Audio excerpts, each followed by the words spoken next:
Okay, we can see it now. Okay, let's continue. The laboratory employees implemented more than 15 research and innovation projects in the period from 2021 to 2024, some of which are presented on the slide. The projects involve modeling liquid and gas flows in the flow path of power machine, optimizing combustion process, analyzing the aerodynamics of wind farms, and designing more efficient blades. Detailed information about all these projects is presented on the internet, where corresponding links are given on the presentation, which is also available. Thus, the current stage of development in energy research is characterized by the following key features. First of all, this is a pronounced multi and interdisciplinary character of research project, concentrating research in the field of physics and chemistry, heat and mass transfer and fluid dynamics, material science, ecology. In the second place, a high degree of concentration of research work presupposes the implementation of a full cycle of fundamental research, resulting in a clearly visible exit to the application of a new knowledge obtained to solving current scientific and technical problems.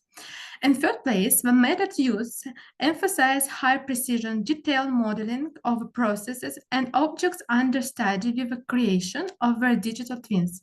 In other words, the growth in the productivity of modern computes and the computing technologies provided a new qualitative transition in modeling from a model as a kind of simplification of a real object to highly detailed model and digital twins. Fourthly, there is a tendency towards comprehensive multi-scale modeling of a process and phenomena at several levels at the same time, at the meso, macro, micro, sub-micro, nano levels. And finally, we are witnessing the transition to augmented and virtual reality, the displacement of natural experiment by computational ones, accompanied by a dramatic increase in the amount of information received with a need for machine learning and neural network processing.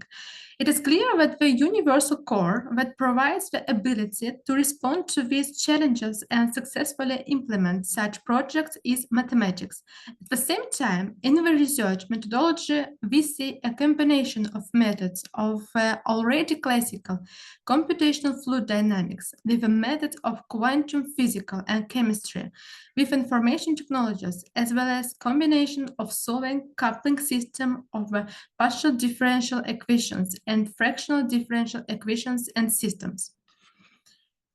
Computational fluid dynamics allow high-performance calculations, but require significant computational resources and time, especially when calculating complex three-dimensional turbulent flows. In these conditions, the integration of CFD methods and machine learning is a promising direction for accelerating the process of modeling, optimization, and data analysis. The slide shows bibliographic reference to our publications on the application of the results of computational experiments obtained in CFD modeling environment for training a neural network for the purpose of optimizing the design parameters of a composite fuel burner. The object of the study was the combustion of fuel mixture using the gas oil burner GMU45. The digital model was simulated in Star System Plus CFD software. The slide shows a three-dimensional model of a burner with its element indicated. The calculation of two-phase flows involve modeling mass, momentum, and heat transfer for each phase, as well as their interaction. Higher particle concentration increases in their influence on flow parameters and complicates their trajectories. A two-fluid boundary layer model was developed, incorporating internal heat and momentum sources, as well as turbulent transport under intense conditions. The direct impact of a pressure gradient and particles on flow velocity and temperature was accounted for through additional terms in the equations and boundary conditions. Indirect effects such as pressure gradient changes were included by adjusting turbulent transport coefficients. A mathematical model was proposed to simulate the combustion process of a swirling fuel-air unsteady flow. The equations for the transfer of average mass, momentum, and energy are presented on the slide. The realizable K-epsilon two-layer turbulence model was used to describe turbulence. The turbulence kinetic energy and its dissipation rate for an unsteady flow are presented on the slide. To simulate dispersed flow, SimCenter Star System Plus uses a two-fluid model called the Aileron multiphase model. The flamelet-generated manifold is one of the most effective methods for simulating combustion process in turbulent flows. It is based on the assumption that the chemical reaction in a turbulent flow can be reduced to a set of local laminar flamelets, which are calculated in advance in the parametric space. Verification of a mathematical model and calculation of a combustion of a methane-air mixture with a multi-tiered arrangement in the combustion chamber of a furnace device were carried out. The deviation from the operational test data was in the range of 4-8%, which indicates the reliability of the modeling results. Since the application of machine learning technologies and methods requires a large amount of data, a specialized software package was developed. This automates the process of conducting numerical experiment by using a digital model of burner devices in CFD systems. It's a set of models that implement software interface for interaction with geometry and CFD systems, and also allows the user to use a convenient graphical interface to configure the calculation parameters. The software structure is presented on the slide. This system was developed using a Python programming language. The composition of the input data that we used are presented in table on the slide. These are number of blades in the middle contour, number of blades in the outer contour, the length of the blades, the angle of the blades, primary airflow rate, secondary airflow rate, gas flow rate, temperature, mass fraction, oxidized nitrogen, amount of injected steam. Also, to eliminate scatter in the output data, these results were removed from the source data table. Therefore, the total amount of the data for training and evaluating the artificial neural network model were data from 1,160 experiments. There were different experiments with varying number of blades in the middle contour, different blade lengths along the outer contour, different number of blades in the outer contour, and different angles of the inclination of the blades along the outer contour, as you can see on the slide. The structure of the data, output data obtained as a result of numerical experiment, taking into account the preliminary purification stage, is presented in this table on the slide. But before the training process, the data undergoes scaling prodigy, which is an important step in the training process. This step is necessary to organize the data in such a way that they can be interpreted using mathematical models. This allows one to speed up training and improve the quality of a model. This study used the standard scalar engine provided by the open source library scikit-learn. During the study, the obtained data outliers were found. The example of outlier is shown in figure on the slide, where it can be seen that one experiment has a much bigger deviation from the average than all others. By pre-processing the entire set of presented data, such anomalous outliers were excluded. To complete the complete scheme to model the burner operation parameters, which subsequent training on the neural network model is shown on the slide.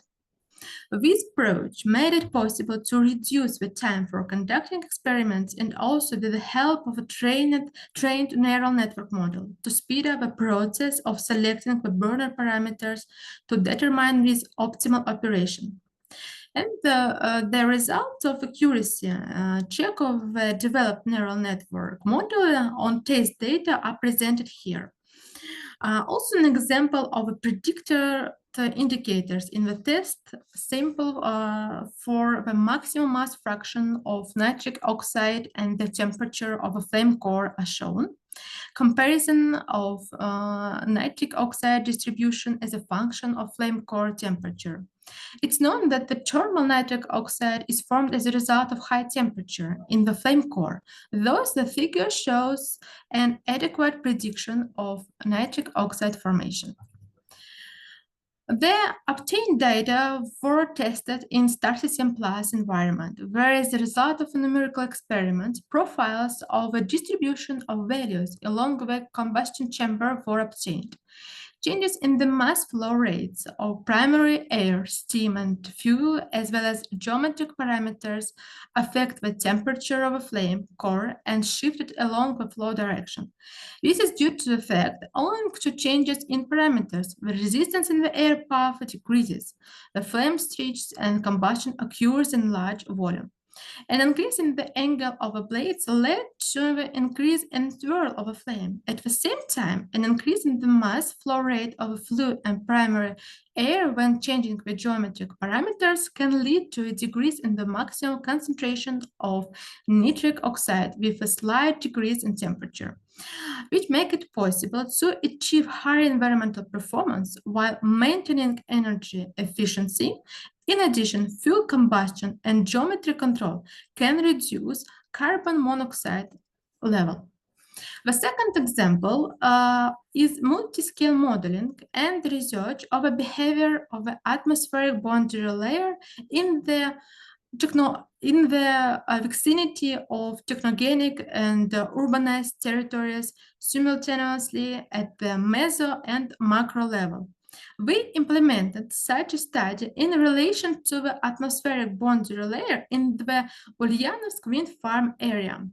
Adequate modeling and detailed study of the mutual influence of wind turbines in a group is impossible without taking into account multi-scale aerodynamic processes in the atmospheric boundary layer. The slide shows bibliographic reference to our publication on the application of results of computational experiments obtained in CFD modeling environment and machine learning for the purpose of optimizing modeling wind farms. The analysis of meteorological observation of a wind farm in the Ulyanovsk region was carried out to study the processes occurring in the atmospheric boundary layer in the wind turbine zone. Based on the obtained data, the initial conditions of the numerical experiment were set. Ulyanovsk wind farm has installed capacity of 85 megawatts. The wind farm consists of 14 wind turbines Dongfang and 14 wind turbines Vestas. The location of wind farm is shown on the slide. The statement of mathematical problem is formulated in the form of differential equation of motion, mass, and energy, and equation of state. ASIAM Plus uses the built-in runs equation for calculation, and the Caepsian turbulence model was used to close the systems of equation. The runs method is widely used in the calculation of particular problems, providing high convergence and accuracy while spending less power compared to less and especially DNS methods. We used equations for calculation and the modified Caepsian turbulence model to close the system of equations. The runs method is widely used in practical problems for wind farms and our tests. A modification of the methods of mathematical modeling or turbulence transport in the atmospheric boundary layer during the interaction of an air with a network of wind turbines consists in including additional source terms in the equations of turbulent transport, describing the disturbance of airflow during interaction with the plate and the recovery of the aerodynamic wakes. The constants were determined using optimization algorithm based on neural network modeling. The purpose of the optimization algorithm is to determine the parameters in the equations of turbulent kinetic energy and its dissipation in such a way that the function f of t tends to minimum. And the Levenberg-Marquardt algorithm provided the best results. The figure on the slide summarizes the results of calculation of a velocity deficit profile behind the wind turbine at the free diameters distance downstream wind turbines with different coefficients in the equations. This slide shows the near aerodynamic wake of a wind turbine. The either surface in the color indication reflects the structure of near wake, and it's characterized by spiral-shaped ordered shape, which is it develops, loses its compliance, and collapses in the area of transition to the far wake. This next slide shows the aerodynamics wakes behind the group wind turbines with the different locations. With the staggered arrangement of wind turbines, no superposition of wakes was observed. With aligned type of wind turbine arrangement, wakes were overlaid, which was accompanied by drop in speed. We obtained results of comprehensive study of the atmospheric boundary layer in the wind farm area can be source of valuable information for maintaining effective aerodynamics wakes of wind turbines, for predicting the power generated, as well as a reasonable choice of methods for controlling wind turbines and optimizing project large wind farms. And in conclusion, I would like to draw your attention to following three main theses. The first, increase in highly concentrated multi and interdisciplinary research and collaborations. The second, mathematics is the universal language for communication and the core for building interdisciplinary connections. And the third, the combined application of computational fluid dynamics and machine learning methods can very successfully solve various problems in the field of energy. The fourth, Russia is open and invites you to fruitful international scientific cooperation. And thank you for your attention. Thank you very much, Dr. Maria, for your presentation. We can see that a lot, really much is going on in your laboratory, as in the lab for interdisciplinary problems of clean energy productions. And on your presentation, a lot of things comes to the mind. And the first one is looking at problems. How will this machine learning, your algorithms, how will they handle things like uncertainty in the renewable energy sector? And then from your discussion also, we can see that there should be, and maybe a kind of interaction with HPC or cloud computing to support this kind of large-scale machine learning algorithms. Okay, so we really want to apologize again for the mishap, and we are grateful that you had the time to come and give this discussion.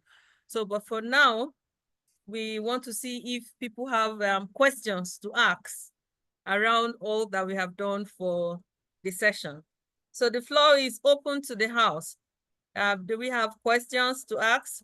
I know there is a question on the chat, and the question is the integration of fractional calculus into your methodologies feasible? Does existing literature support extending your current approaches to encompass fractional calculus. So I don't know if you have used fractional calculus in your methodology. We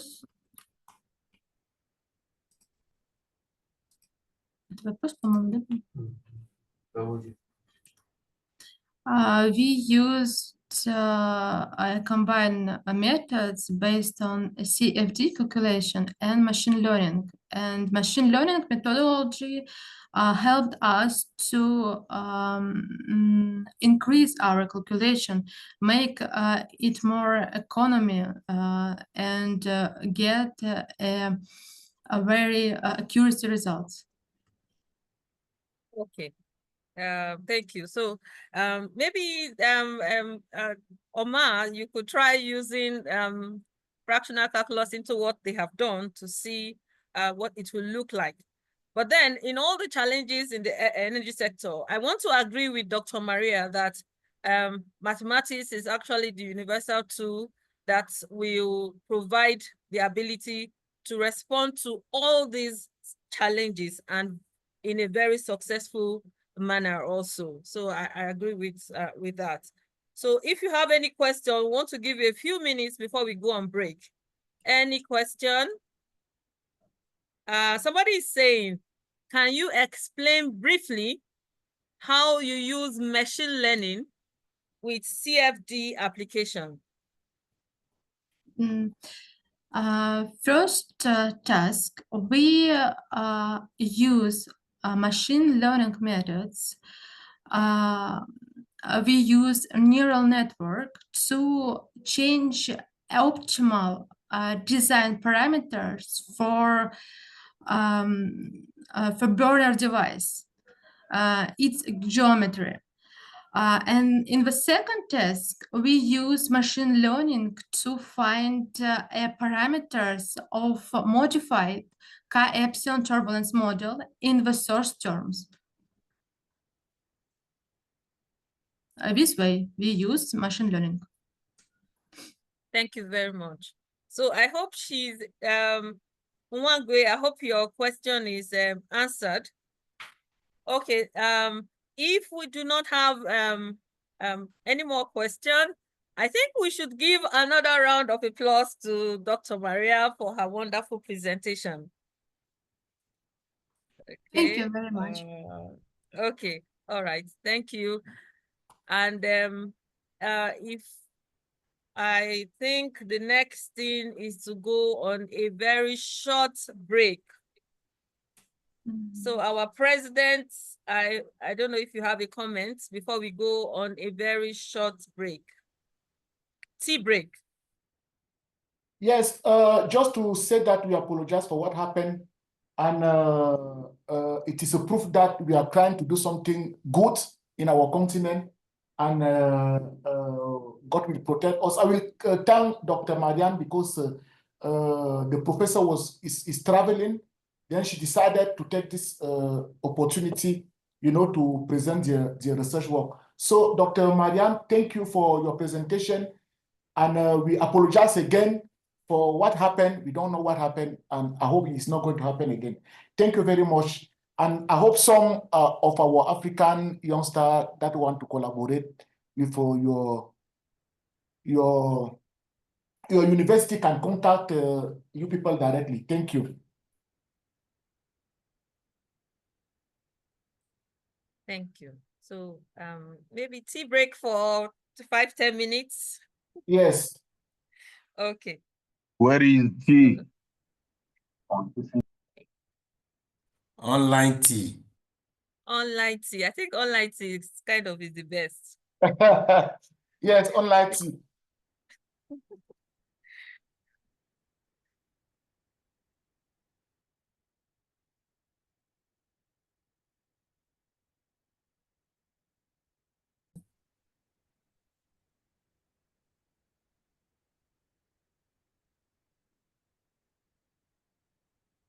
Our next speaker is Professor Girigata. Let me just call on Awodwa. Awodwa, do you want to give us an introduction of Prof? As Prof would be looking forward to give his presentation. I know you are prepared to handle that part before we had the arrangement now. Awodwa, are you with us? Yes, I am here, Dr. Hans. I think it is only fair to give Prof. Bereketa to actually briefly introduce himself. I don't think I'll do any justice in introducing him. But he is from Morgan State University, from United States of America. So I think, Hans, you can just give him the platform to briefly introduce himself. Thank you. Thank you very much, Awodwa. Prof, I assume you are already having access to the platform and ready to address us. Prof, you're welcome once again. It's always nice to listen to you and to hear your inspiring talks. The last time was in Niger, and we're looking forward again to another inspiring talk. Prof. Gerigata, are you connected, and would you please take the stage?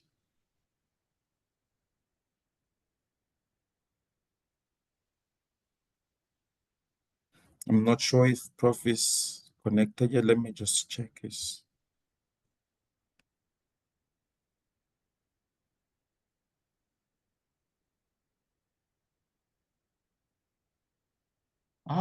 Big man, are you connected? Prof, are you talking about Prof Gerigata?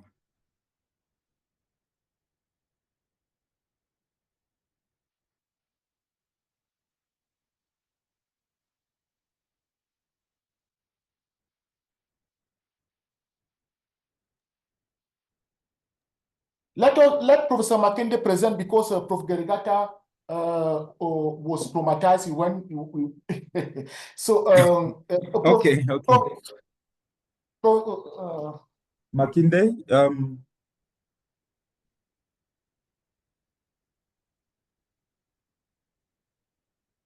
okay, Prof, are you suggesting that we may introduce Prof Makinde to proceed while we looking forward to when Prof Gerigata returns? Is that what you're suggesting? Yes. Okay, I'll quickly pull up Prof Makinde's but anyway, as before Prof Makinde steps on the platform, Prof Makinde is, of course, as we know, the co-chair of our recently passed Conference of Industrial and Applied Mathematics, which was the first edition in Africa. Prof Makinde is also affiliated with the University of Stellenbosch, where he leads the Department of Military Science. And Prof has been significantly involved in developing and enhancing most of the well-known numerical approaches, especially in areas of fluid dynamics and other applications in material science. But not to really get too much into that, I think Prof would very much do justice to that introduction than I could. Prof, please, can you switch on your mic and maybe let's just see the things. Hello, Prof Makinde. Yes. Can you hear me? Yes, thank you very much, Prof. We can see and hear you clearly. Okay. So, thank you very much. Let me also apologize to all the participants. What happened is not very academic, and whoever is behind it, I think they will also know that what they are doing is anti-social and anti-progress. They will know that both human and God are not in support of their evil doing, because this is an academic meeting and celebrating mathematics globally. So, and such events are not welcome, and let people think properly. Whoever is involved know that what they are doing is against God and human and against the continent of Africa. Meanwhile, those who are able to join, we really appreciate your steadfastness and support for the continent. We are doing this for our continent and to build the continent. Mathematics, as you know, is the backbone of scientific, engineering, and technological innovations. And that's what I'm going to talk about briefly within the next few minutes. And just to sensitize our community and participants that mathematics is something to take very serious right from the kindergarten up to the university level. Again, we thank God for giving us this opportunity to contribute to the development of the continent and for everyone also to contribute their quotas. Thank you very much. Like I said, mathematics as the backbone of scientific and engineering technological innovation. What do we mean by that? Many people have talked this morning and highlighted all these important applications of mathematics in nation building, in industry, and innovation. So I will start by saying mathematics is the driving force behind scientific research, engineering solutions, and technological advancement. It helps us understand the world and shape the future by enabling groundbreaking discovery and innovation. So this is what mathematics is doing.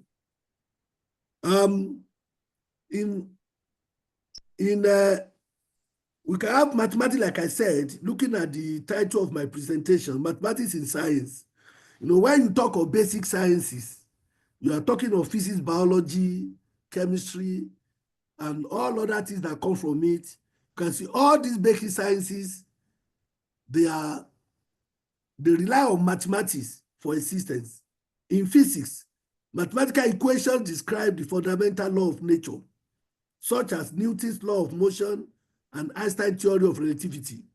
And so many things were developed out of that in physics based on mathematical concepts. In terms of quantum mechanics and all kind of based on relativity and so on, they all depend on mathematics. In biology, mathematical models help in understanding population dynamics, disease spread, and genetic variations. In chemistry, mathematical concepts like stoichiometry, quantum mechanics, and reaction kinetics are essential for explaining molecular interactions. Mathematics in engineering also. Engineers rely on calculus, algebra, and differential equations to design structures, develop mechanical systems. Hello? Can you hear me? I think yes. Yes, yes, we can. Yes, yes. Okay. I don't know. No problem. You can continue. Mathematics in engineering. Engineers rely on calculus, algebra, differential equations to design structure and develop mechanical systems and analyze electrical circuits. In civil engineering, mathematics is used for structural analysis and fluid dynamics in construction projects. Mechanical engineers apply mathematical principles to optimize engineering design and thermodynamics processes. I mean, you can see from the previous presentation from our colleagues in Russia, the impact of mathematics in the area of fluid mechanics, which is a concept that developed from Newton's law and also from the turbulent aspect of looking at Newton's law. So in electrical engineers utilize complex numbers and signal processing techniques in communication and power system. So this shows you just a short of mathematics that are needed, and they are still continue to be needed in engineering and other fields. Mathematics in technology and computing. In computer science, algorithm, cryptography, and machine learning models are based on mathematical logics and probability theory. Artificial intelligence, AI, and data science, they are use linear algebra, calculus, and statistics to develop predictive model and improve decision making. That's what AI depends on, which is basically mathematical concept. Information technology relies on discrete mathematics for database management, network security, and software development. Mathematics in innovation and problem solving. Mathematics foster logical thinking, precision, and problem solving skill, enabling breakthrough in various fields. Space exploration, robotics, and renewable energy technology depends on mathematical computations for accuracy and efficiency. Innovation in medical imaging, MRI, CT scan, and so on, use advanced mathematical algorithms for image reconstruction and analysis. So the level of research in mathematical sciences directly influences a nation's scientific and technological advancement. As the foundation of science and technology, as the foundation of science and technology, mathematics is essential for national development. Let's look at the area of application of mathematics. Even in the higher institutions, in industries, and various fields, you can see mathematics is the nucleus of all disciplines. Any discipline, whether social sciences, applied sciences, engineering, medical sciences, mathematics form the nucleus. You can see the nucleus in what is shown here. So whatever field you are, you need mathematics to be innovative. So you need mathematics, you have to apply it. You need the application of mathematical concepts and theory to be innovative and to make any meaningful contribution in science and engineering. So therefore, I can tell you categorically that mathematical sciences plus research will give you national development. For continental development as Africa, we need mathematical sciences, but it must be added with research. Because getting a degree in mathematics or knowing mathematics itself does not put the much needed development in place, except you apply research to it. There must be research with mathematical sciences and in collaboration with engineering and other disciplines, then you can have national development. So the need for understanding research, mathematics is necessary in all walks of life, whether engineers or scientists, or those working in the world of industry, finance, and social sciences.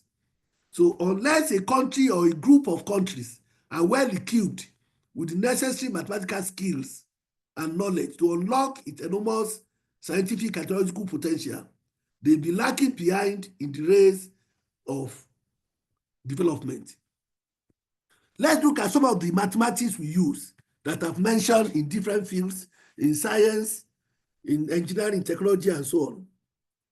You can see some of the mathematics needed for development: computing, applied analysis, optimization, stochastic, PDE, numerical methods, image processing, financial mathematics, dynamic CAD systems, data analysis, discrete mathematics, elasticity and plasticity, material properties and structures, molecular modeling, fluid and solid mechanics. So application of mathematics to agriculture, that's where you now apply all these concepts to agricultural ecology, epidemiology, tumor, cardiac modeling, DNA sequencing, gene technology. Application of mathematics to meteorology, weather forecast and so on, earthquakes, tsunami, hydrocarbon exploration, semiconductor and superconductors, modeling and simulation for industry, including manufacturing, microscale, inverse problem, application to culture, history, and civilization.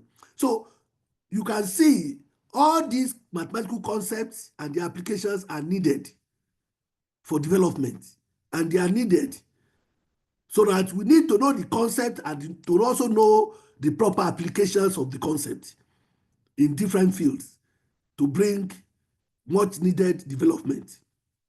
And when you are doing that, you need to also know the concept of mathematical modeling for you to be able to apply mathematics effectively and efficiently for continental and national development and for the industry. What are the steps need to be taken for mathematical modeling? For mathematical modeling, which means they are necessary because they help us understand, predict, and optimize real-world system.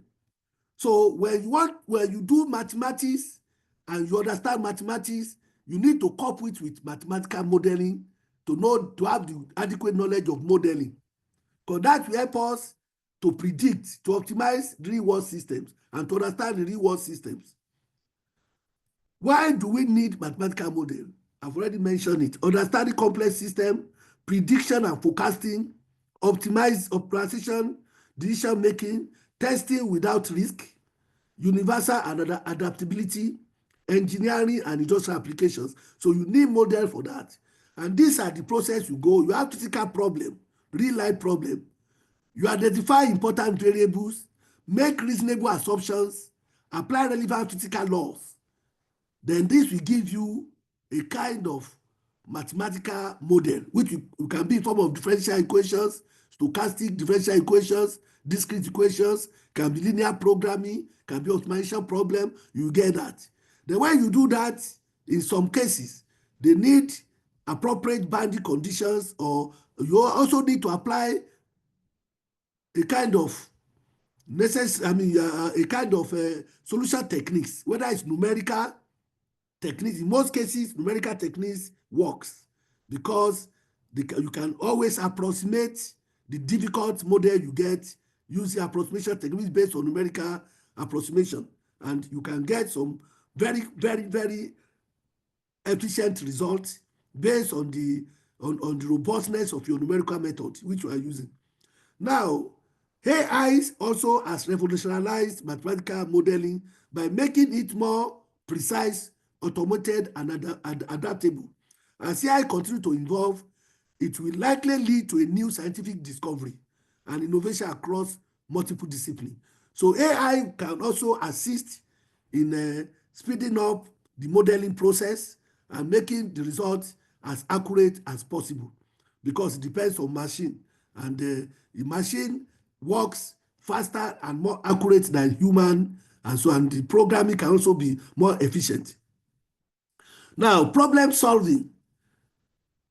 As a mathematician, applied mathematician, you must have problem solving skill, which means you have the problem statement.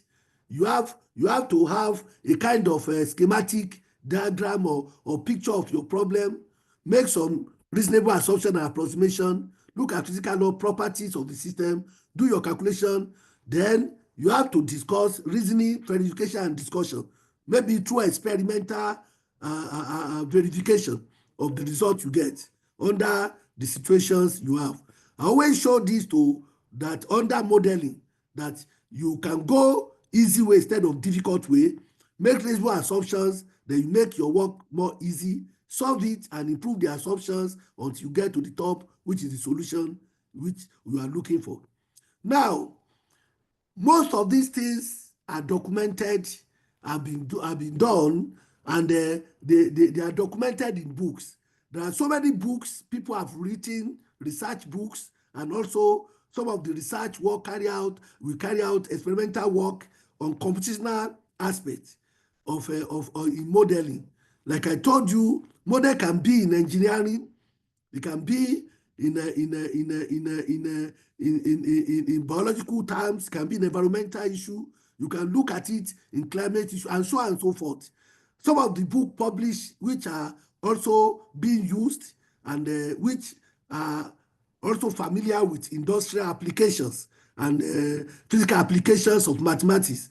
I just put some of the few books which I was able to put across And there are so many books on the internet, and which you can see. And some of them are linked to the industrial applications, like this computational analysis of heat transfer in fluid and solid. Like the previous speaker spoke about some of the work done. This is a compilation of several works that was done, published in Switzerland, and you can see some of the things. If you check on the internet, you can see volume 1, volume 2 on some of the computational analysis, different methods of computing and different industrial applications that were done in these books. The other one is here, engineering, fluid flow, and heat transfer analysis. And these are engineering work applications of mathematics based on the concept of fluid mechanics. Also, you have engineering, fluid flow, and heat transfer analysis.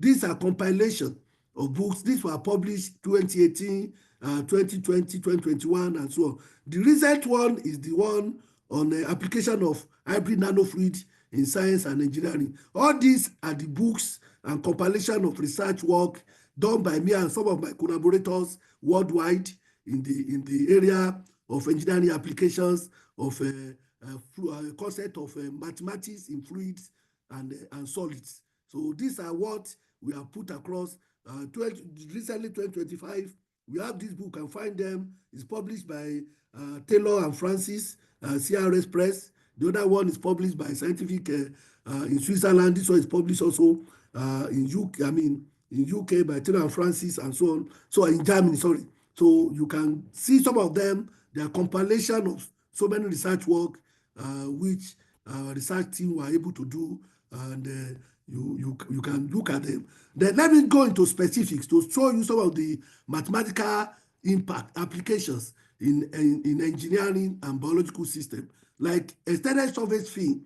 These are mathematical model, just an example of mathematical model that can be used just to extended field is used to minimize the accumulation of heat in engineering system. Many work has been done in this. It has applications in refrigerations, in automobiles, and so on. You have things in many machines that are being used. You can see the issue of things. These are mathematics which are being used there. It's just a kind of ordinary differential equations, and this is just a simple model. There are many models that can be used, but just to show you that mathematics, it has impact in the area of designing of fin. Fin is an instrument used, extended surface used in engineering design to minimize heat accumulation, that is for cooling, like radiator, air cooling, and so on and so forth. Now, in issue of aircraft, design of aircraft, we have issue of boundary layer. A lot of mathematics involved, especially the concept of fluid mechanics, because of air dynamics, aerodynamics. Is a concept that based on fluid mechanics, boundary layer theory, which helps to design the aircraft or automobile to make them aerodynamics, and so that the lift or the speed and everything, the resistance is reduced, drag is reduced. There are a lot of mathematics involved. One of the equations, you can see Navier-Stokes equations, energy equations, and so on and so forth. They are involved in this because when this material moved, or ship, when you design a ship is moving in the water. Water is a fluid in the ocean. So you want to sustain the issue of buoyancy forces and also the issue of drag forces and so on and so forth. So all and the design of this automobile or aircraft, or the issue of ship building and so on and so forth, they are based on the concept of boundary layer applications, which is purely mathematics.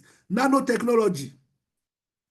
You can see the issue of nanotechnology when you talk of a coolant, in the issue of thermal management in engineering systems.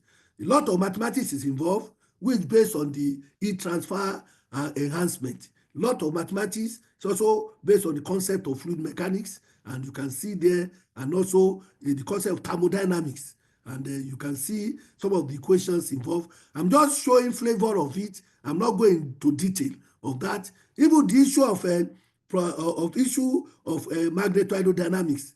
You see, magnetohydrodynamics is also a concept that deals with interaction of conducting fluid with magnetic field.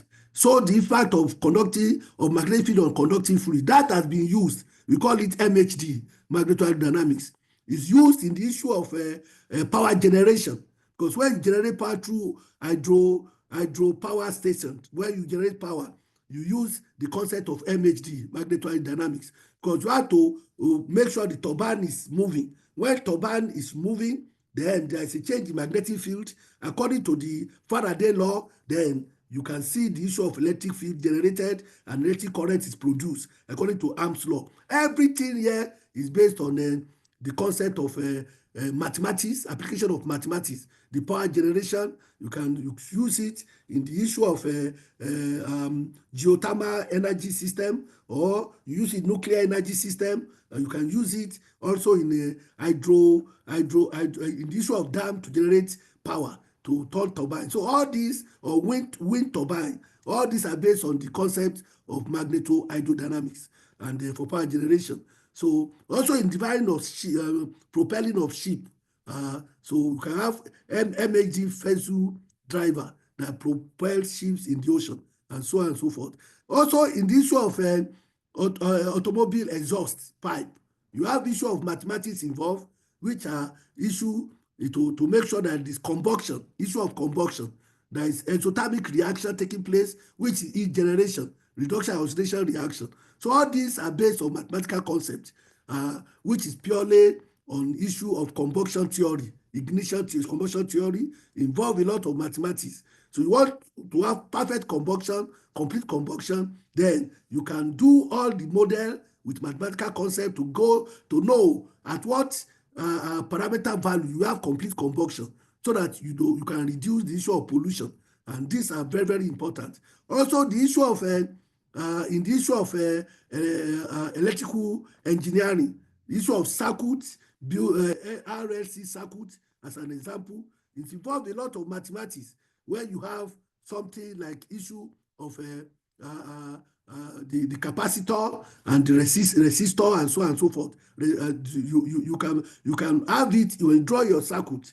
You can develop a kind of mathematical model to know the issue of damping, the damping situation, and also to control the tuning. You can, for instance, you are in an environment, you don't want any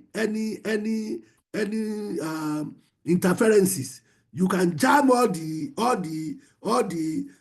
frequencies that are coming into that system to make sure that that system is secured, so that within that period, no phone is received, no phone call is received, and so on. These are based on all these RLC circuits and issue of security and so on and so forth, and issue of radio waves and so on and so forth. You can control it by using mathematical concepts. So also in financial markets, we know the issue of financial market can be controlled. The dynamical system is very important when you talk of mathematics. Issue of demand and supply. You want to know the equilibrium price. Equilibrium price, the price where demand and supply meet. You want to be able to see the dynamics and see, you want the demand and supply to demand not to be more than supply. Because if demand is more than supply, then there will be inflation. And if the supply is more than demand, then there will be deflation. You don't want to have inflation, you don't want to have deflation. Then you need to look at what are the equilibrium price, whereby you don't have inflation or deflation. It's a mathematical concept. Dynamical system, cobweb model can do that. And also, instead of stock pricing, option pricing, then you can use many well-known, a lot of well-known model, like the issue of Black and Scholes model, which I put here. And there are so many models you can develop yourself to deal with that, to make sure that when you have call option or put option, you are not at loss in terms of profit you are making as a buyer or a seller of stocks and in the financial market. So all these are there, which you use mathematical concepts. And also, this one of climate change. You can see climate change, they are talking of carbon dioxide emission, carbon monoxide emission. Where you have all these, they can create a problem in the causing global warming. So you can look at it, how can we, a lot of mathematical model can be done to the quantity, because you need oxygen for combustion. So as carbon dioxide is produced, oxygen is depleted. The more the carbon dioxide, because you need oxygen to combust and produce carbon dioxide, water, and heat. So all this can be controlled because these are needed for us to know how to regulate in terms of the use of oxygen to produce carbon dioxide and the amount of carbon dioxide produced. How can we divert it to make sure that carbon dioxide produced is absorbed by plant and reduce the production of carbon monoxide, which is not useful to human or plant. So all these are needed. A lot of mathematical model can be put in place to regulate that and be able to tell you that look, with this you can get a kind of reduction based on reaction parameter involved, especially when you have coal. Coal can have some materials that can be self-ignited, and in that kind you can reduce the ignition of such because of the exothermic reaction that take place due to oxidation reduction reaction in the system to produce this black flame, which is carbon monoxide, and causes contribute to the ozone layer, creating problems for global heating. So mathematical concepts are needed in that. And these are just simple model. You can see a simple model showing you how carbon dioxide, oxygen is the thick line, how it decreases when carbon dioxide is produced. You can see a point here where the rate of decrease in production of carbon dioxide and decrease in oxygen when they meet.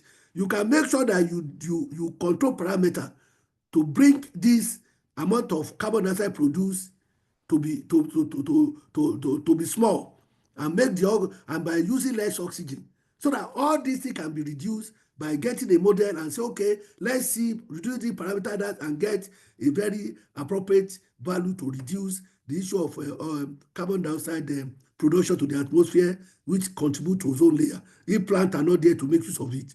Okay, now let's go to biological system.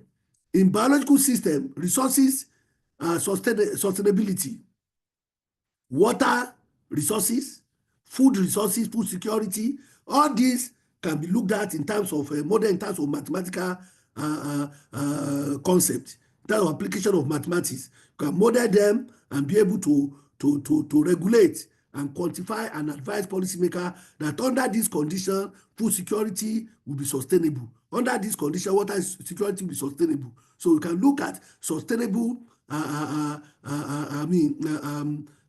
criteria for food security and water supply. So these are very, very important. For instance, when you have a model like this, prey and predator, your prey in this case may be human. Your prey in this case may be predator will be human. Your prey is food. You take human, we eat food. If you look at the dynamics of it, for food and for food security to take place, you need to have what you call a limit circle. A limit circle guarantee, a limit circle in the model guarantee the coexistence of both food and human. But when you have you don't have a limit circle, then you are going to have problem. If your equilibrium, you look at the equilibrium there. If the equilibrium which you have in the system is unstable, then it's either you have the food, you don't have human, or you have human, you don't have the food. You want to have coexistence of both food and human. If your predator is the human and X is the food available, then you must, under what condition will your model give you a limit circle? And that is what you look at, and you can model it and predict based on the value of your model. You can do issue like that, and also by educational analysis can be done. This is just a simple model to show you that where you have limit circle in that system. For instance, stable limit circle if M is very small. But if M is big, then you may not have that. And what is M? Then you have to interpret and see that. How do we go about that in the modeling of this system? So these are very important. Epidemiological model, issue of malaria, issue of disease due to climate change are there. There are a lot of models you can see. You can model and predict under what condition, what do we need to control issue of emerging epidemics in Africa. Mathematics can solve the problem. These are just based on the concept of dynamical systems. In concept of dynamical system, we can model.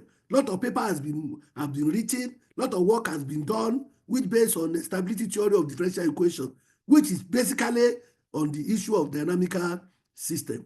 And when you understand dynamical system, you can apply it, find the issue of the basic reproduction number, whereby the disease will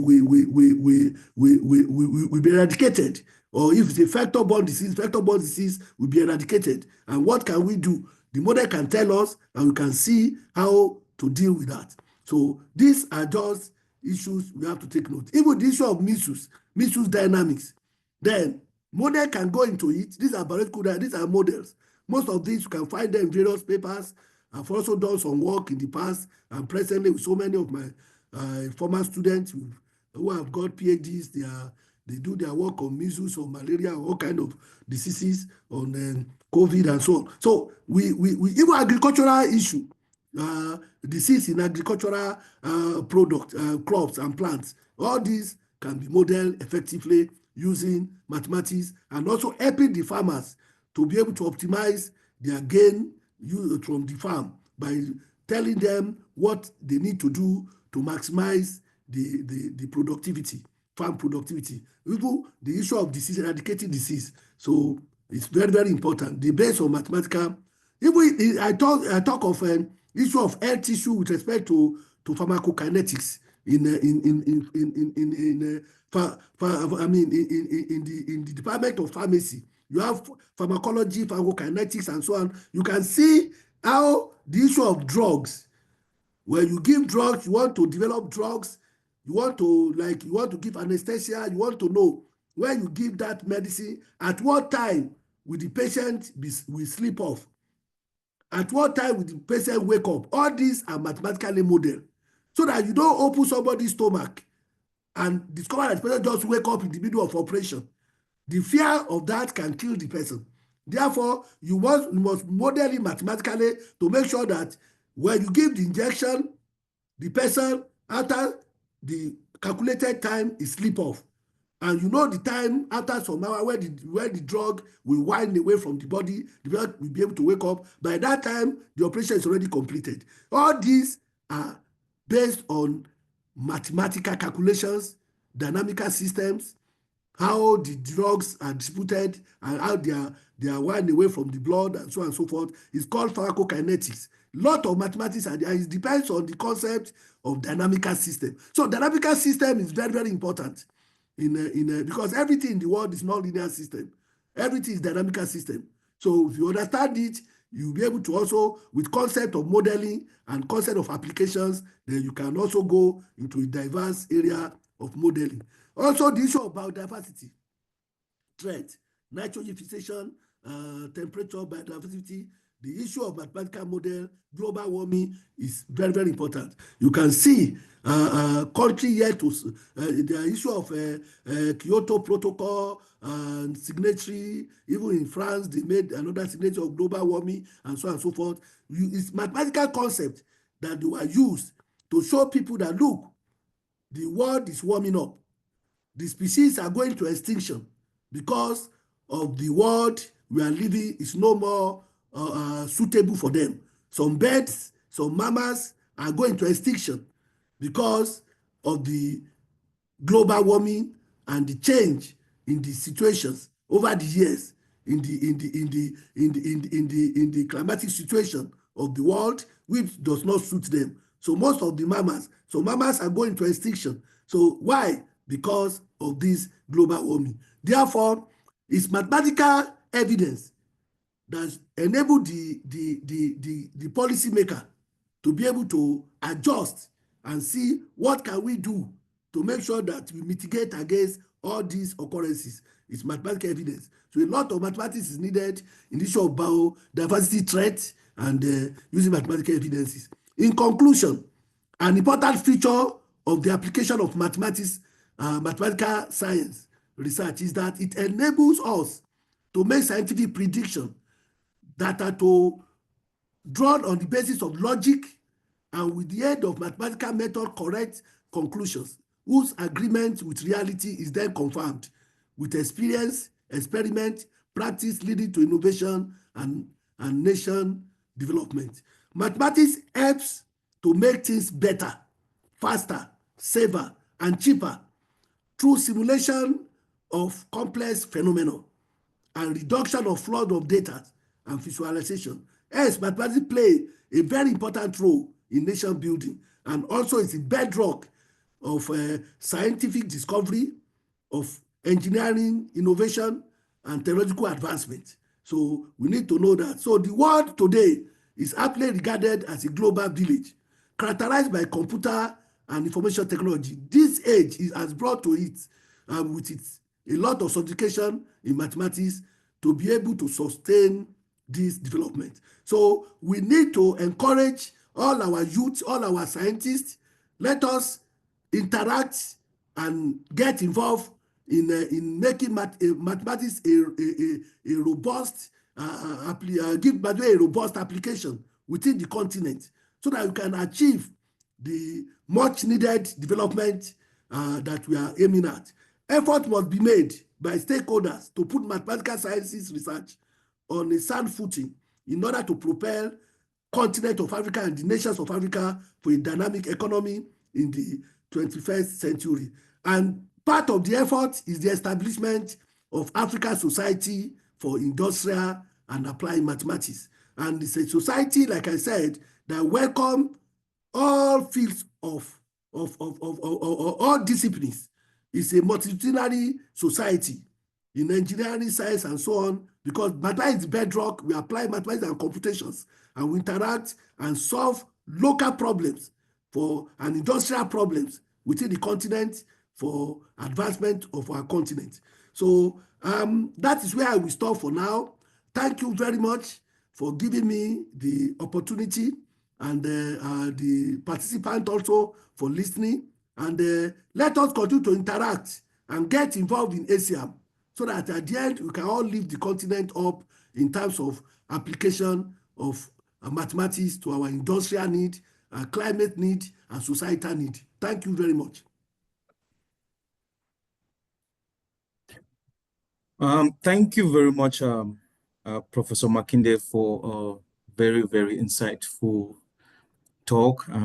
Indeed, mathematics is the backbone of all progressive economies, and with the examples that you have highlighted, one can only begin to imagine the unfounded or the undiscovered applications of mathematics. And of course, the knowledge directly supports key aspirations of the African Union's Agenda 2063, which really seeks to position Africa in, in a progressive pathway. And some of the examples that you highlighted, especially applications in areas like geothermal energy, aeronautical engineering, and all these kinds of applications are all evidence and areas where we believe that Africa really needs significant improvement. So we really, really appreciate you highlighting these examples, and we hope that this goes a long way to inspire a new generation of African scientists and innovators that would all be participating in solving the problems we are dealing with, especially at a time when problems are becoming more complex and requiring more robust methods to pursue. So thank you very much, Prof. And I think with that, let's give Prof a well-deserved hand of applause as we look forward to Prof. Girigata, who would be coming after this. Thank you very much, Prof, once again. Yeah, thank you very much. I could see one hand up. Somebody is raising hand. Yes, there's a couple of hands up. Dr. Samuel. Okay, Dr. Samuel is asking, how can I access the papers in your presentation? Is that Okay. Dr. Samuel's? Yeah, thank you very much, sir. My name is Samuel Bundikwe from Nigeria, but presently at Morgan State University at USA for a postdoctoral fellowship with Professor Gaston Garakata. Firstly, I want to appreciate this last presentation because it's giving me a soft landing on the work I'm doing right now to present in just next month. Because I was working on dynamical systems, and I have to speak on about teaching of mathematics. So I was trying to work on it to suit the teaching of mathematics where I'm going to present, do the presentation. But this paper has actually supported and given me a backup that yes, it's possible. That's why I said I want this paper. I just need this paper. I've never translated my dynamical systems into physical quantities and environmental quantities before, and this just gave me a very good lead to do it. So I really appreciate this paper. I want a paper. I want this citation, sir. Okay, no problem. You can send me an email. I will forward it to you. Dynamical system is the backbone of everything. Yes, exactly. Everything is dynamics. yes, I really appreciate it.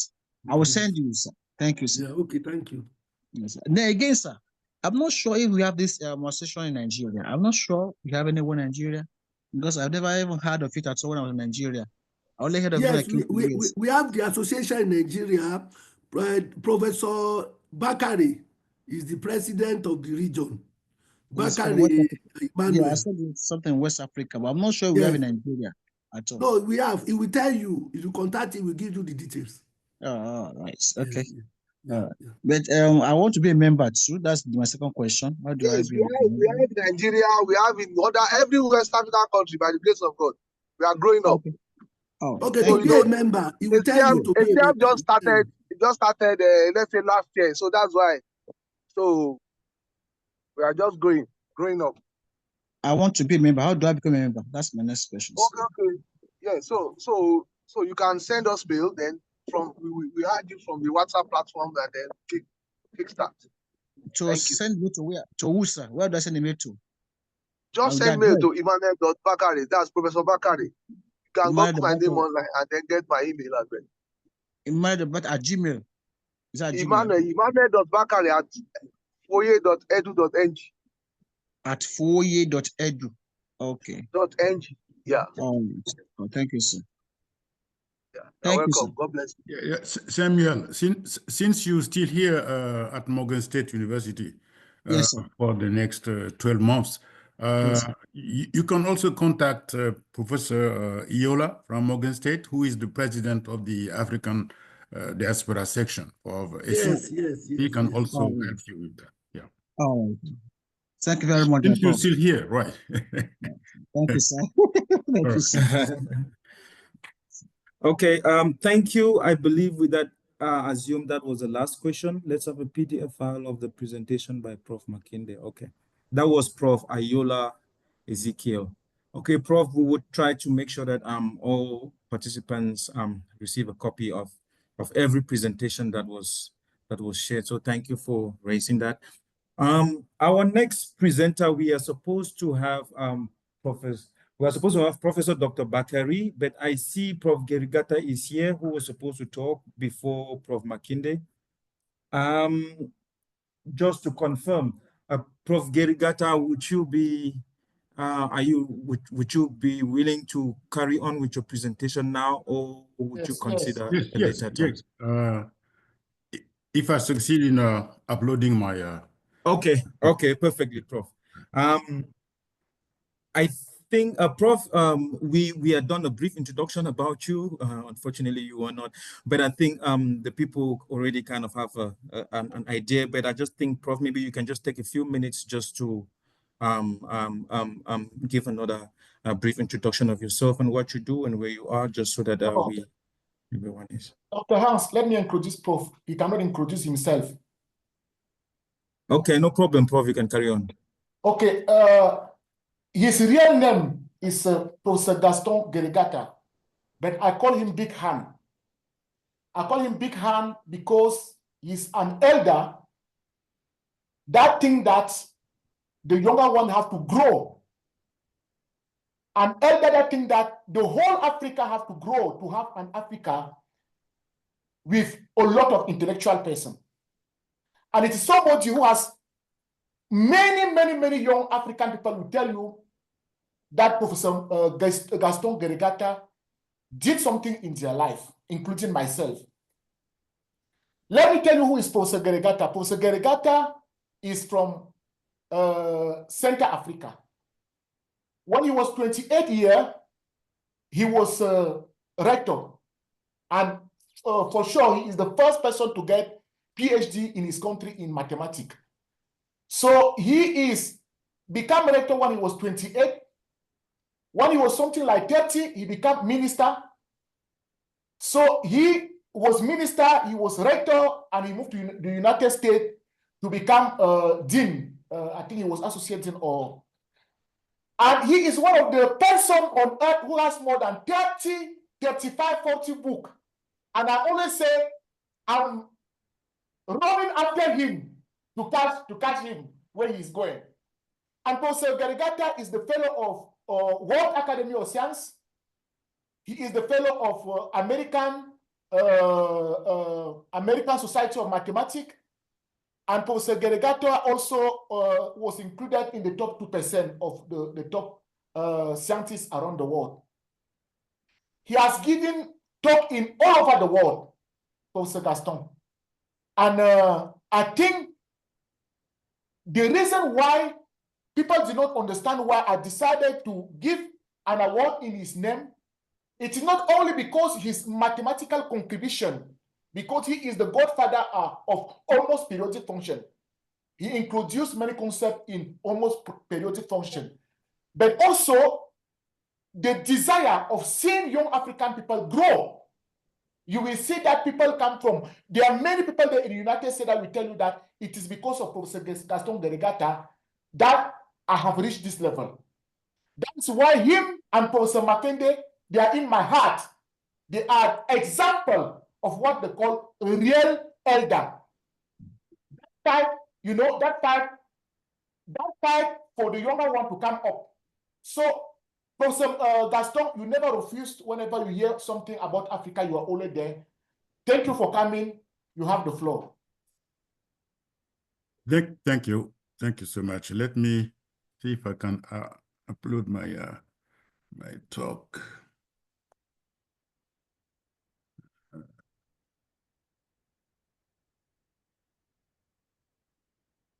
Okay, is it okay? Can you see my my slide? It's okay, Prof.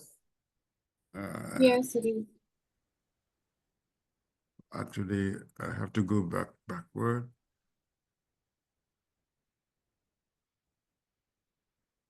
Okay, so thank you so much for the introduction, Professor Atangana.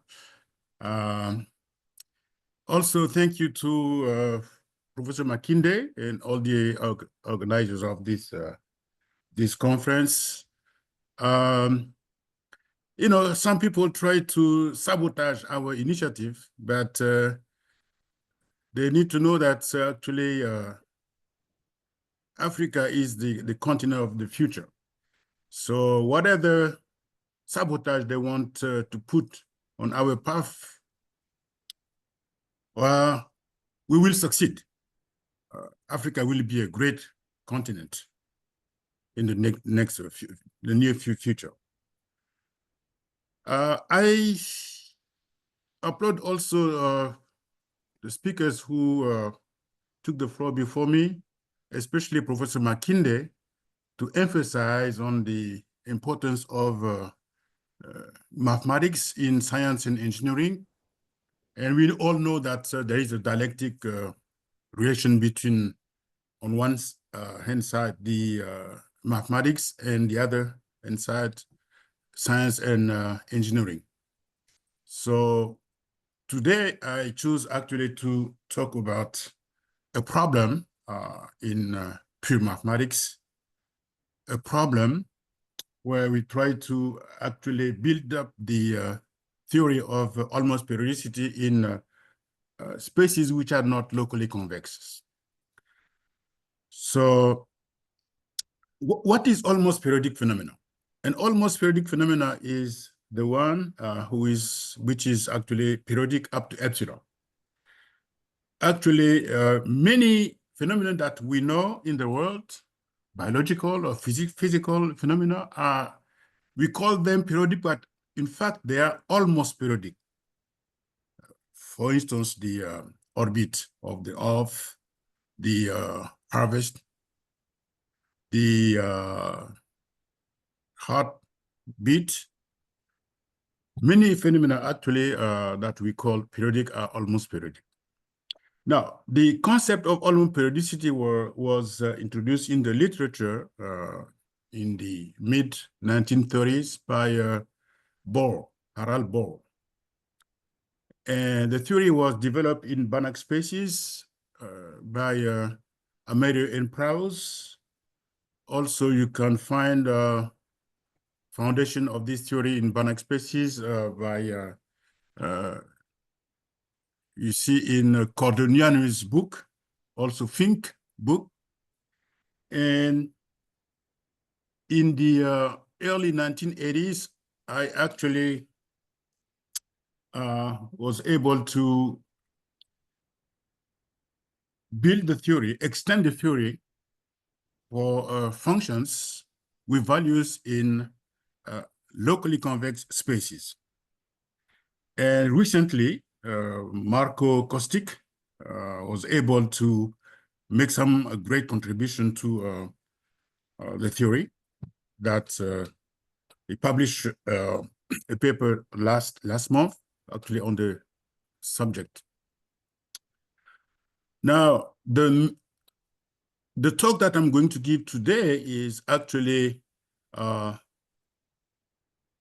one that is contained in the paper that I wrote in 2007 with my friend and colleague Sorin Gal from Romania, where we attempt actually to build a theory of almost periodic functions in the so-called P-Fréchet spaces, where P is between 0 and 1. And the main thing is actually to see if the fundamental theorem of calculus holds in this kind of spaces. Bayuni, in his 1999 articles, and also his book in 2003, presented a theory of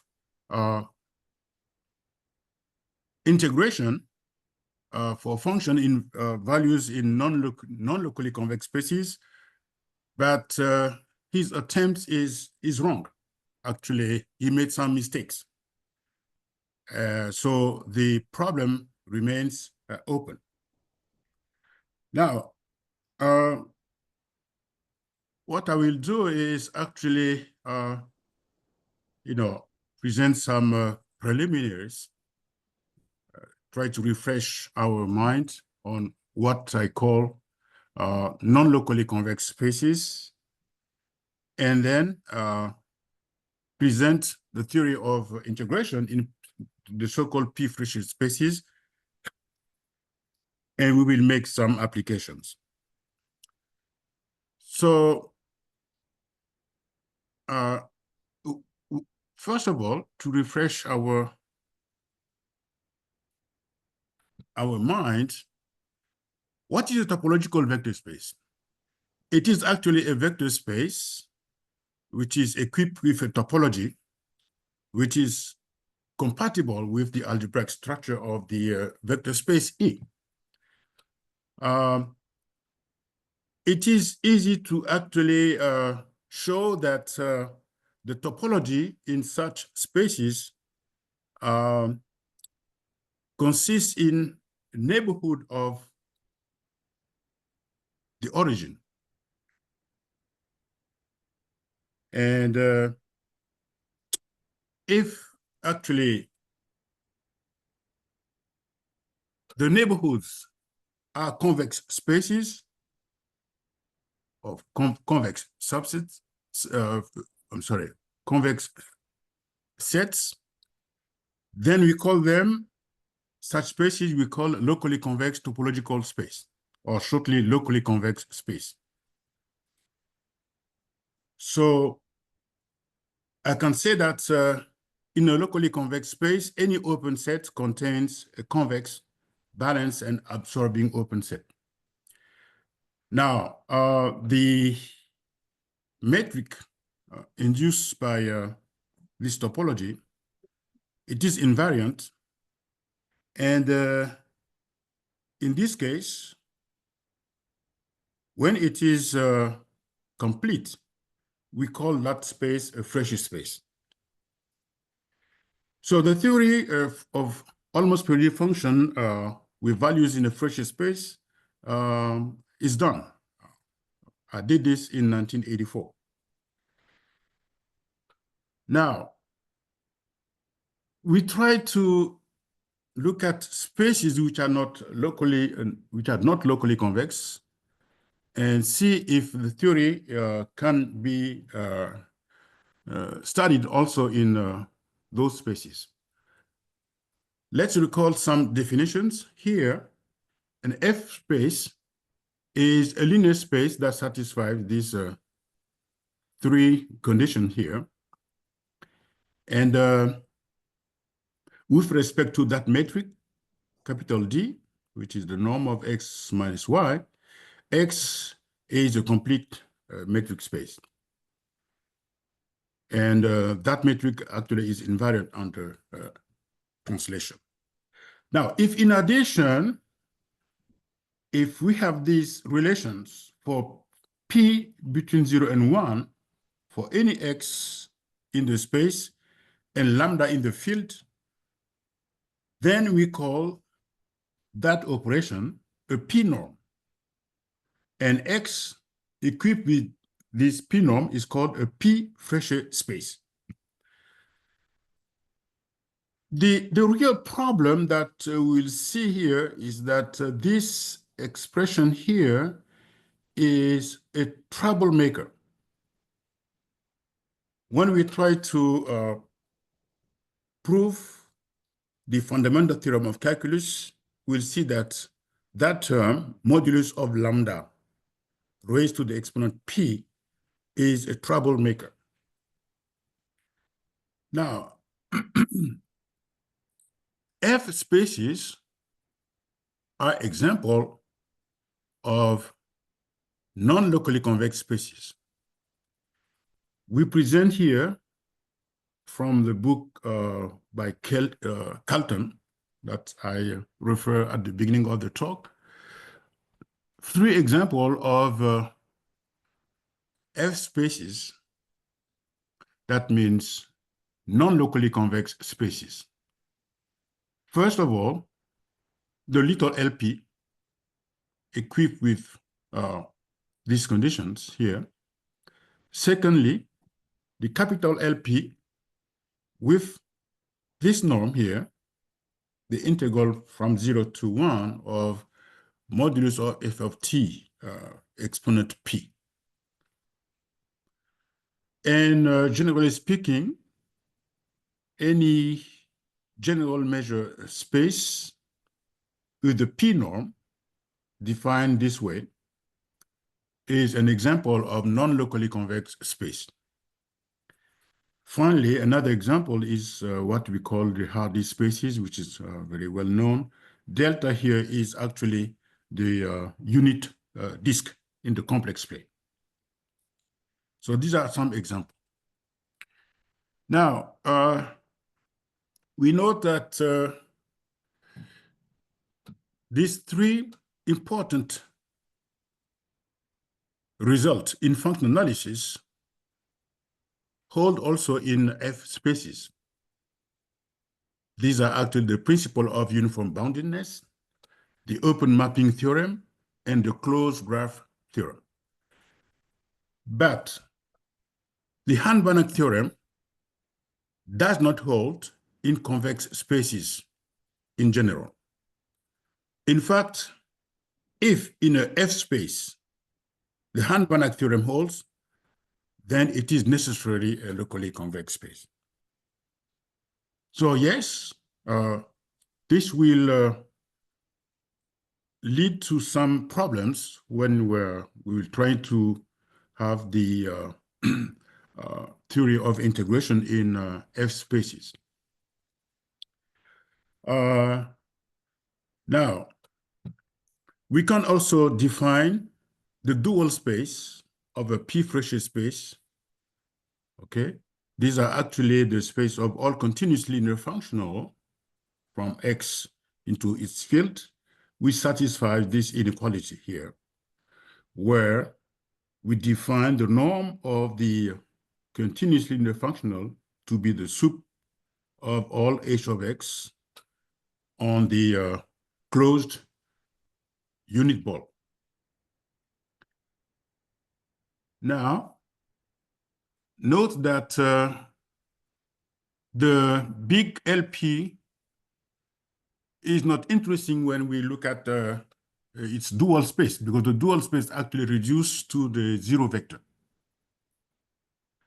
But the little LP has a dual, which is isometric to the space of all bounded sequences. So that dual for the little LP actually becomes a Banach space, so which is interesting. And we can also show that the Hardy space also have a non-trivial dual space. So these are actually two important spaces where little LP and the Hardy space where we can found our, you can put our example of functions in non-locally convex spaces. Now, what is the definition of continuous, of periodic functions? These are here actually function. We satisfy this inequality, so that you see that if f is periodic, you just replace tau by its period and the inequality holds. So almost periodicity, mathematically speaking, is a generalization of periodic function. And we proved, I proved actually that the set of all most periodic functions which are not periodic is huge. Actually, it is a set of second category in the sense of Baire theory. So it is huge. So you cannot imagine the amount of almost periodic functions which are not periodic. It's huge, actually. We can prove also that the range of the almost periodic function is relatively compact. Now, I have these two definitions here. One, the normality definition means that a function is said to be normal if for every sequence of real numbers, you can find a subsequence such that the set of translate here, the shift, is uniformly convergent in T. So functions that satisfy this condition are called normal. Also, approximation property, function that can be approximate by a trigonometric polynomial. Now, this definition 3, 4, and 5 are equivalent when we deal with function with values in a locally convex space. Now, what about a P-Fréchet space? One is that indeed, almost periodicity is equivalent to normality. Second, if f has the approximation property, then it is almost periodic. But what about the converse? Well, we'll see that it doesn't work. It is also important to, define what is the almost periodicity in the weak sense. We do it exactly like in the case of locally convex spaces, okay? But here we will use only the little LP and the Hardy space, because as I said, the capital LP, actually, the dual is just the zero vector, so we don't, zero functional, so we don't work on that.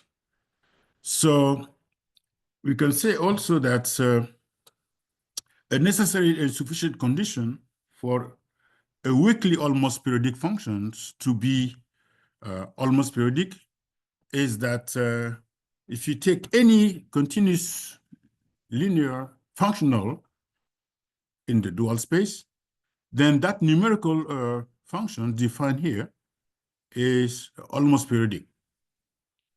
It's exactly the same thing that we define in the locally convex spaces. Now, it's easy to prove that if F is weakly periodic, and I'm sorry, if F is almost periodic, then it is weakly almost periodic, and the range is relatively compact. Actually, in locally convex spaces, if F is weakly almost periodic and the range is relatively compact, then F is almost periodic. It is not the case actually for locally convex spaces. So the proof is very easy. So if you take any continuous linear functional, you look at this difference, it has this bound here.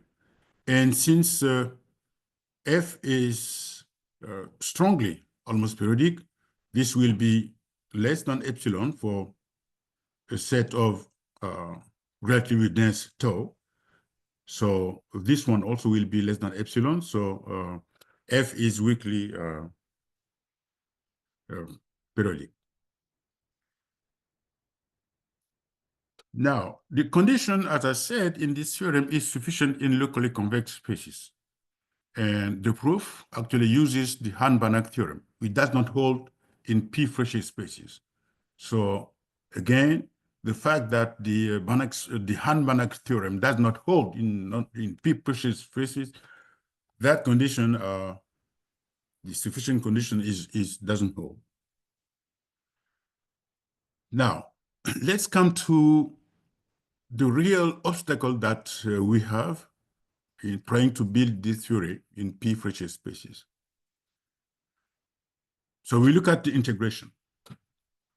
So one way is to define the integral as the limit of these Riemann sums. We will see that actually the mean value theorem, that shows this inequality, does not hold in p-Fréchet spaces. Indeed, if we take the norm of this first sum, we have this inequality here, but in order to obtain this, which implies that inequality here, there is an issue. There is an issue, especially, as I said, because of that term here. Why? It's because that inequality, the first one here, does not hold. In fact, it is the reverse. That means m times this sum here is greater or equal to m times that sum to the exponent p. Because that term, the sum of ak plus 1 minus ak, is very bad. Even if we take the partition to be equidistant points, we see that that sum will give something here. It goes to infinity when n goes to infinity. It doesn't go to 0. So that inequality here is the one that actually play. So we cannot have actually the the integration defined as the sum of the Riemann sum. Now, in his book, or his paper, and also the book, this is how Bayumi tried to build the theory. So he considered this partition on the interval AB and look at the step functions that we call here s of x, the integral actually is defined as the sum of the vectors yk times ak plus 1 minus ak. Okay. So in this case, if you look at the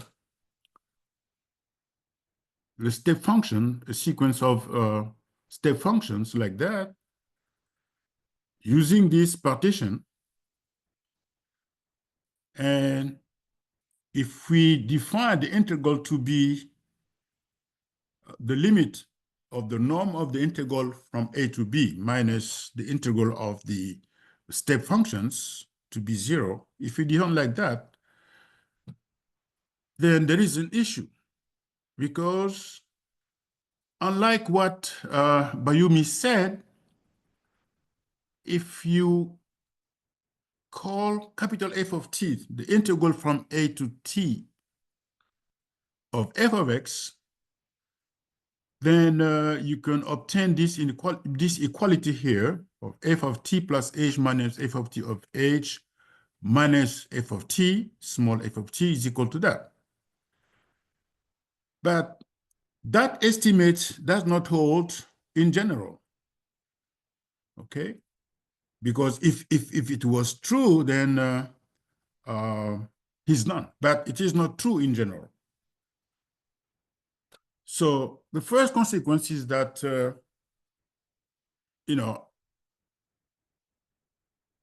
if f is a periodic, almost periodic functions, and its derivative is uniformly continuous, then we cannot say that the derivative is also almost periodic. That result is true in locally convex spaces, meaning that if f is almost periodic and its derivative is uniformly continuous, then the derivative is almost periodic. It is not true, actually, in the case of non-locally convex spaces. A second approach is the one that we can call the Riemann type definition of the integral. So we consider the Riemann sum that we have here. Again, we have a partition of the interval AB, ak plus 1, k from 1 to n. And because of that property, that the norm, the p norm, lambda x is equal to the modulus of lambda exponents p times the norm of x, because of that property, again, this approach of the integral in the Riemann sense does not hold.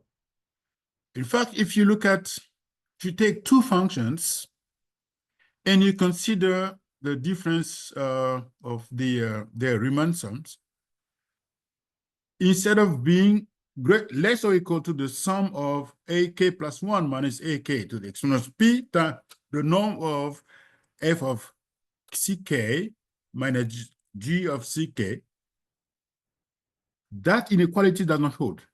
That's not true. In fact, because p is between 0 and 1, if we take ak plus 1 minus ak less or equal to 1, then if you take it, you put it at the exponent p, it's greater or equal to ak plus 1 minus ak, okay? And if you take k to be large enough, then this is absolutely true. So this second approach does not hold either. And consequently, even if f is a continuous function, we don't have this very interesting inequality known in the usual calculus, right? The norm of the integral is less or equal to the integral of the norm. It does not hold. And consequently, if we consider the mean value, define what I have a capital M of F, if you define the mean value like that, and using the metric that I introduced earlier, then seems like the mean does not exist for any almost periodic functions. Why? Because the proof use actually the properties above. I mean, the one, intrinsic to the definition of the Pinot. So because of that, yes, I'm almost done. Hello? Off it. Okay. Somebody is talking. Okay, so consequently, we cannot attach any Fourier series to an almost periodic function with values in non-locally convex spaces. Okay, and also almost periodicity does not imply the approximation property by trigonometric polynomials. So these are obstacles actually to build a complete theory of almost periodicity for function with values in non-locally convex spaces. Now, recently also, Professor Gall and Goldstein are trying to make some applications of differential equations with forcing term being almost periodic. And we consider this in p-Fréchet spaces. Actually, if you look at the non-homogeneous equation, x prime of t is equal to ax of t, then you can have a unique solution using the semigroup defined as the limit, of the identity operator minus t over n, a, exponents minus n, or x. So this is the same, semigroup that we encounter in the usual theory of semigroup of linear operators in Banach spaces. However, if we have now a non-homogeneous equation, then there is no solution to these very simple equations. X prime is equal to ax plus f. There is no solution because the solution will have, if it exists, it should have an integral representation. But the theory of integral does not exist yet in non-locally convex spaces. So this very simple linear equation has no solution. Now, how can we, is there any chance that we can have something that exists? Yes, for a particular example of almost periodic functions, so we take f to be defined by a vector times a function, which is a numerical function, which is almost periodic. For this kind of functions, everything works. In fact, if f small f is almost periodic and c is a vector in a p-Fréchet spaces, then the function defined y of t here, defined this way, is almost periodic and satisfy these differential equations. The problem here is because everything actually is done on the part of the function which is actually has values in R. Okay, if you take this, it's defined, this integral is defined in R. So everything works. Okay, so the proof is here. It's very easy. So yes, so we are done here. I will stop here and let you know that in conclusion, the fundamental theorem of calculus does not hold for p-Fréchet spaces, p between 0 and 1. Therefore, we cannot have many properties of almost periodicity, which we know in for functions with values in Banach spaces or locally convex spaces. So we need to build theory. Can we, define a kind of integration for which everything will work? Maybe. I am not sure. This is open question, and hopefully, some young mathematician in the audience will be interested in giving an answer, positive answer to that. Before I finish, I would like to invite you to visit on YouTube my American Mathematical Society invited address 3 years ago, where you can find various classes of periodic functions and motivated by concrete, real physical and biological phenomena. You can have also an outlook from periodicity in the usual sense, the whole hierarchy until almost automorphism. Thank you very much. I am done with that. Thank you. Thank you very much, Professor Gerigata Gaston.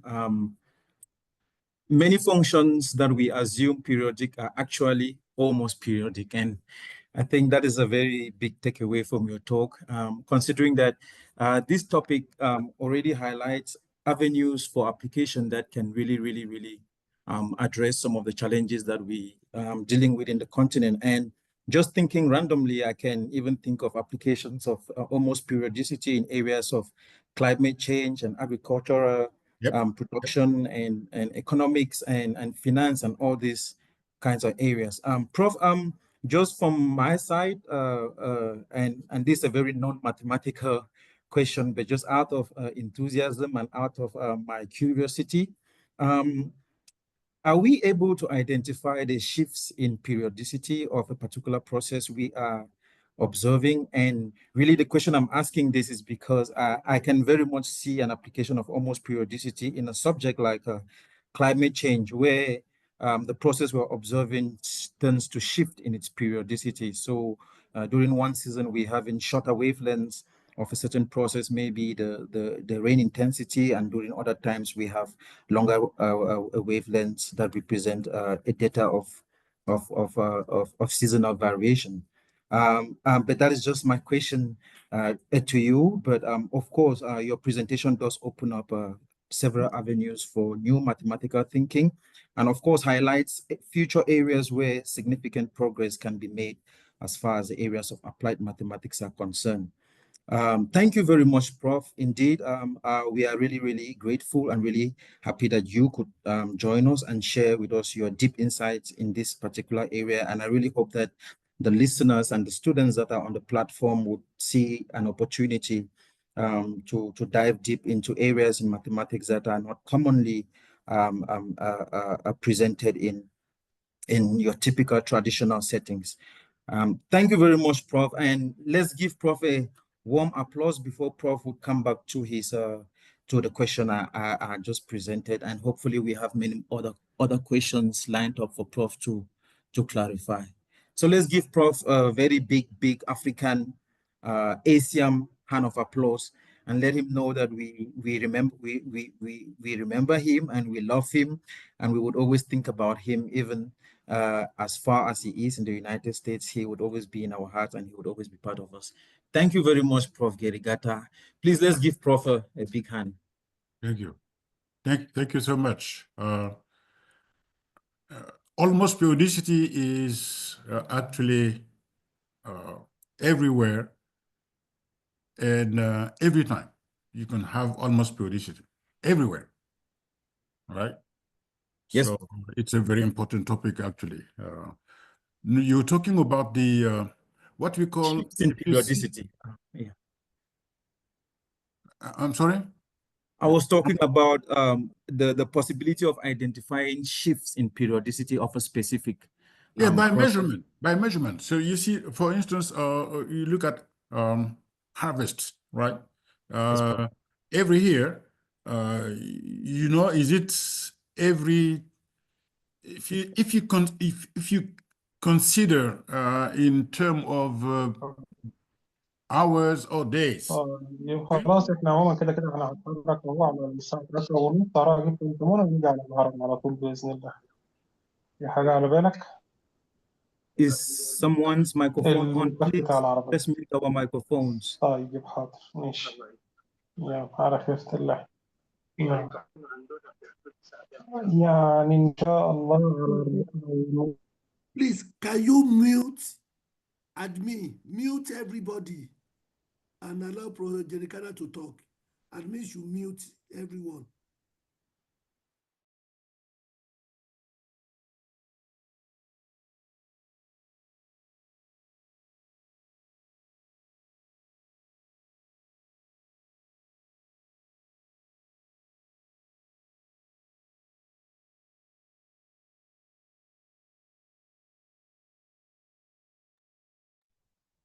Please allow Professor Jericata to talk and the coordinator.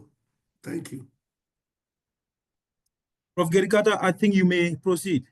Thank you. Oh, okay. Well, I mean, to find the, we call this, okay, if I come back to the definition, you have for these two in the definition are called epsilon periods, right?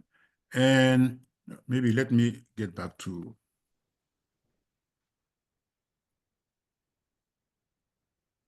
okay, I cannot roll back.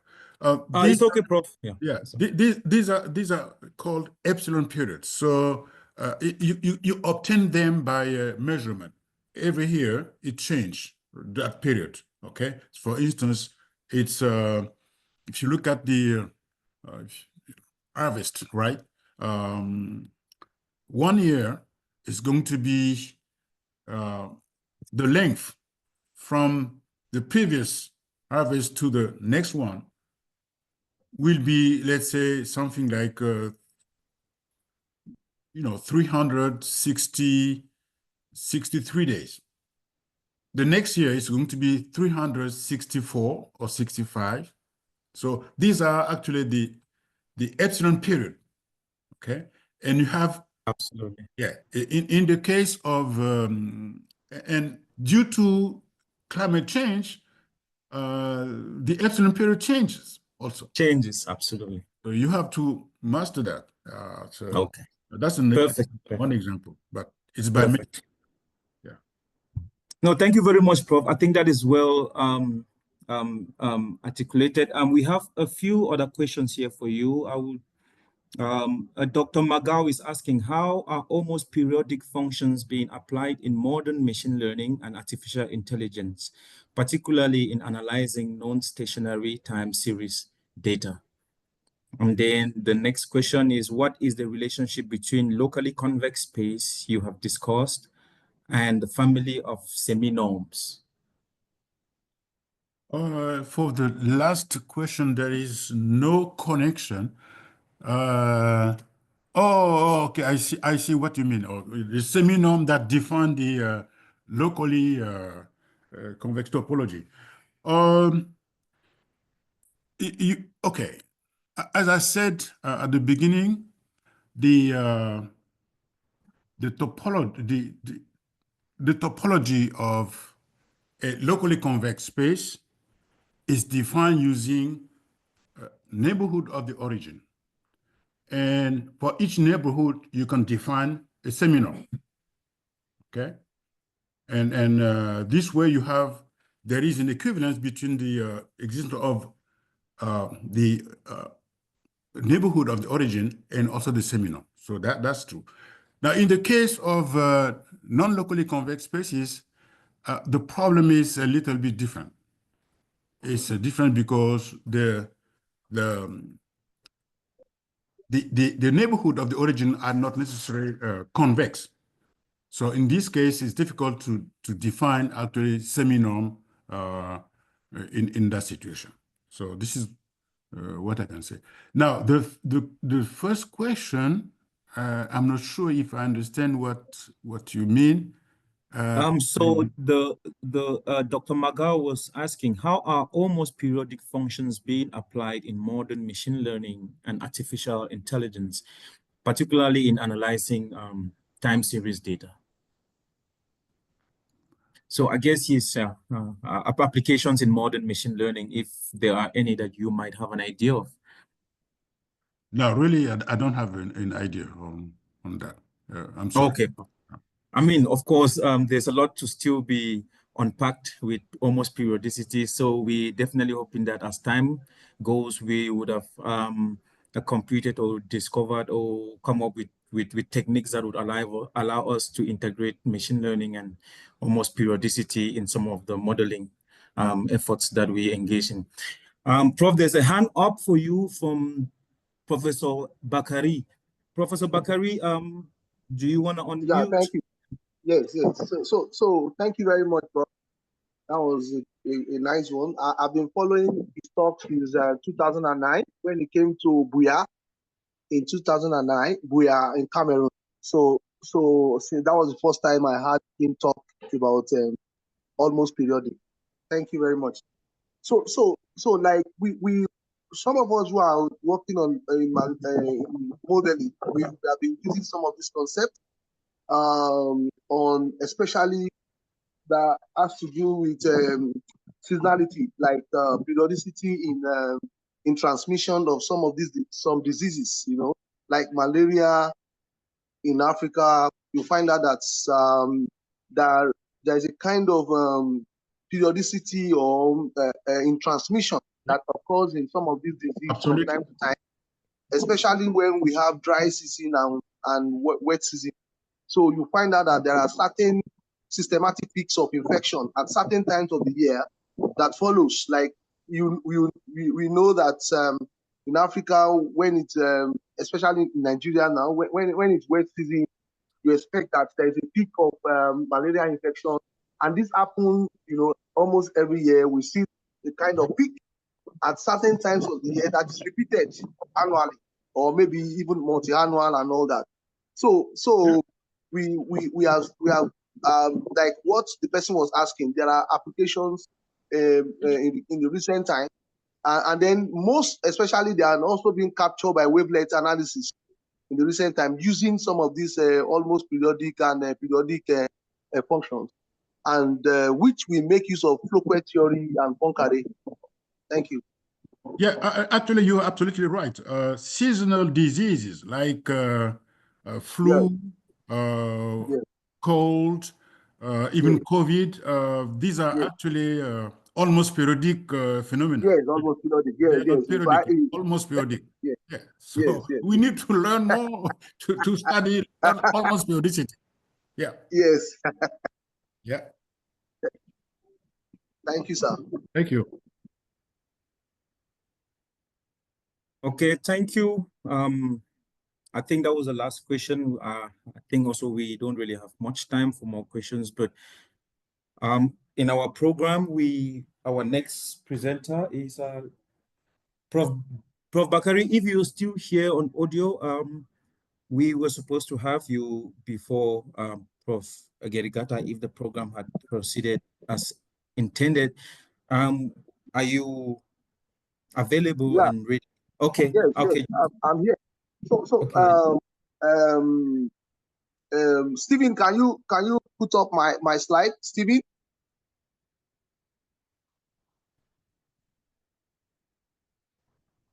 Stephen?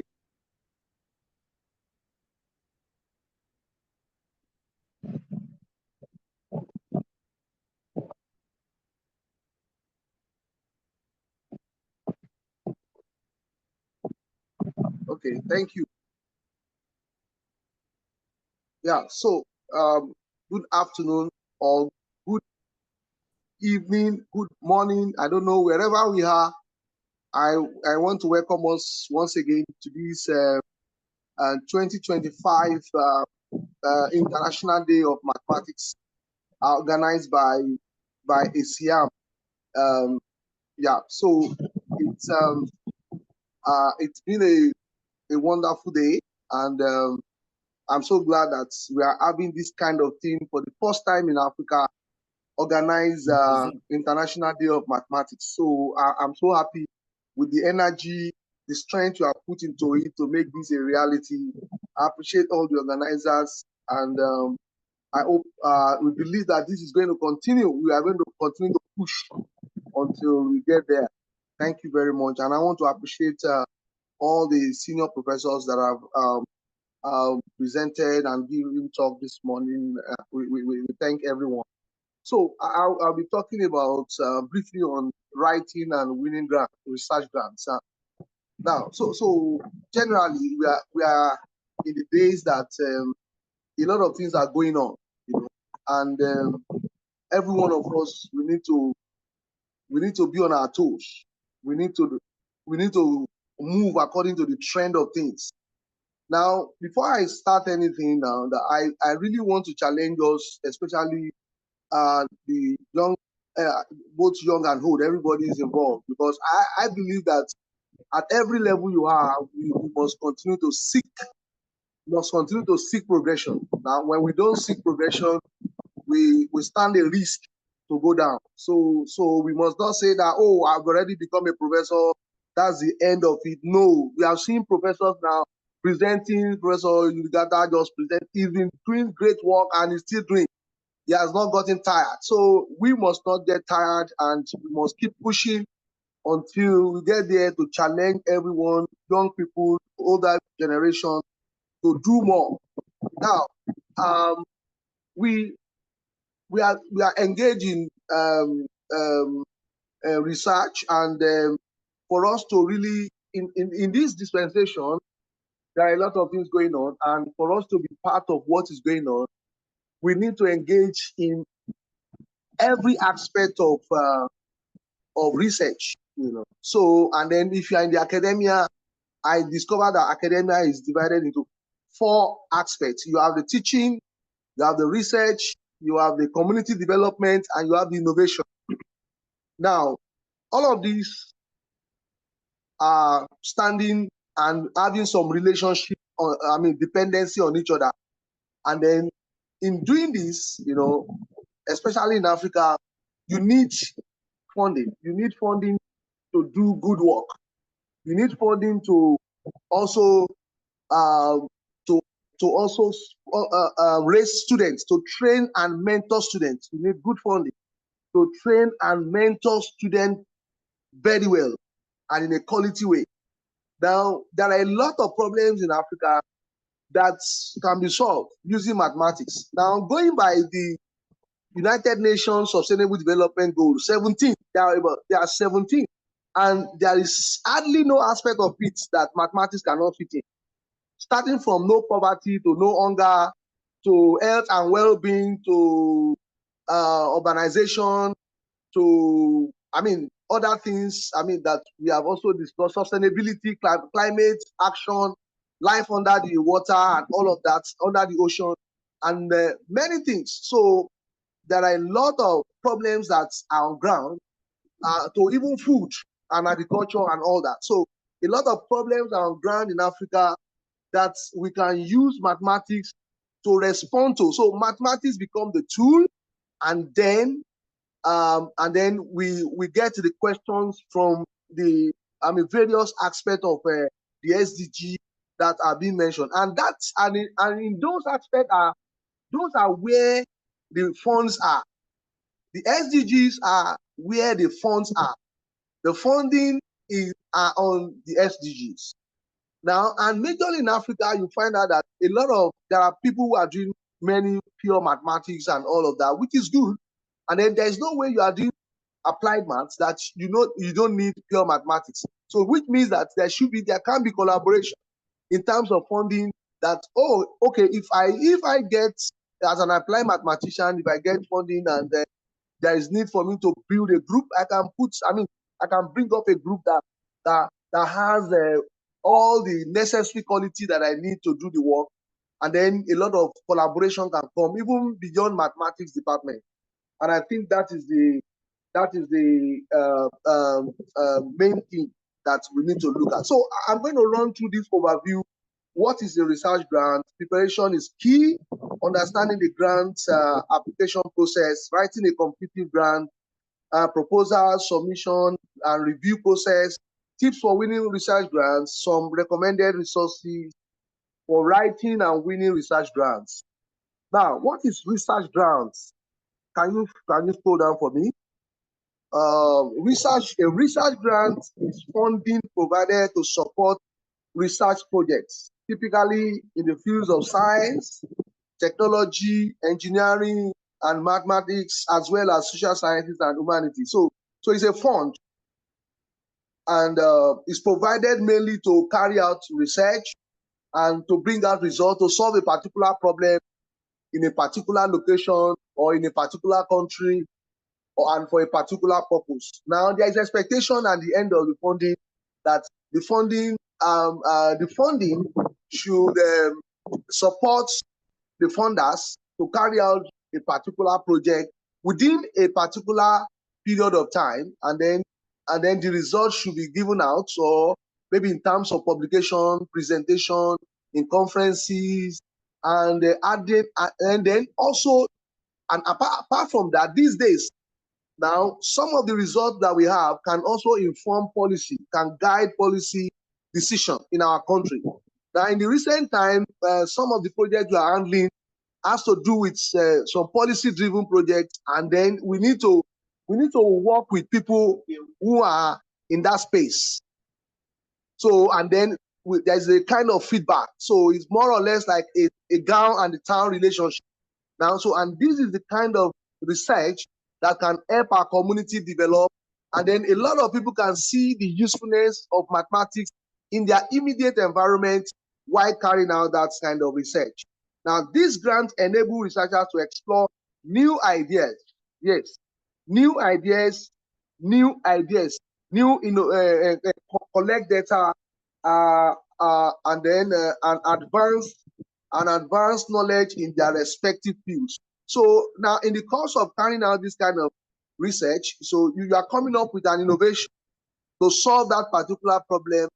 And while doing that, I mean, data are made available, because this kind of work is not just a theoretical model.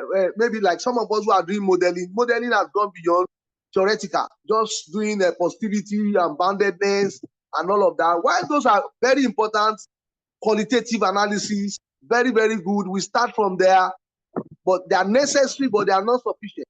Now we start from there, and then we move from the known to the unknown. And that is where people can really benefit from what we are doing. Now we collect the data to be able to calibrate our model and bring out useful quantitative results that can speak to the problem, that can speak to the policymakers, that can advise them on how they should carry out maybe some control intervention, or optimize some mixes of control intervention for a particular disease control. Now, and then an advanced knowledge in their respective fields. So it's an opportunity to also open up new areas, like doing a particular research and having a grant will help you to also carry out a quality research, not just a research to publish and perish and keep it in the archive, but research that can speak to what is going on, and then it has depth. It has depth, because you have a lot of time and money to be able to invest in the work to do quality work. Next. Now, research grants can be awarded to individuals, yes.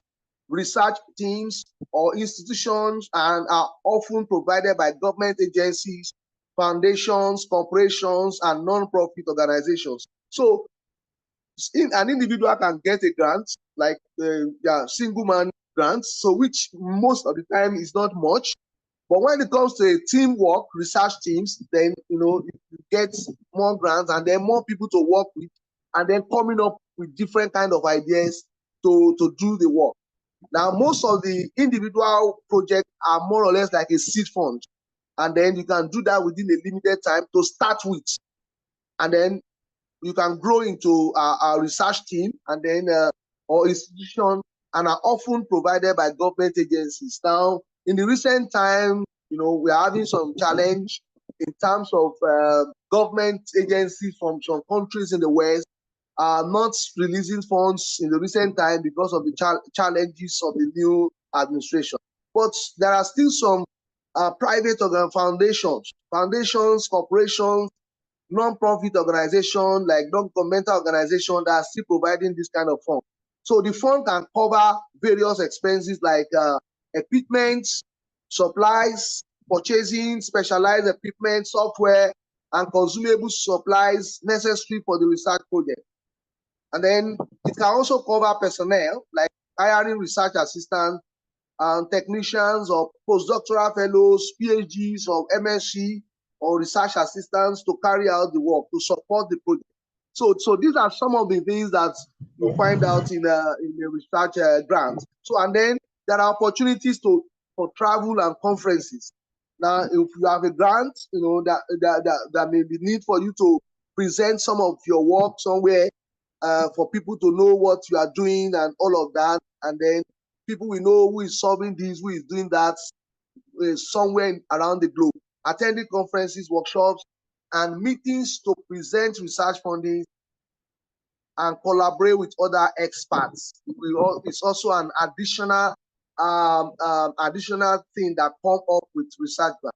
And then data collection and analysis. So there could also be some kind of primary data collection, maybe based on your project. So there could be some secondary data available, but there are particular areas you are looking at that you need to get information to feed into your model to be able to have a robust model and result. So you may need to carry out some primary data collection and an analysis of the data, including going for field work, surveys, and experiments. In the recent time, I have some students, we have some data, secondary data, but we needed to get some primary data. So, and then it needed to go for questionnaire and even some carrying out some genomic sequences of some of these parasites that are found in malaria for us to get more information to feed into our model.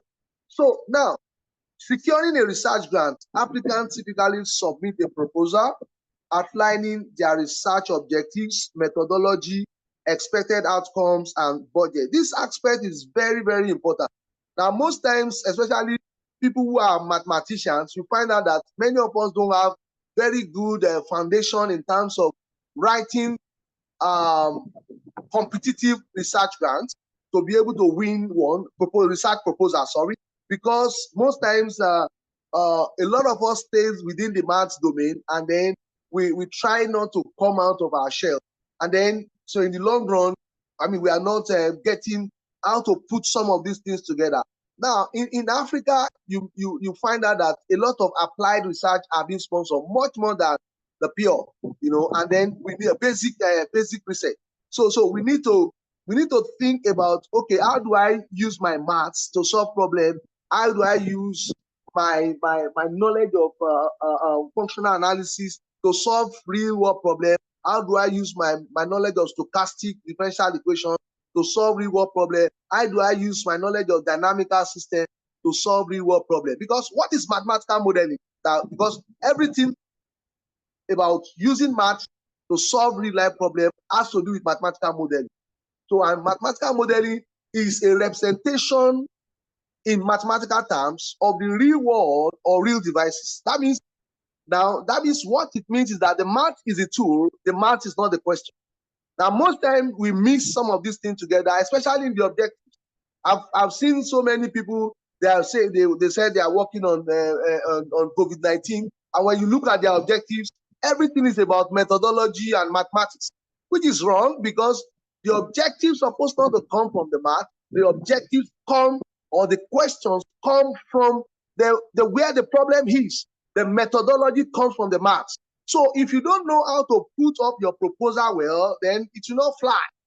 So you must be able to know. I'm talking about. I'm going to write a proposal on COVID-19 transmission in Malawi, and then I don't know. I don't understand the biology of COVID-19 transmission dynamics in Malawi.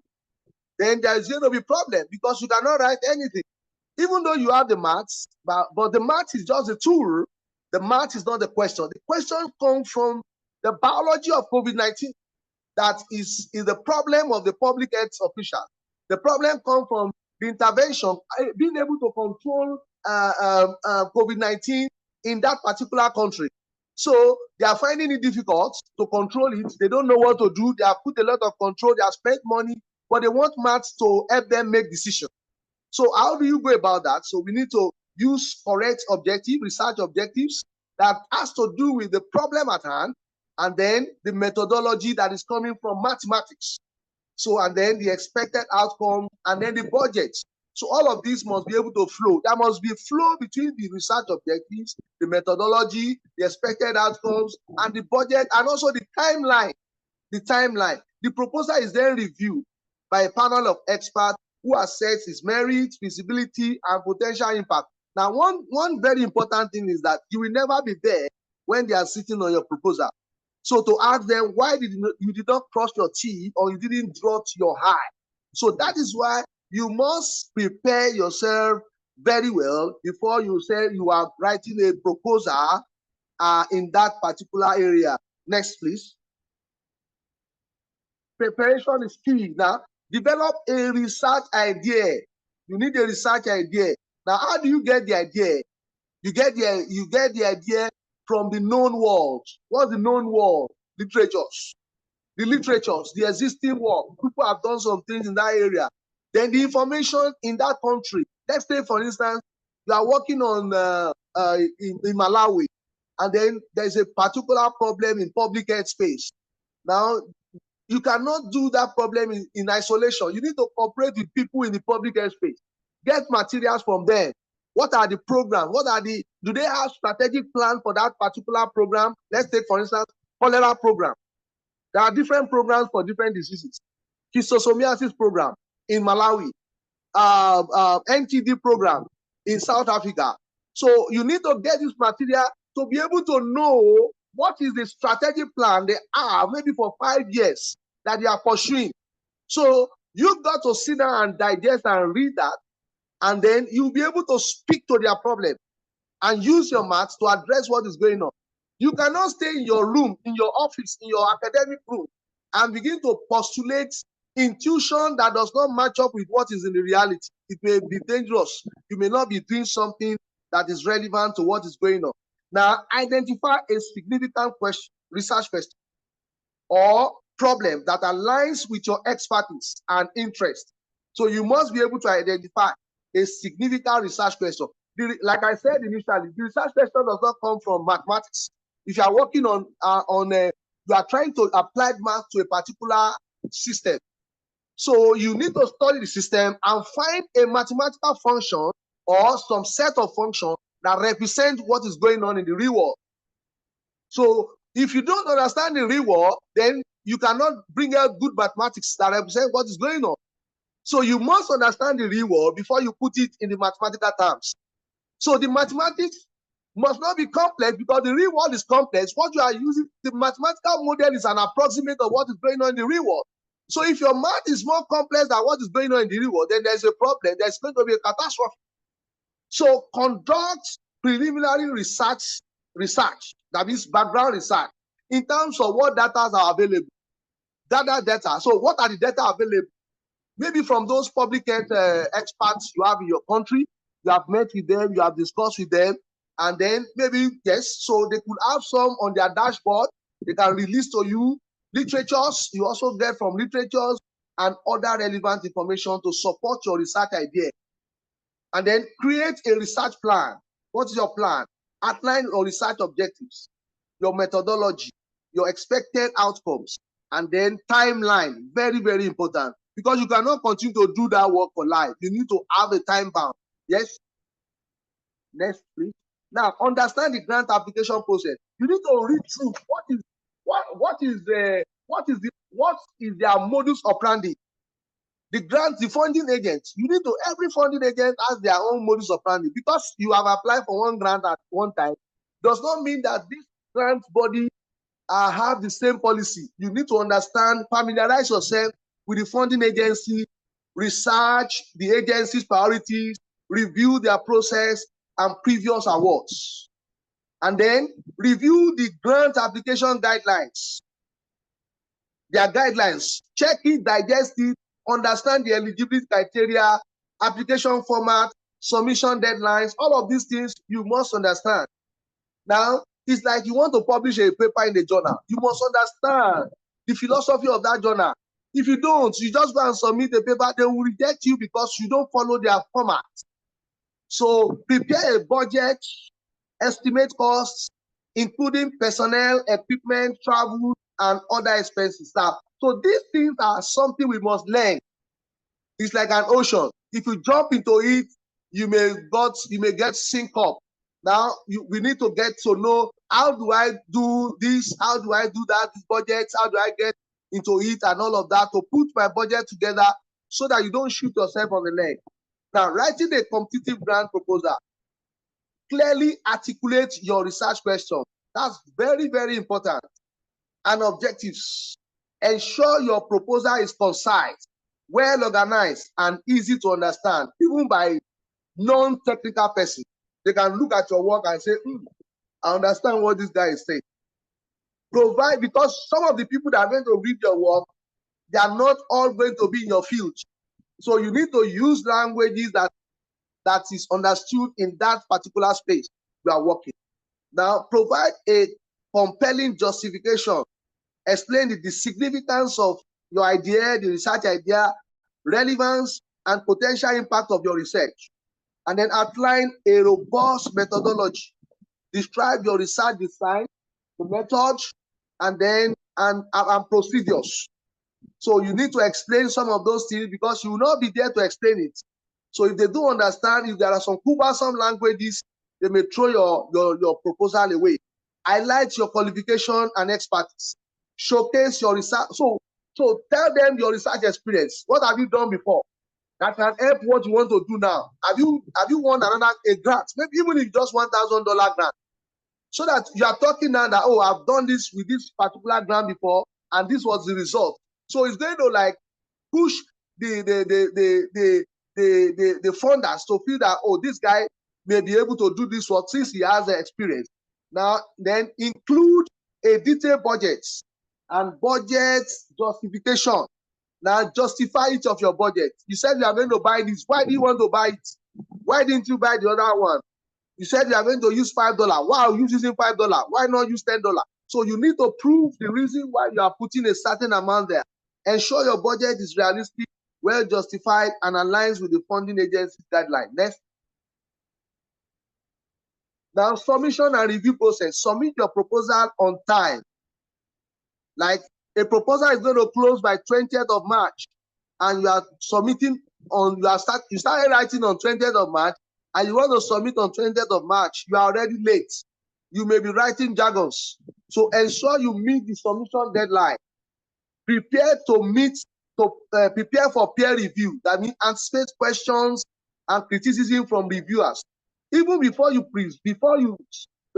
submit that proposal, there may be need for you to present it among your group, to critique it, to evaluate it before you finally submit. So give more time to do this work before the deadline, and then respond to reviewers' comments, address concerns, and revise your proposal accordingly. Next. Now, tips for winning research grants. Start early. Allow sufficient time for proposal development. Review and revision. Collaborate with colleagues. Foster interdisciplinary partnership to strengthen your proposal. Now, and that was one of the first things I mentioned. So start very early so that you don't rush while you are trying to send the proposal at the final day. And then collaborate with colleagues. Don't stay alone. Don't be a lone ranger. Someone said that if you work alone, you will work fast, but you will not work, you will not go far. But if you work with people, you will go very far. So you need people, you need team. When you are in a good team, it can better your proposal. Now, seek feedback, obtain constructive feedback from peers, maybe your group, your mentors, and funding agency representatives. Then be persistent. Don't be discouraged by the rejection. Now, there's nobody that has won any grant that have not been rejected before. So you keep pushing. Just like when you send a paper, they didn't accept, you look at what is going on, you send it to another journal, and then one day they accept your paper, you are very happy. So don't get discouraged by rejection, or revise and then resubmit your proposal. So you need to keep moving, stay up to date, and funding opportunities. Regularly check funding agency websites, newsletters for new grant opportunities. So if you want grants, you have to seek for grants. So keep updated. Then lastly, some recommended resources for writing and winning research grants. You have some of them here. NIH grant winning writing tips, National Science Foundation grants proposal guide, American Association of Universities grant writing guide. So you have some of these things that can guide you on how you can win and write grants. Next. I think I'm done. Thank you very much. That's just what I have. Over.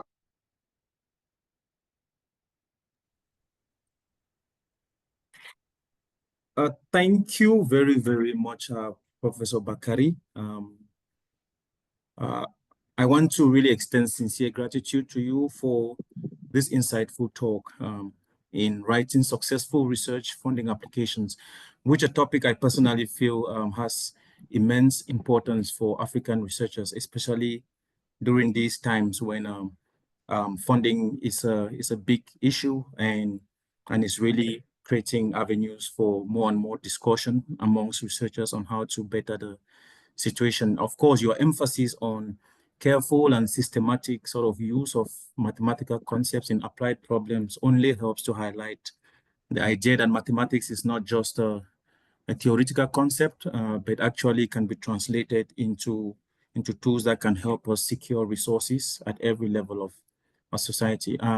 Thank you very much, Bakari, and we really hope that your talk would inspire scientists across the continent on this very, very important issue of funding. And I hope that some of the mistakes that we have overlooked in the past, I hope that your talk has shed some light and that we would begin to see more successful grant funding applications coming up.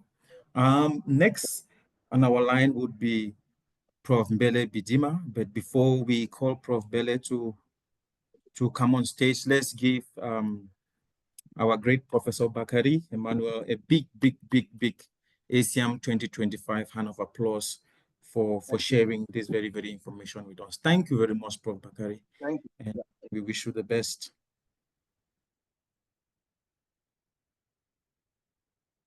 Next on our agenda, we have Prof. Mbele Bidima. If Prof. Mbele is available, at this moment, I would just like to invite Professor Abdona Tangana to please welcome Prof. Mbele for us and share a few words in terms of Prof's background and what Prof has been busy with during the tenure of his ongoing and very successful career.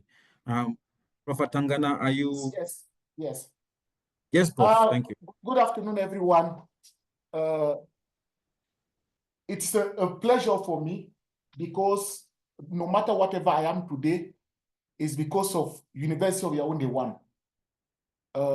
Where I'm coming from, I'm from Cameroon, and that's where I started my mathematics career. And some of the people that were like our teacher, our tutor, Professor Mbele, it is true that I did not interact with him directly, but he is a senior person to me. And he embraced, when I spoke about ASIAM, he embraced ASIAM at some point even more than me. And that zeal is what actually makes us to have this meeting today, because he is the one who recalled that we have International Math Day. So Professor Mbele is the president of Central Africa. I was supposed also to introduce Professor Bakari, who is the president of West Africa. And Professor Mbele is working extremely very hard in our poor country to make sure that the younger one emerge. And he has created several centers with no money there in Cameroon. He has worked also across Africa. And whenever there is something concerning Africa, Professor Mbele would like to be there. Those are the elders that we want. People that think in general about the continent, not about themselves. Like I mentioned, Professor Mackenzie, I mentioned Professor Gaston. I'm also talking about Professor Bakari. So it is an honor for us to receive Professor Mbele from Cameroon. So Professor Mbele, please, you have the floor.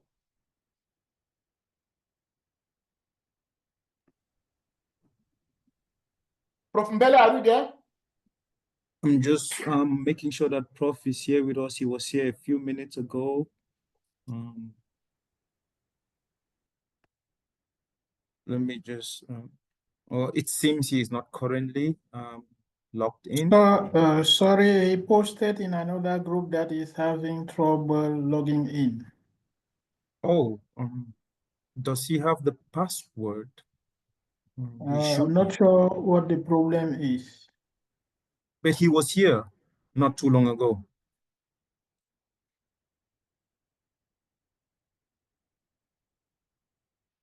Prof, are you able to just switch Prof Bele maybe on WhatsApp?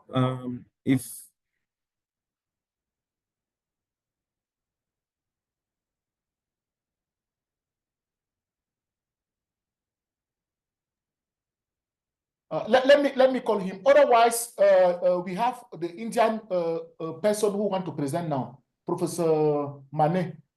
If Professor Mbele is not ready, can Professor Mane present?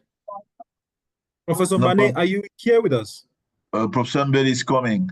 Okay. Oh, yes, I am here. Should I share my screen, yes, sir? yes. Okay, no problem. We will take Prof Bele okay. for now, and then Prof Mane.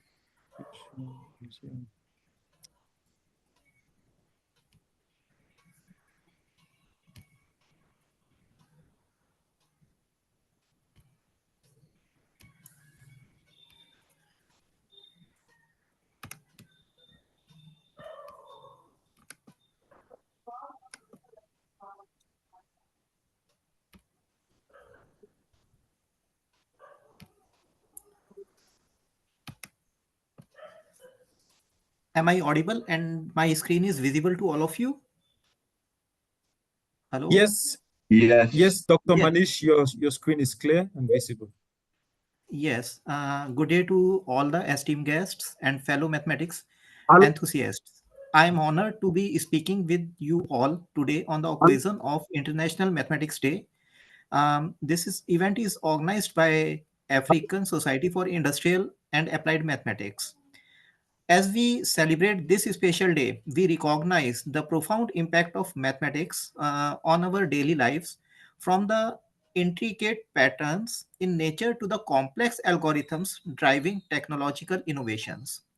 Today, we gather as a global community to share the ideas, to inspire each other, and to explore the latest advancements in the field of mathematics. I am hereby very excited to contribute to this vibrant discussion and share my insights on the topic of my presentation, Deciphering Cantilever Beam Complexity through Coupled Fixed Points in Fuzzy Metric Realms. Before I begin, I would like to express my gratitude to the African Society for Industrial and Applied Mathematics for organizing this outstanding international event and bringing the worldwide audience together to celebrate the beauty and importance of mathematics. Now, let us embark on this intellectual journey together, exploring the wonders of mathematics and its transformative power to shape our world. Myself, Dr. Manish Jain from Department of Mathematics, Ahir College, Rewari, India. Before starting, I would like to convey a message to the international community of mathematics that sponsor a needy one, else make someone eager to sponsor that needy one. Our little effort may not change the entire world, but may change the entire world of someone. This message is in the loving memory of my beloved mother, Srimati Shashi Jain, who has been passed in January 2020. Now, I would like to brief the outline of my present talk.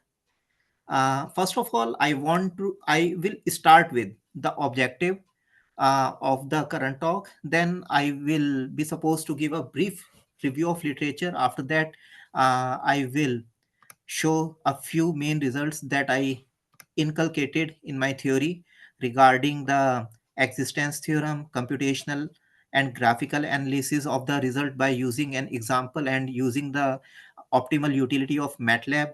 Um, and finally, as the application of the pure mathematics, the results that I designed in the framework of fuzzy metric space, I would like to give the application part to cantilever elastic beam boundary value problem.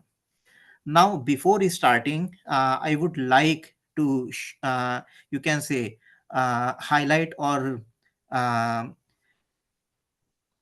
discuss what do we mean about elastic cantilever beam. In fact, the elastic word itself shows that the thing that can deform under load, but it returns to its original shape when the load is removed. Now, the word cantilever, uh, this word suggests that it is a beam that is fixed at one end and free at the other. And finally, the beam, it is a structural element that is designed to resist loads applied perpendicular to its longitudinal axis.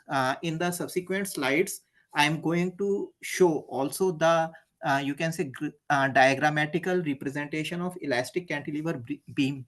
But before that, I would like to discuss in brief about the objective of the present talk.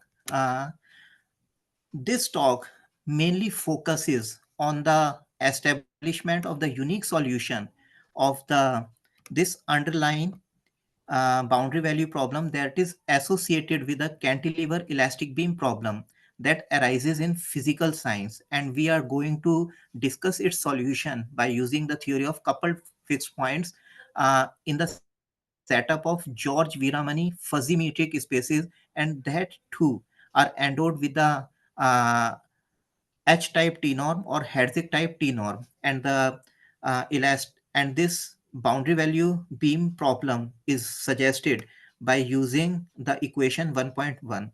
Now, since this is a fourth order ordinary boundary value problem, so we are having certain type of derivatives, that is first order ordinary derivative, second order ordinary derivative, third order ordinary derivative, as well as fourth order ordinary derivative. Now, um, what are the physical significance of these derivatives in our theory of cantilever beam elastic problem? Now, the first order partial derivative, this represents the slope of the tangent to the curve. The second order derivative denotes the measure of concavity, that is how the beam is bending downwards. And the third order derivative, it denotes the jerk in the beam due to the bendingness, that is due to the curvature, the measure of curvature. And finally, the fourth order derivative, it is a very crucial, you can say, it is very crucial in structural analysis and designed to ensure to ensure the safety and optimal material usage. Actually, the fourth order derivative gives the load distribution along the beam. Now, here are the physical significance of the boundary conditions that are inculcated in the boundary value problem 1.1. We are having P0, P dash 0, P double dash 0, P triple dash 1, all are equal to 0.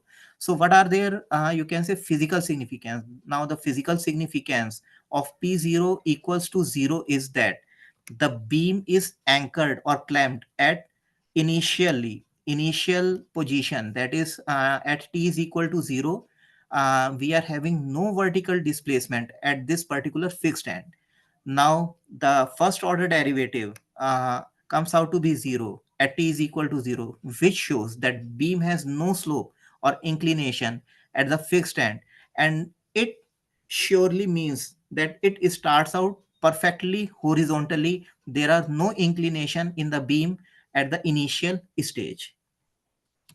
Now the second order derivative also comes out to be 0 when t is equal to 0, that is at initial stage. There is no bending moment at the fixed end, and so the beam is straight and unbent at the point where it is clamped. All these are, you can say, the boundary value assumptions that we are considering, and we are only just highlighting why we are considering them, what are their physical significance. Now the final fourth condition that comes out to be, you can say, at the second free end, at t is equal to 0, we are having, you can say, the beam is grouted at the pole or in the wall, and when t is equal to 0, there the beam is free. So the third order derivative when t is equal to 1 comes out to be 0, which suggests that there is no shear force at the free end of the beam, and it simply means that the beam can freely deform without any internal resistance to shearing at t is equal to 1, which is the free end. Now, what we are going to, you can say, establish or present in this talk, we are going to shed light on the notion of fuzzy sets and fuzzy metric spaces, as well as coupled fixed point theory. And further, we are going to formulate a coupled fixed point theorem in the framework of fuzzy metric space endowed with Herzig type T naught. And by using this coupled fixed point result, we are going to discuss the solution of the physical science problems, which in our case is cantilever elastic beam problem. Actually, we have only taken one example, that is cantilever beam problem from the physical world. By using this technique, any problem, any physical science problem can be, you can say, solved by using this particular technique. Now the work has been divided into two main manifolds. The first manifold talks about the coupled fixed points for mixed monotone operators or mixed monotone, you can say, mappings that are subjected to nonlinear contractions. And in order to, you can say, experimentally verify our result, we have shown the analysis by using an applied example, and we have done the computational as well as graphical analysis by using MATLAB in our case. And in the second manifold presents the application, the applicability of our established pure mathematical results uh, to establish the unique solution of the cantilever elastic beam boundary value problem. Now, before further moving, I would like to discuss what motivates us to give the present talk. Actually, we all are talking always about the applications of mathematics in real life problem. Now, in real life problems or in real life situations, there arises so many, you can say, perplexities, situations that can be transformed into differential and integral equations, and we have to search for their solutions. Now, alternate if we talk alternatively or on the flip side of this coin, fixed point, if we talk about fixed point iterative techniques or methodology, fixed point methodology can be used to utilize the existence of solutions of differential as well as integral equations. Now, if we blend both these two ideologies together, along with some, you can say, fuzzy logic or fuzzy terminology, which in our case is the notion of distance in terms of fuzzy, that is, we have fuzzified the distance and termed it as fuzzy metric. We can surely make assertions to the realistic life problems. Now, this makes us to carry our research in a direction that further, you can say, establishes the solution of cantilever beam boundary value problem. Now here we can see a certain examples of cantilever beams in terms of real structures. Uh, we have seen the balconies. Now balconies are, you can say, supported by the cantilever beams.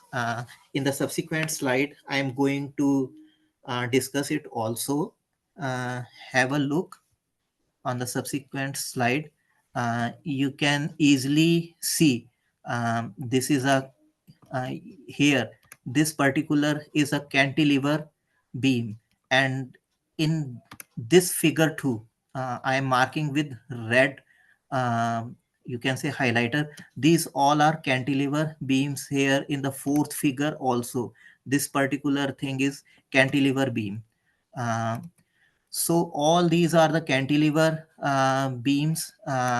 One end has been fixed. For example, in this particular figure, the fixed end is A and the free end is end B. Here, this is also a cantilever beam with one end fixed and the another end is free. Uh, so balconies are supported by using cantilever beams. Further, we have seen the traffic light posts and systems cantilevering over the streets, overhangs of roofs, aeroplane wings, side mirrors of cars, cranes, wind turbine blades, and many much more things. We can have the idea what do we mean by cantilever beam from the realistic word problem. So these are the, you can say, diagrams or actual figures of the cantilever beam. So in our case, what we are going to do, you can say this is the longitudinal axis, and when we pressure or put weight on this particular beam, on the undeformed beam, then uh, somehow this particular beam get deformed. Uh, this particular beam get deformed, and it makes an angle. You can say the angle theta. So in our this particular theory, what we are going to have the solution of the boundary value problem that is inculcated in the theory of cantilever elastic beam problem. Now here is the basic of fuzzy theory of metric spaces that we are going to discuss in very brief over here. Uh, we have encountered many times in the realistic world problems where the situations are encountered where it is not possible to talk exactly about the truthfulness or falsity of the solution of the particular problem, but we require some intermediate solution or explications. In such cases, in such particular case, fuzzy theory plays its role and addresses all such sorts of affirmations. In fact, in terms of fuzzy theory, what we do, we actually incorporate or we simply additionally add some type of flexible membership function that lies in between uh, the complete falseness and truthfulness, that is which the values of this particular membership lies in between 0 and 1. um, and consequent of this particular, you can say, flexibility of membership function, the fuzzy theory provides a broad spectrum of applications in almost every field of science, including artificial intelligence, rocket science, space science, signal processing, data analysis, uh, quantum, physical and life science, aeronautical engineering, and many much more fields. Now, uh, the process of fuzzification plays an important role in realistic word problems where a crisp quantity, for example, if we are having a crisp set that is transformed into a fuzzy quantity. Uh, Now, this phenomena involves the process of identifying the assorted known crisp and deterministic quantities as the complete, uncertain, and non deterministic ones. Now, if we talk about the, you can say, crisp set, the membership function is actually a characteristic functions which has only two exact values, 0 or 1. But in case of fuzzy set, we are having the membership functions that has the membership values that lies in the broad spectrum that lying in between 0 and 1. So the crisp set is a particular example, yeah, or we can say it is a particular case, not example, it is a particular case of fuzzy set theory.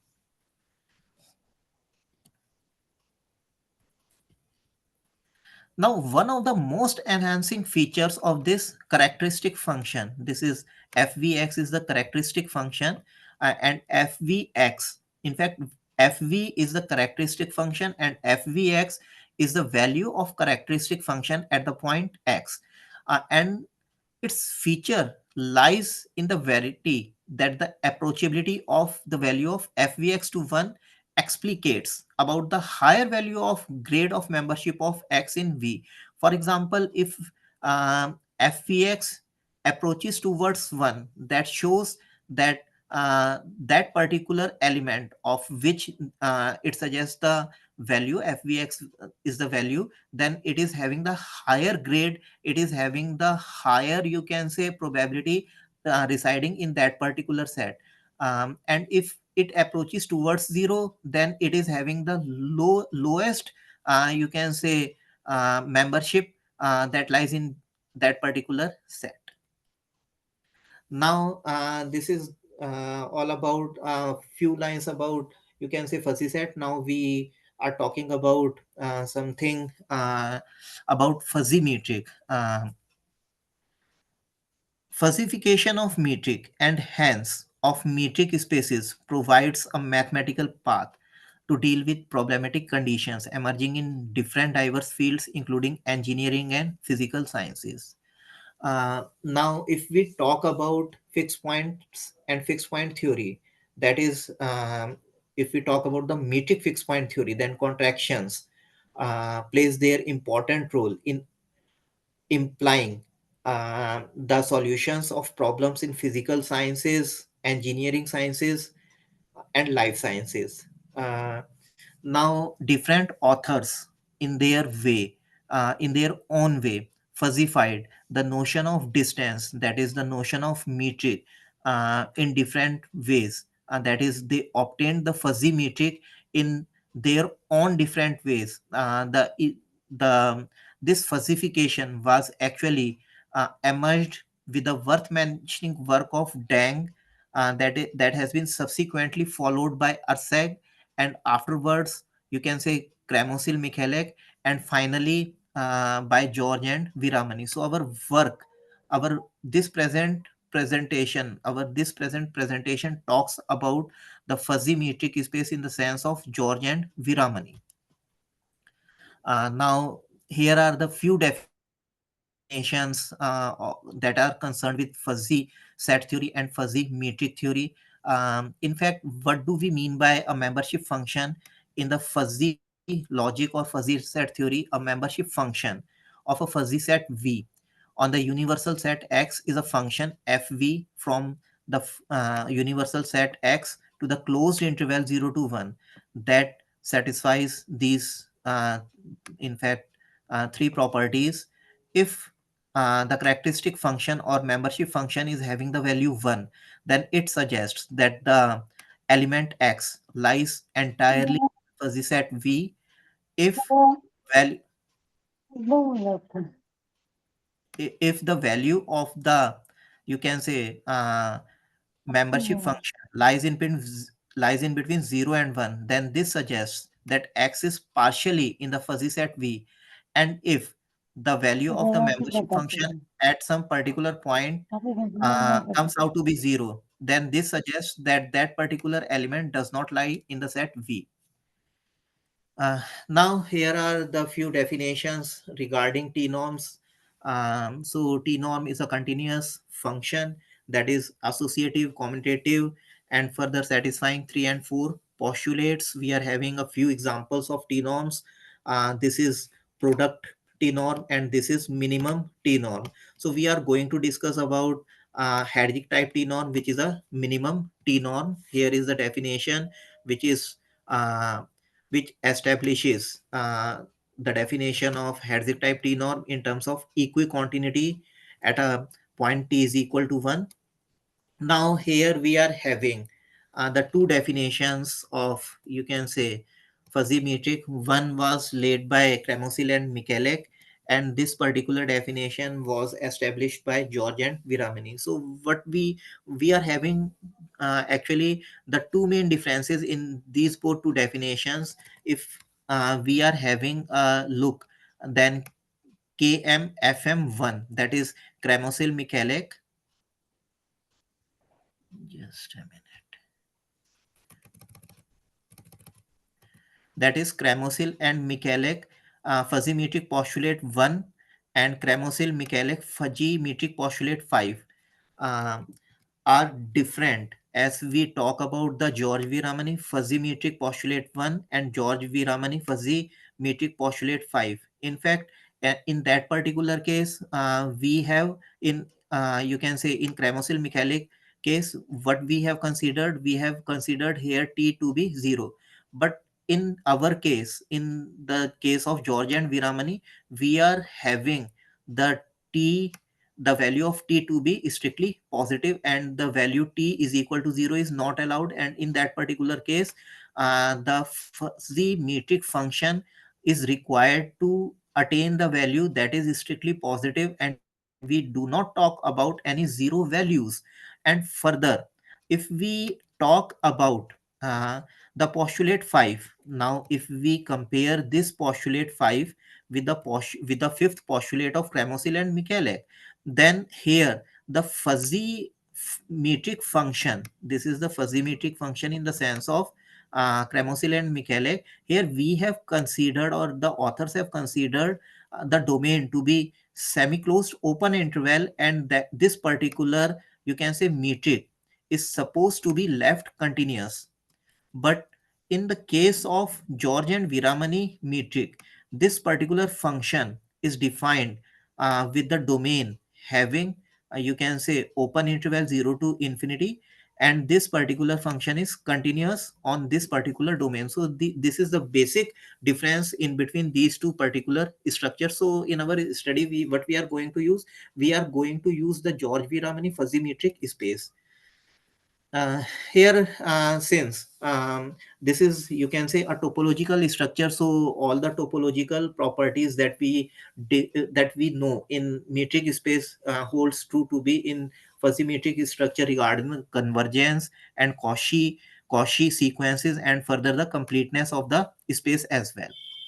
Now before 1987, the fixed point theory was enjoyed only in a single dimension, only in a single dimensional space.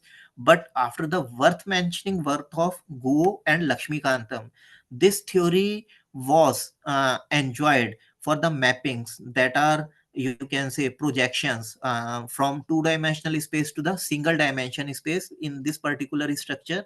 In coupled fixed point theory, what we are going to use, we are going to use the mappings from product space having the domain as product space to a single dimensional space, that is from two dimensional to single dimension.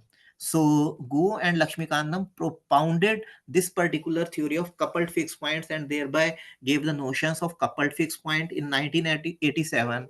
But at that time, authors didn't enjoy much uh, in this particular fixed point theory. But after the worthy work of Bhaskar and Lakshmikantam in 2006, this theory, you can say, get its wing and flies higher in the sky after the work of Bhaskar and Lakshmikantam that appeared in the journal Nonlinear Analysis.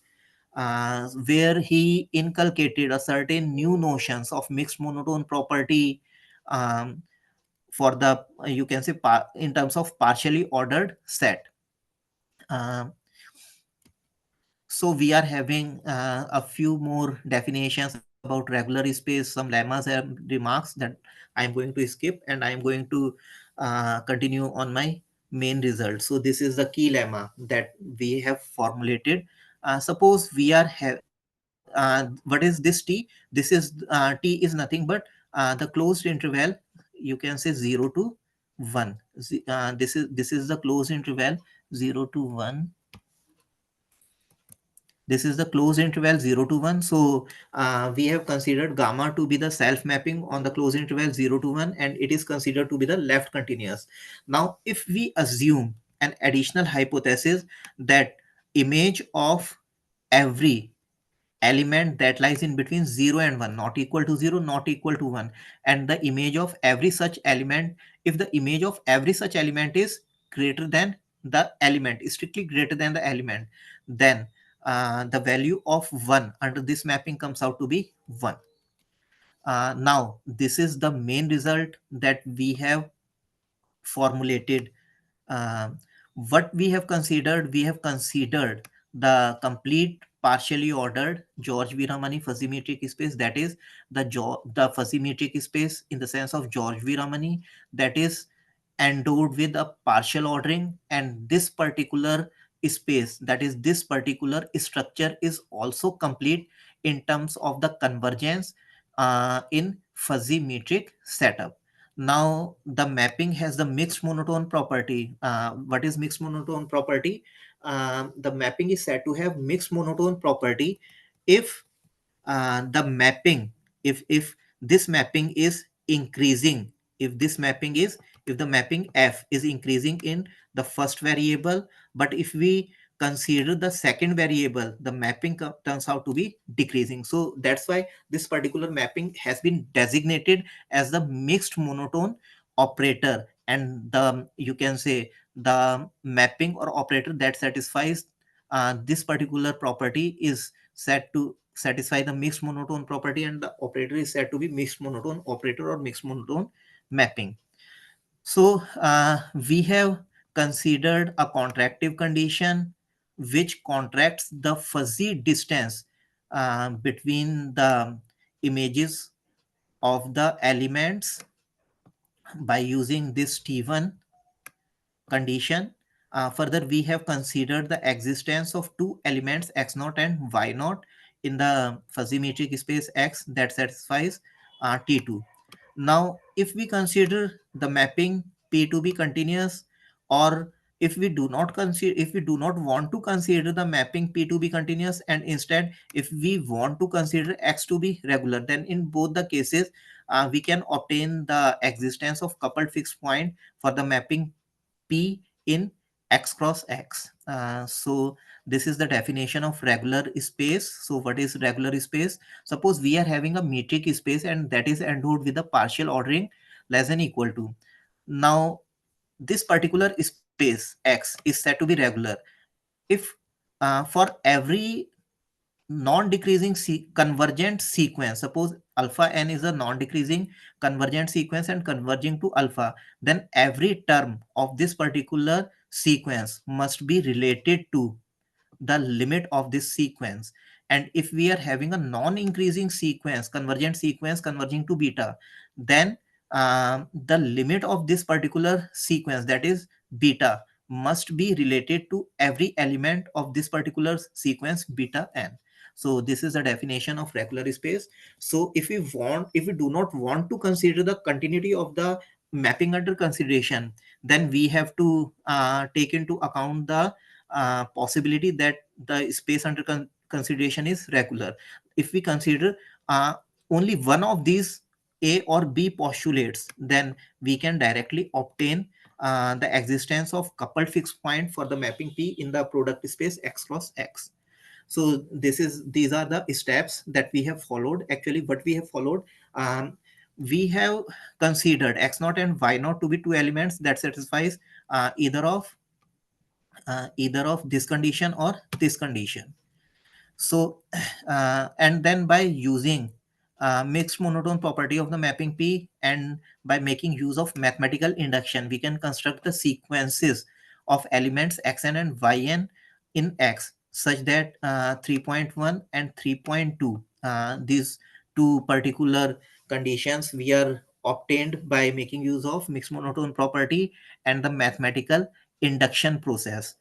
Now from here, if we consider xn plus 1, the pair xn plus 1 comma yn plus 1 to be equal to, I am saying that to be equal to xn comma yn, then it suggests that xn comma yn is the required coupled fixed point. So what we have considered? We have considered the strict inequality.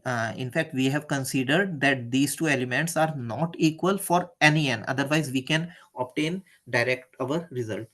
In the second step, we have shown that these two sequences xn and yn sequences are Cauchy sequence, and then since we have you can say formulated two Cauchy sequences in the complete space, then by the completeness of the space X, we can establish the existence of two elements x and y in this particular space X, so that the sequence xn converges to X and the yn sequence converges to Y. So we can obtain the equation 3.3. And now we are to do with the existence of, to show the existence of coupled fixed point for the mapping P. So if we take the assumption A. What was assumption A? The continuity hypothesis of mapping P.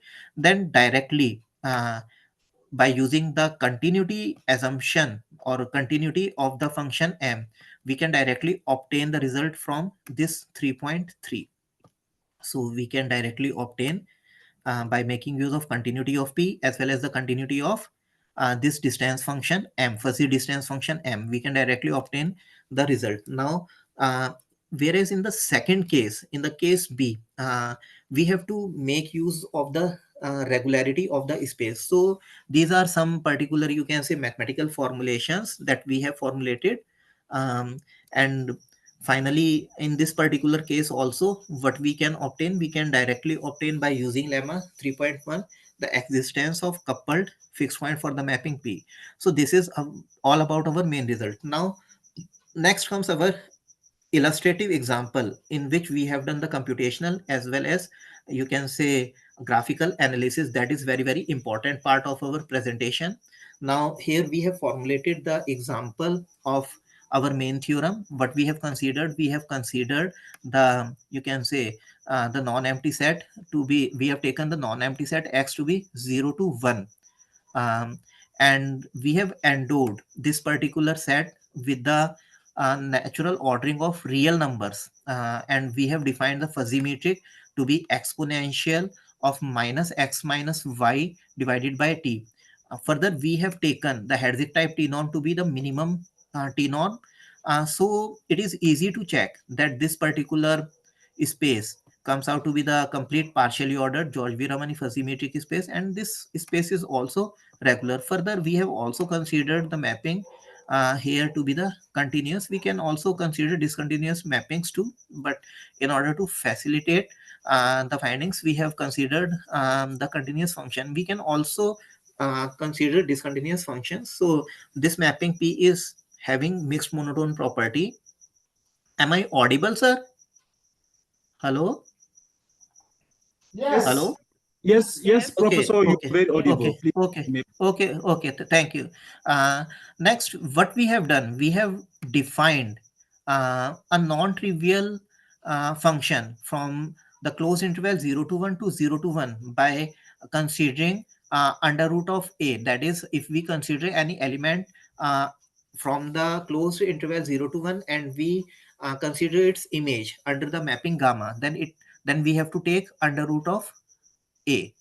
Now it is very, very easy, since we have already checked that this particular mapping satisfies our main contraction condition for k is equal to 1 by 3, and if we consider x naught to be 0.9 and y naught to be 0.05, then the t2 postulate, this is the T2 postulate, then this T2 postulate is also satisfied for these particular two values of x0 and y0. And on applying the theorem, our main theorem 3.2, here we have by mistake highlighted theorem 3.1. It is in fact theorem 3.2. So we can obtain the existence of coupled fixed point for the mapping P in X. Now this is the graph. This is the graphical illustration of our, you can say, contraction condition. So what we have done over here, this particular, you can say, this is our left hand side. This is our left hand side, and this particular side is right hand side. So left hand side is designated by using capital M, and the right hand side is designated by using small m. So this blue curve is, you can say, this blue curve is um the left hand side of the inequality, and this, you can say, pink curve is the right hand side of the inequality. So this is the MATLAB. So this particular graph has been uh, drafted by using the MATLAB. Now this is the three-dimensional, you can say, graphical representation of um, the mapping P, which we have taken x minus y plus 2 divided by 12, and its coupled fixed point. This asterisk sign, this particular asterisk sign suggests that this is the, you can say, coupled fixed point for the mapping P. Now this is very important. This is the computational analysis of the iterations that we have run in the MATLAB, and computationally we have analyzed the truthfulness of the example of our example, that it satisfies our main result. Now if we remember that we have taken the first initial value of x to be x naught, to be 0.9, and if we talk about the first initial value of y, then we have taken the y naught to be 0.05. Look, x naught to be 0.9 and y naught to be 0.05. So this particular value is x naught, and this particular value is y naught. Now this particular value, this particular value 0.237500, this is the value of P at x naught y naught. This particular value is at P x naught y naught, so we designate it as x1, and this value 0.095833, this is at y naught x naught, this is at y naught x naught. So this will be y1, this will be, you can say, y1. So now what we can do, this particular value is x naught, and this particular value is x1. So you can say this value comes out to be here. So this is x1. See, this is x1. This value is x1, this value is x2, this value is x3, and so on. And in the similar way, this value was, you can say, y1. So this was y0, this is y1. So y1 is mapped over here. So here you can say y2 is here, and so on.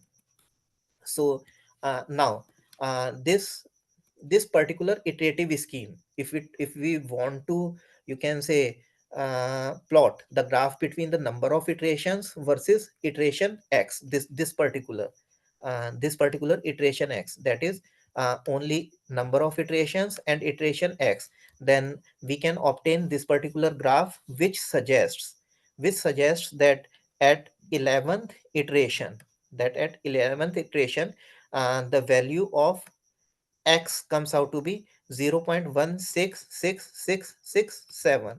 So you can easily see, this is at 11th iteration, the value comes out to be 0.166667.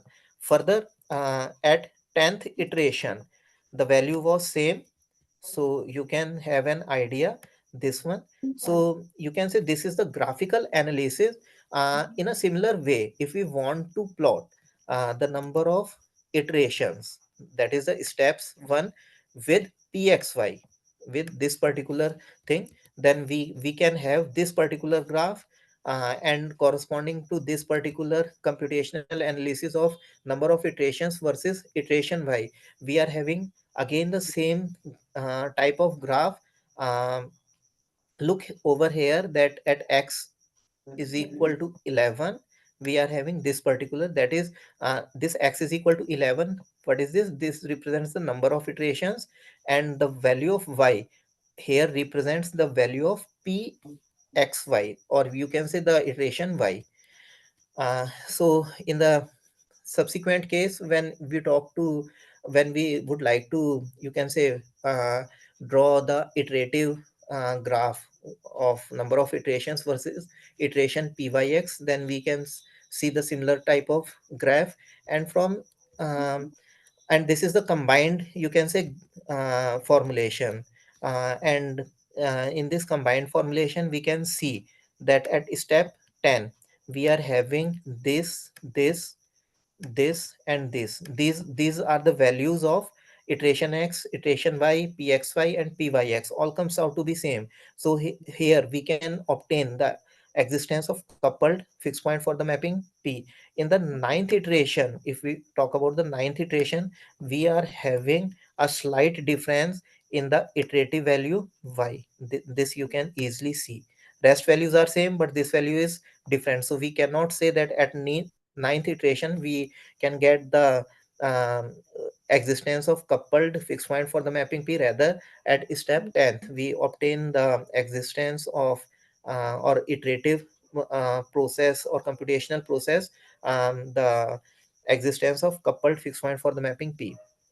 These are this is the, you can say, combined effect of the previous four iterative schemes, number of iterations versus iterations. So we are having, we can, it is easy to see that in the, you can say, in this particular 10th iteration, in this particular 10th iteration, what we obtained the existence of coupled fixed point.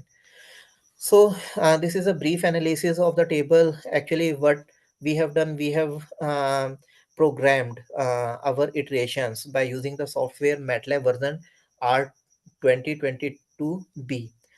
We have taken the initial iteration to be x naught to be 0.9 and the value of y naught to be 0.05.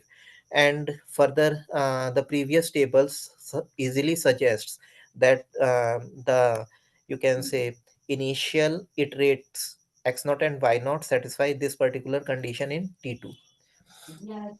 So this is nothing but this is only the analysis of table 1 that I have shown to you.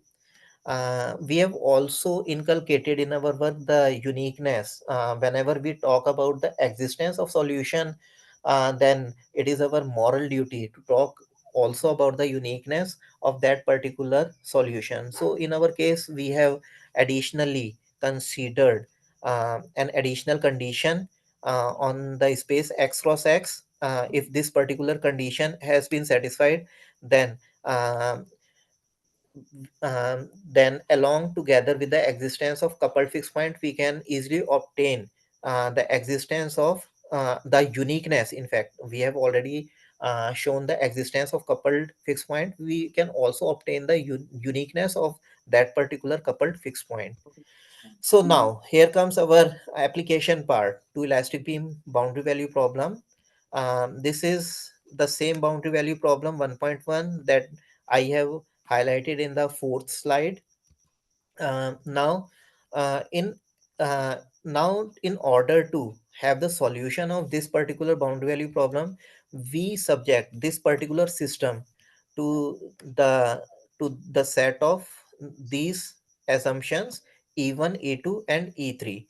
What we have done, we have also formulated the green function. Actually, this is the, you can say, this is the ordinary boundary value problem, and we are going to convert this particular ordinary boundary value problem into the integral equation by the traditional method.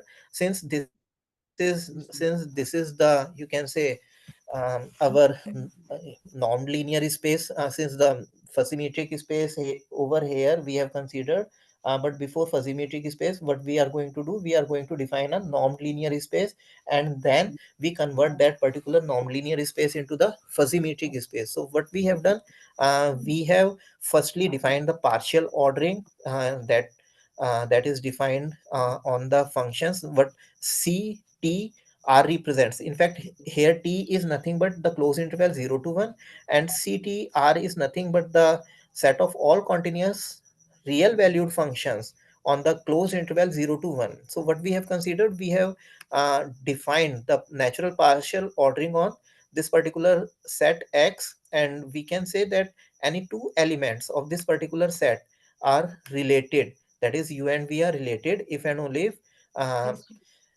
images of every element of the closed interval 0 to 1 are related by using partial or natural partial ordering. Further, if we consider the metric to be the norm supremum, what is this? This is norm supremum. Then this metric defines the complete metric space with respect to norm supremum, and it is very easy for us to see whether this is regular or not. Next, by using this particular metric, this is the distance metric. Then by using this particular metric, what we have done, we have defined the fuzzy metric by taking exponentials defined in the equation 4.9, and we have considered Herzig type T norm to be defined by 4.10. So firstly, we have defined a complete George Viramani partially ordered fuzzy metric space. Then um, this was 4.1 was our was our boundary value problem that was given to us initially, and it suggests the system of cantilever elastic beam problem. It is very easy by making the use of green function to convert that particular boundary value problem into an integral equation 4.11, where green function is given by, where green function was suggested, in fact was suggested by 4.5. um, Further, it is very easy to check 4.12, and in order to solve this particular 4.11 integral equation, what we have defined, we have defined a mapping p from x cross x to x in by using the green function, and you can say this function f.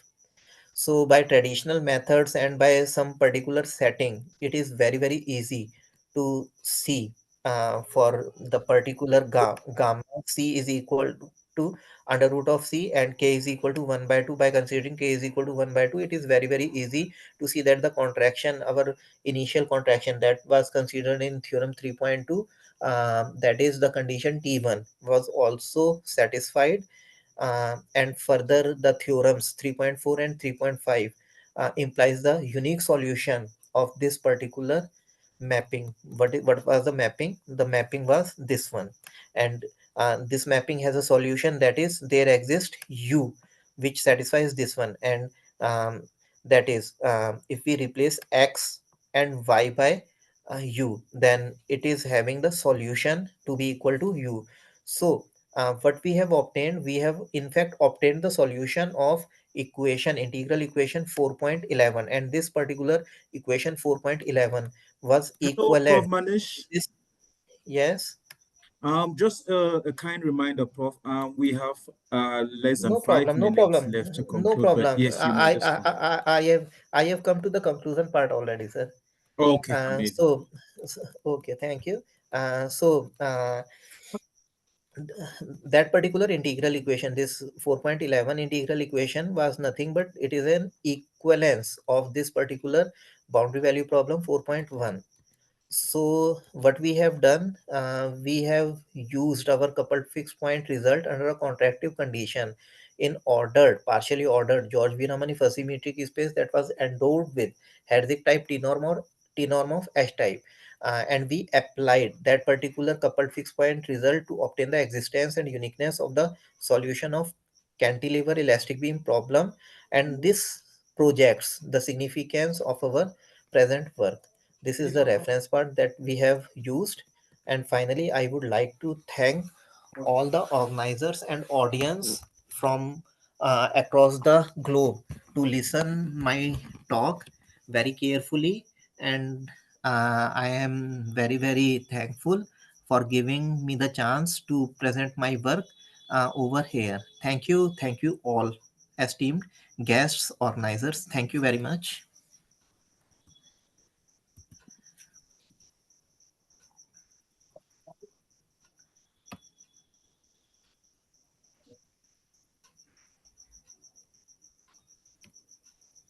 Hello?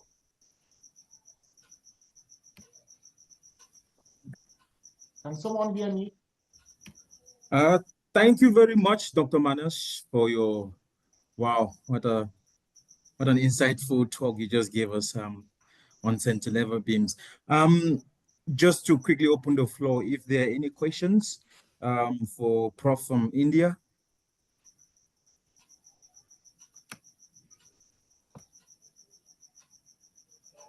Okay, it doesn't seem like there's any questions. I cannot see any hand up from my side. So I would then beg that we would before we proceed, guys, let's just kindly give Prof Manish from India a big kind of applause for his talk and the detailed numerical analysis he's just completed presenting. Thank you very. Oh, there's a hand up. Thank you. There's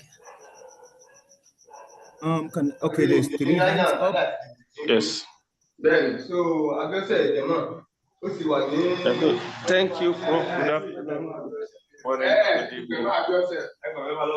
Yes, just to point out an observation. First, on the boundary value problem that was stated. Sorry, Dr. Dauda, just before you proceed with your question, there is someone with their microphone on and they're interfering with the conference.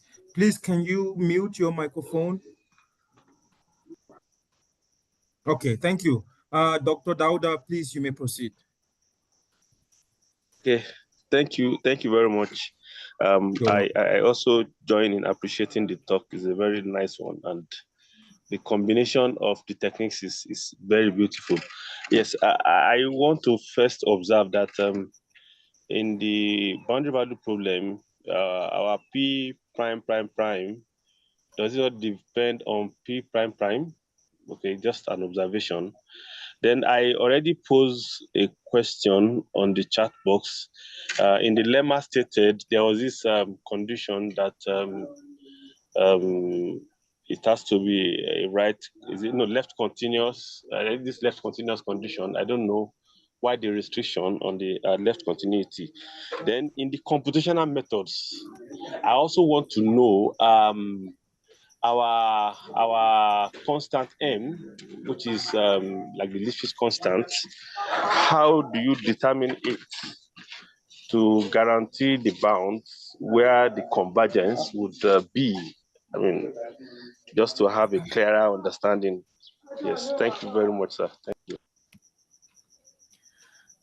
So firstly, I would like to take your first question. Is my screen visible to you? Hello? Yes, I can hear you. So you are talking about lemma 3.1, isn't it? Yes. So we have taken the left continuity since we are having the closed interval 0 to 1. If we are having the open interval 0 to 1, then it is no problem to talk about the continuity. But when we are you can say inculcating the terminal points 0 and 1, then, and if we are talking about you can say the value of function at 1, then we have to consider the continuity at that particular point, that is the final terminal point 1. So since after 1 we are having the function gamma is not defined, so we are defining only the left continuity. If we want to take the value of if we want to comment on the value of gamma at 0, then we have to consider the right hand continuity. Hello? Yes, yes. So I hope that it is clear to you. So the second point, please tell me what was your second query? I hope that you are asking in the example that how we would be able to find the value of constant, how we are going to find the value of constant k is equal to 1/3, isn't it? yes. Sir, it is Mean a the computational, convergence. it is a, yes, it is a computational technique. It is a computational technique. And by setting different values, by firstly, what we have done, firstly, we take the value of k to be k as 1/2 or 1/4 or any other value. Then we have to think, or you can say by using some particular softwares, we if we would be able to set some particular value of k that could satisfy this particular inequality, then it is okay. And if we do not found any particular value of k, then there might be some problem with our inequality. Then we have to formulate that contraction in that particular way, and then we have to see whether for that particular contraction we would be able to define Cauchy sequences, and is there any possible, and we have to look for the possibilities of the convergence of Cauchy sequence, and we have to search for the possibilities of you can say the existence of coupled fixed point for the mapping P. So this is only by using the computational analysis. This is only based on the computational analysis. Directly you will not be able to find any k for this particular contraction or for any particular contraction. And now this particular iterative scheme, these particular iterative tables are generated by using the advanced versions of MATLAB. Anything else, sir? Yes, you have, of course, you have talked about p prime, p double prime. So p prime is nothing but the derivative of p with respect to tau, or you can say t. P double prime is nothing but the second order derivative, ordinary derivative of p with respect to t. And the third prime suggests the third order derivative of p with respect to t. Now, during the initial stage, I have already told that what are their physical significance, since if we want to mathematically model any physical, you can say, challenge, physical word challenge into a differential equation, and if we do not know the physical meaning of the derivatives that we are inculcated in that particular, yeah, incorporated in that particular problem, then that particular boundary value problem doesn't make any sense. So in order to make the boundary value problem under consideration very sensible, we have to find the possibilities of, you can say, physical significance of the derivatives used. So that's why I have inculcated all the derivatives in the form of prime notation: p prime, p double prime, p triple prime, in order to shorten, since it is very absurd of talking dp by dt, d2p by dt2, d3p by dt3, since now age is very smart age. So in order to be smart, we have to use some smart notations too. I hope that all the 3 points raised by you are now clear. Yes, Prof. Thank Mane, you I very think much. that okay. I think that you people Okay. should discuss later. Okay, thank you, sir. Yes, if there's any follow-up questions, you can always engage Prof on email or WhatsApp. Thank you very much, Prof. I don't see any other hand up, so we can definitely give Prof a hand of applause for the wonderful talk and for taking the questions that came up. And with that, we would proceed right away into the next talk, which is to be given to us by Professor Bele Bidima, Professor Bele from University of Yaoundé 1, whom Prof had already given a befitting introduction. Prof. Bele, are you with us?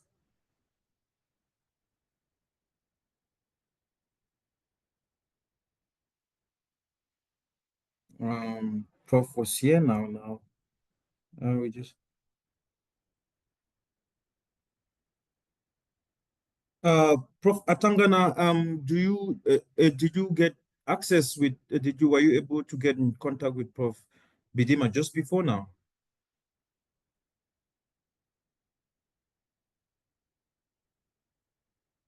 Hello. Yes, let me try to call him again. Il était ici maintenant, je ne sais pas pourquoi. Okay. Il va revenir, je crois. Okay, mais how long do we still have here? It's already 4:30. The program was supposed to conclude by 6, which I'm not sure if that was Yeah, because the guy from England want to speak after. I think. Ok, Prof. Atangana, Mbele est en train de lancer. Okay.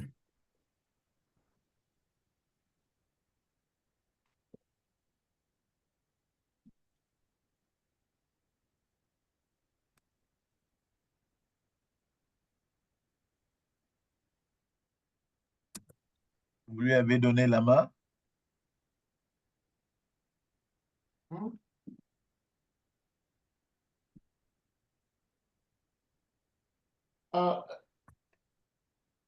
Il est là? Oui, il est en train de lancer, ça passe pas bien.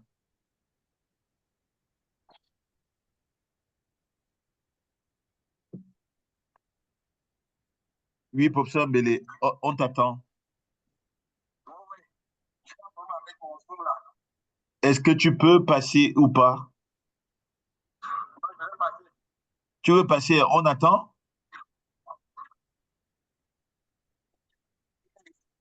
Bon, il dit d'attendre 1 minute, hein?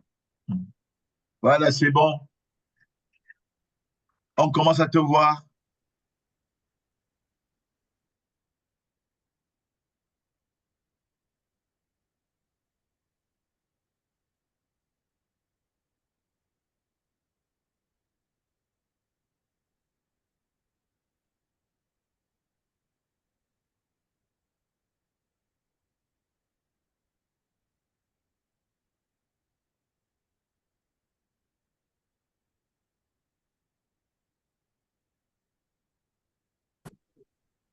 Hello? Hello.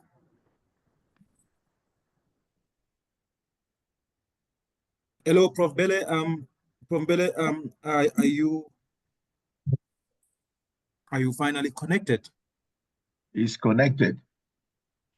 Prof. Mbele, tu nous entends, non?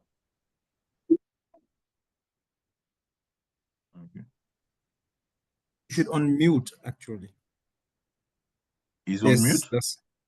No, it's okay, it's okay. Ça va?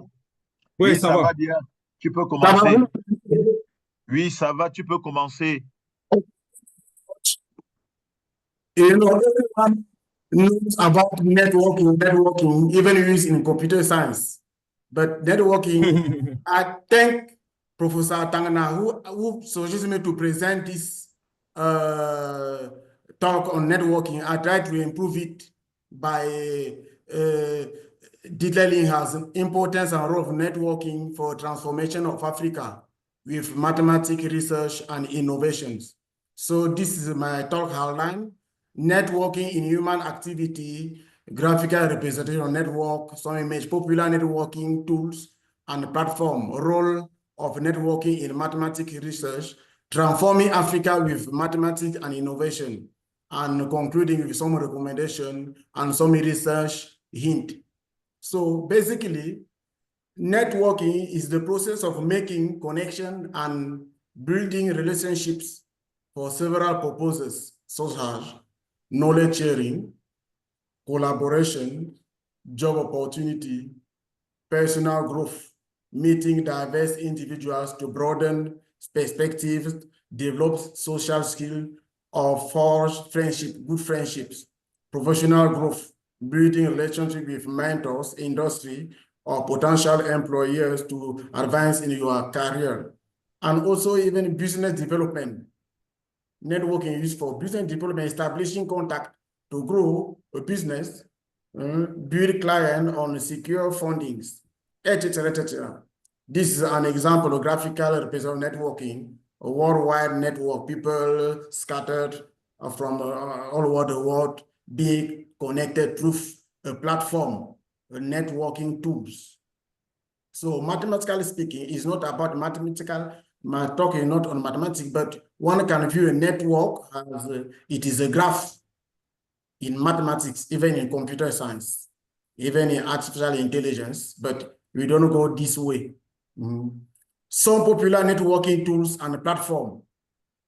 We have LinkedIn, Meetup, more or less for professional networking, LinkedIn, other networking communication for communications, Microsoft Teams, Zoom, Google Meet, and social network platforms, Facebook groups, WhatsApp groups, Twitters, Telegrams, which is used for various proposed conferences, individual chats, one-to-one chat, group chat, and so on. Next, role of networking in mathematics research. Networking plays a crucial role in mathematics research, fostering collaboration, innovation, and the exchange of ideas. Here is why it is so important.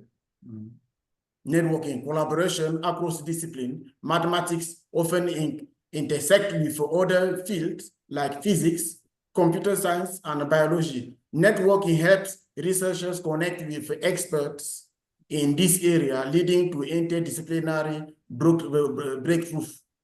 Sharing knowledge, conferences, workshops, and online platforms allow mathematicians to share their findings, learn from others, and stay updated on the latest developments. Mentorship and guidance. Networking provides opportunity to connect with experienced researchers who can offer membership guidance and career advice. Role of networking continues. It can also to access to resource. Through networking, a researcher can gain access to funding opportunity, data sets, and advanced tool that might not be available otherwise. The advantage of networking.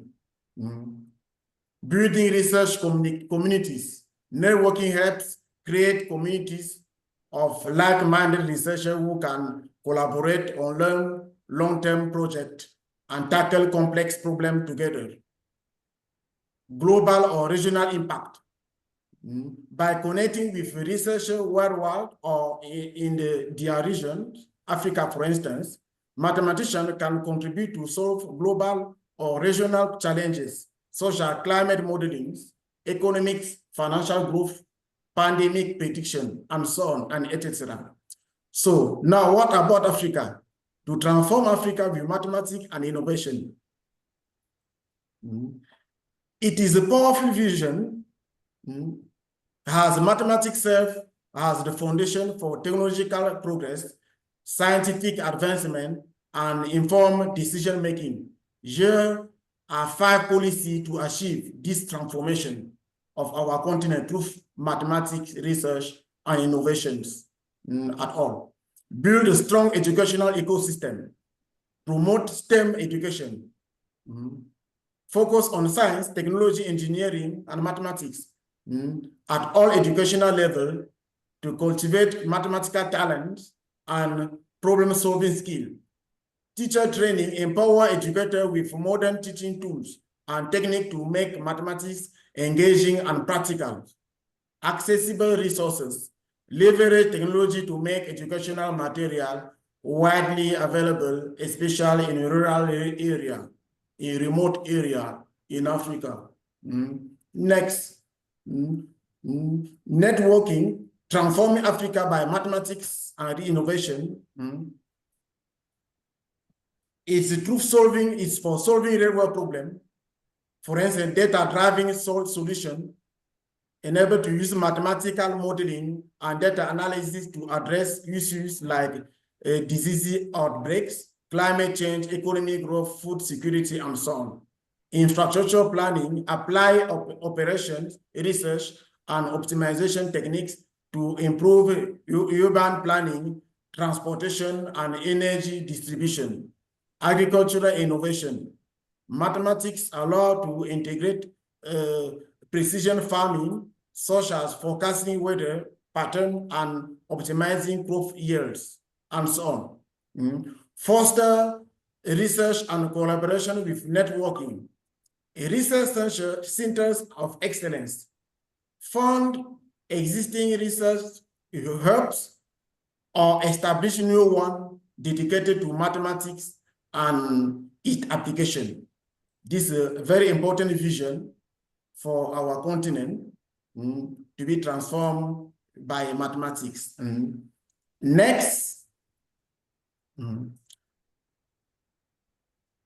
Pan-African collaboration, encourage partnership among university, governance, and industry, and build network of academic and practitioners using networking tools and a platform the platform to be discussed above.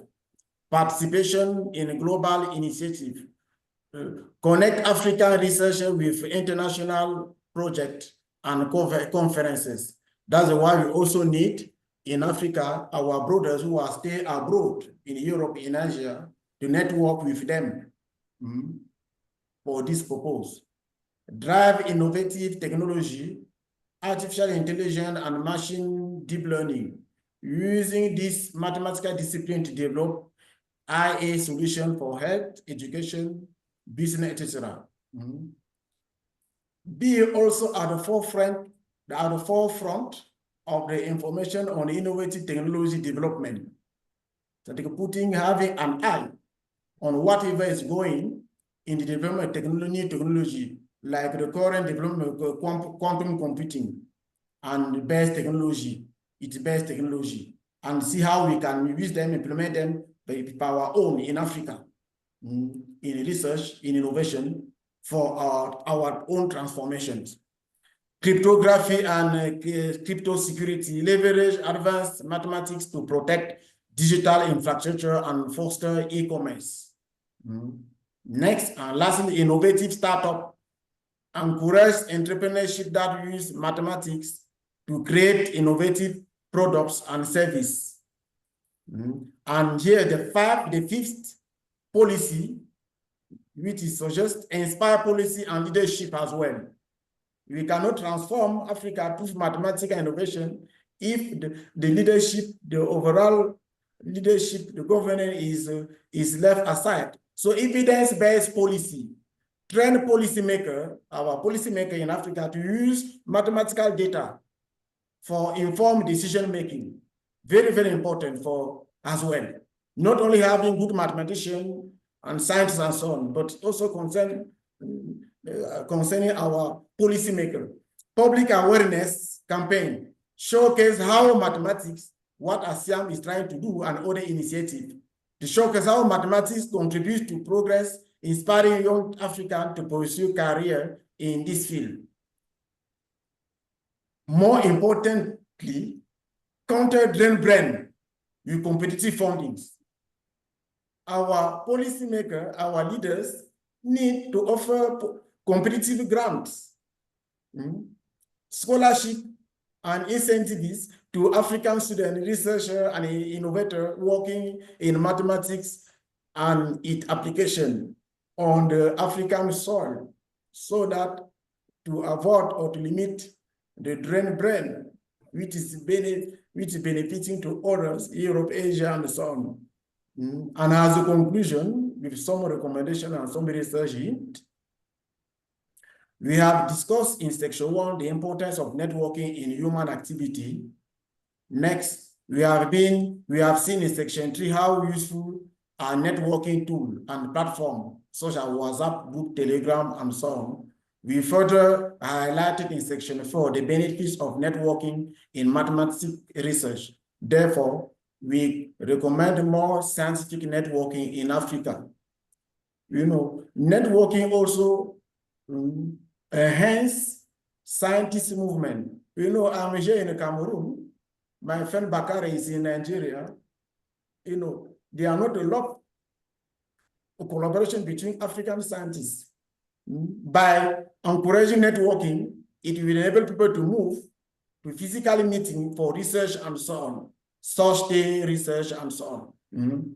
So we recommend more scientific networking in Africa and legal use of those networking tools with the implementation of the 5 policies suggested above for Africa faster transformation by mathematical research and innovation. Next, and lastly, some research into our youth in text. Let me summarize first. We are having problems here in Central Africa. We have French, we have English, we have Portuguese from Sao Tome and Principe. We have Spanish in Equatorial Guinea. Most of our colleagues in Equatorial Guinea, they are worrying. They are saying that they don't understand English. They could only understand French. It's not easy. While English is the most scientific spoken language in the world. So this, I don't know if you have in a social network platform such as WhatsApp, in which one can choose to receive incoming messages, incoming voice, video in a given language, so that when the other person posts a message or information, it is automatically translated to someone chosen language. You get my idea. So I'm asking if such a platform does not exist, so our youth in tech can think how to invent such a platform where someone choose to receive all his call or message in English, for instance. And for instance, my friend there is sending his messages in French, and automatically I'm reading him in English. Whatever he's doing. I don't know if it does not exist, it can be a project that ASIAM can support or supervise. I will share these slides because I was fearing that my connection here get down again. So I was allowed 15 minutes. So I made 14 slides. So some of the resources I use, this talk is probably based on my own little knowledge and experience. I also use Wikipedia source, the classical Google search engine, and I will also assist in some detail I needed the Microsoft IA Copilot to find some detail on what I was needing. So thank you very much for your attention, and wishing you a good celebration for the International Mathematics Day. Pour nos frères guinéens, s'ils sont en ligne là, le président africain m'a demandé de faire un exposé de 15 minutes sur le réseautage, l'importance du networking en Afrique. Donc, j'ai résumé ça, n'est-ce pas, environ 14-15 slides, diapositives, n'est-ce pas, hein, que nous avons besoin, n'est-ce pas, de développer davantage du réseautage, n'est-ce pas, entre les scientifiques, les mathématiciens, n'est-ce pas, quoi, en particulier, en utilisant les outils des réseaux sociaux que nous avons. Nous avons un groupe WhatsApp en Afrique centrale, ASIAM, Afrique centrale, et puis tel que j'ai implémenté la vision de ASIAM, Afrique centrale, n'est-ce pas, et chaque pays, n'est-ce pas, son groupe WhatsApp aussi, n'est-ce pas, ainsi de suite. Je ne sais pas ce que ça se passe dans d'autres régions, n'est-ce pas, de ASIAM, n'est-ce pas. Hein? So, ces plateformes-là nous servent, n'est-ce pas, à faire des échanges scientifiques. Des échanges scientifiques, et on se découvre. Donc, nous encourageons, n'est-ce pas, nos frères camerounais qui sont actifs, n'est-ce pas, de mener des débats scientifiques dans l'espace sous-régional, n'est-ce pas, d'ASIAM, Afrique centrale. Ça permet de se découvrir, comme vous avez vu, j'ai essayé de présenter là, n'est-ce pas, de se découvrir, de nouer des contacts et d'encourager, n'est-ce pas, quoi, les autres, dans le même objectif, n'est-ce pas, de notre société savante, n'est-ce pas, pour la construction, n'est-ce pas, la transformation de notre pays. Voilà un peu ce que j'ai présenté, n'est-ce pas, en une minute, n'est-ce pas, ce que c'est que le réseautage, n'est-ce pas, hein, ce qu'on était avec les autres, à travers les moyens de communication que nous avons nos jours ici, n'est-ce pas, hein, et l'utilité du réseautage en mathématiques, en innovation. Et enfin, avec quelques propositions, si des frères guinéens sont là, if our brothers from Equatorial Guinea are there, you can get the slide. I will post the slide in our WhatsApp groups, which are our well-used tools to communicate, to network. So you can try to see how you can translate it in French or even straight in Spanish using like Google Translate, copying, pasting, and to get detailed idea about on my presentation. So thank you very much. Thank you very much, Prof. Mbele Bidima. Of course, again, thank you for your very, very insightful and enlightening talk on the role of networking and development of research and innovation in Africa. Actually, you have underscored the power of collaboration and knowledge exchange and strategic partnership in driving scientific progress across our continent. And I'm really, really, really happy about the example you highlighted and the innovative idea you highlighted about being able to facilitate and bridge some of the gaps that prevent smooth communication from happening between researchers in the continent, such as providing a platform that can translate text or voice notes and things like that.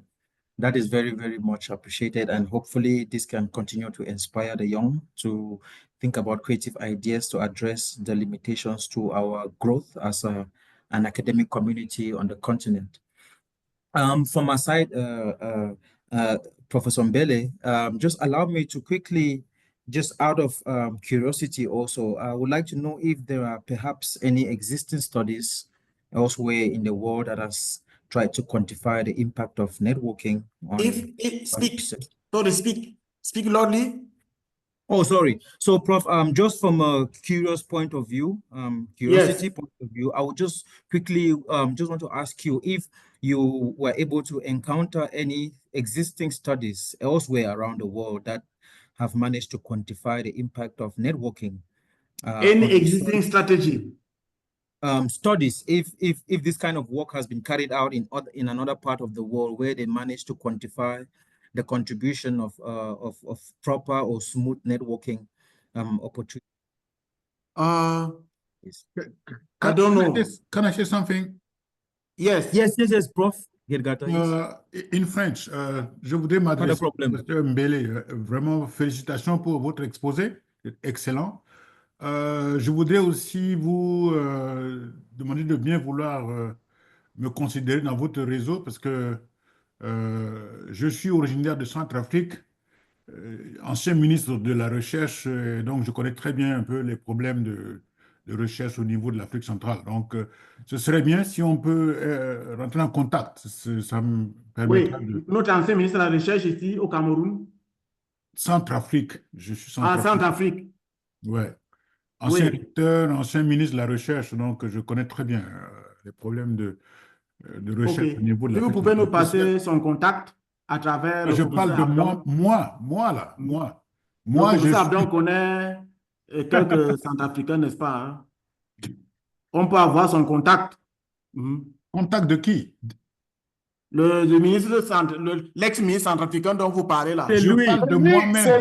C'est lui-même. Ah oui, c'est lui-même. Hein? Oui, excellence. Excellence. C'est moi-même. Oh, désolé. J'ai failli faire un crime de lèse-majesté là. Excellence. Mettez-moi dans votre groupe. OK.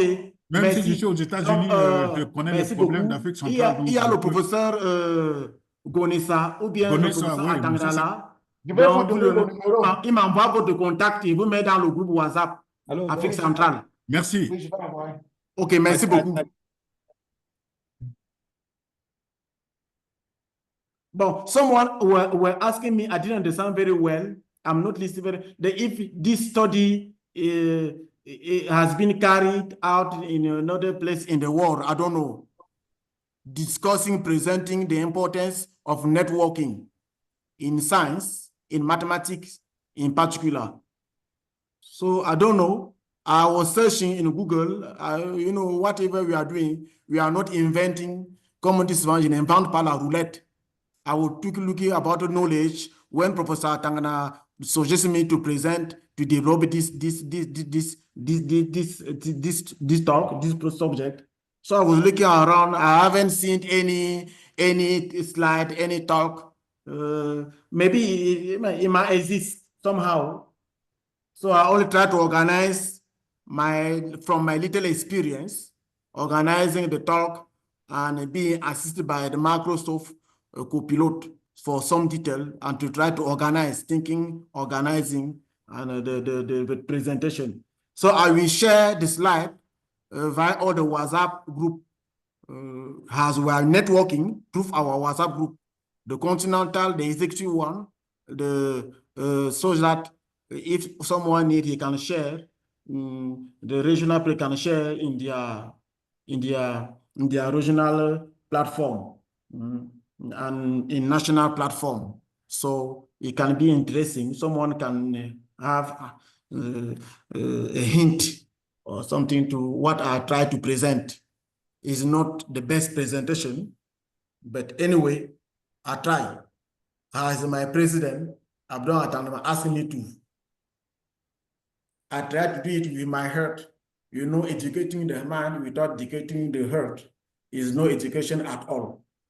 Okay. Thank you very much. Thank you very much. Okay. That's a very, I think that's a take home. Greeting to Professor Makinde. The last man. Okay. Hello? There is somebody from Egypt who is ready to present. Can you please allow him to present also?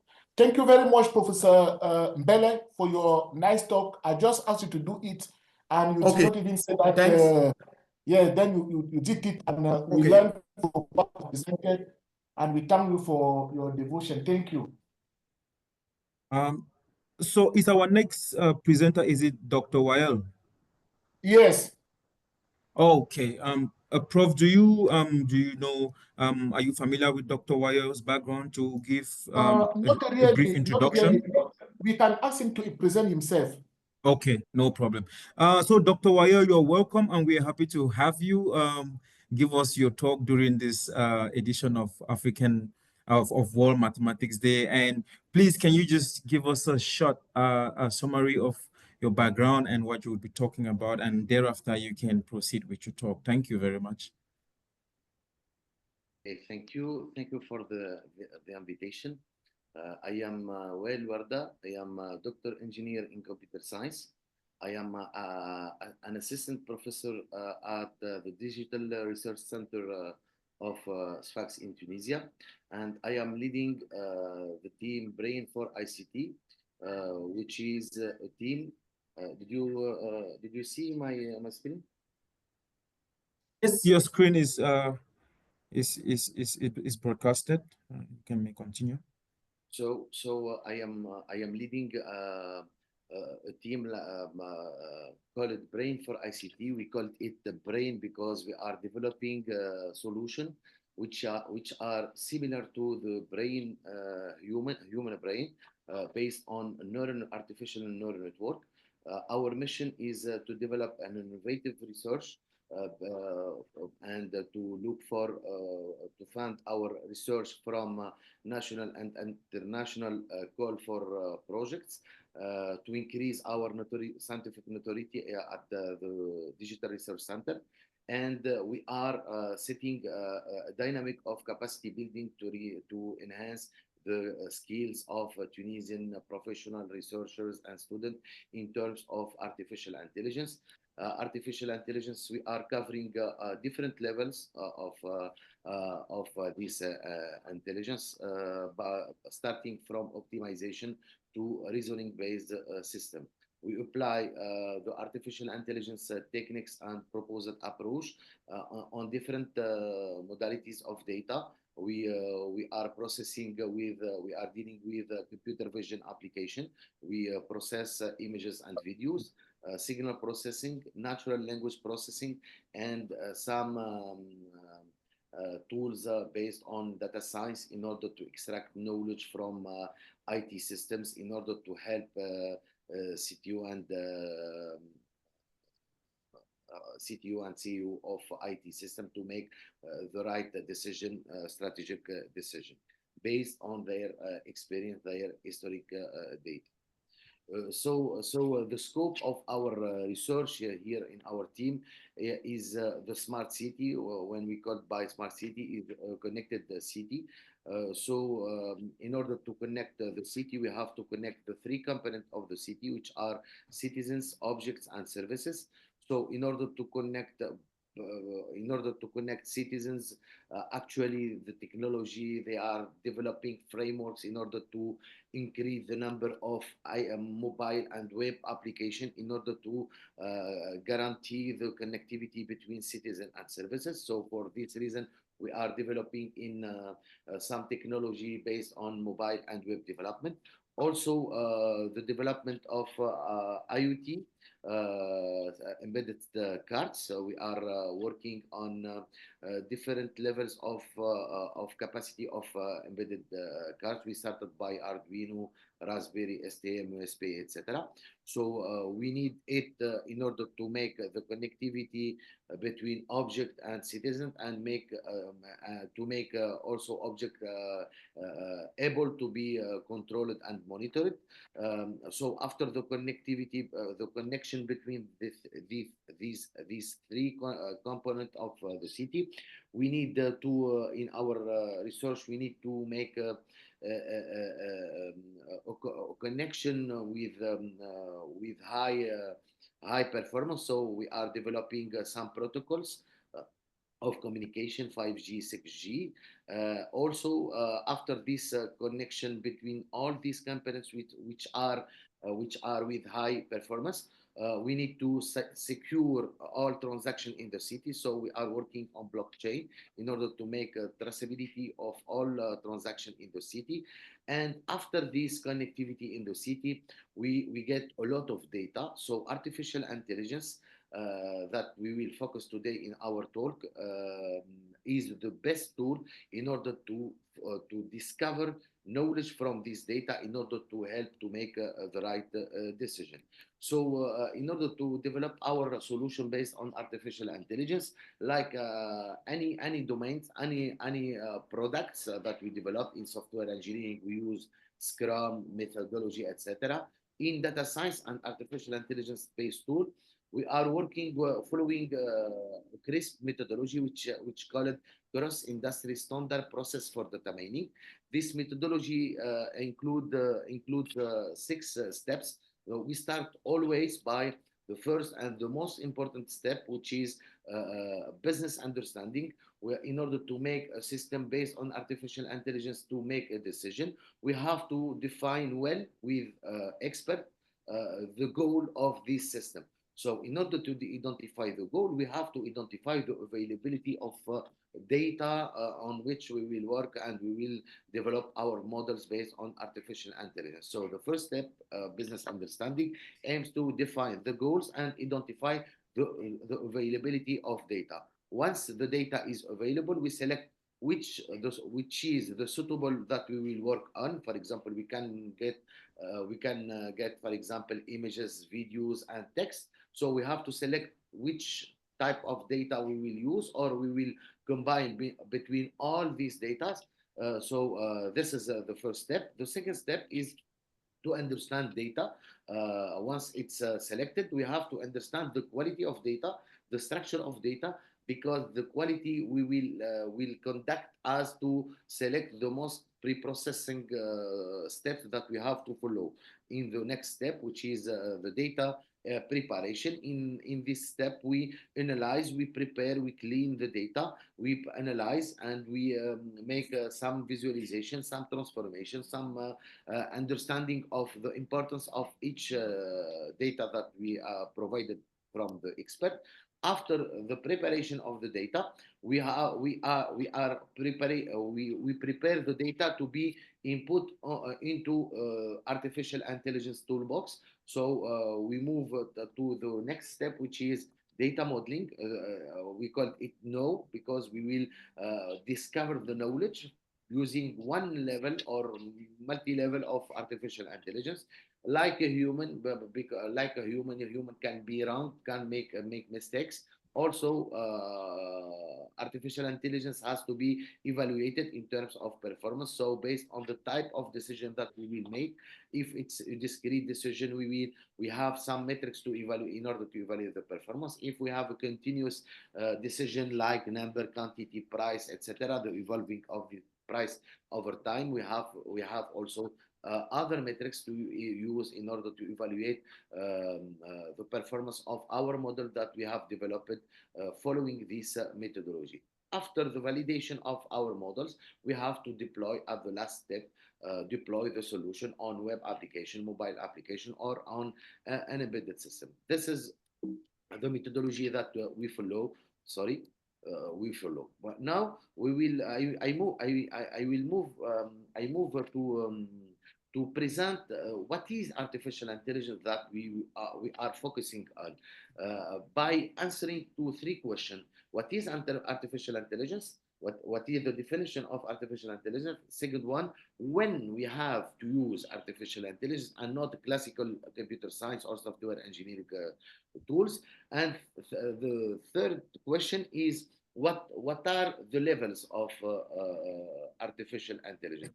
So let's start by the definition of artificial intelligence. Artificial intelligence is a set of tools that we have to use in order to make system laptop able to acquire an intelligence like natural intelligence. When we talk about artificial, that means that there is a natural intelligence. The natural intelligence is we can find it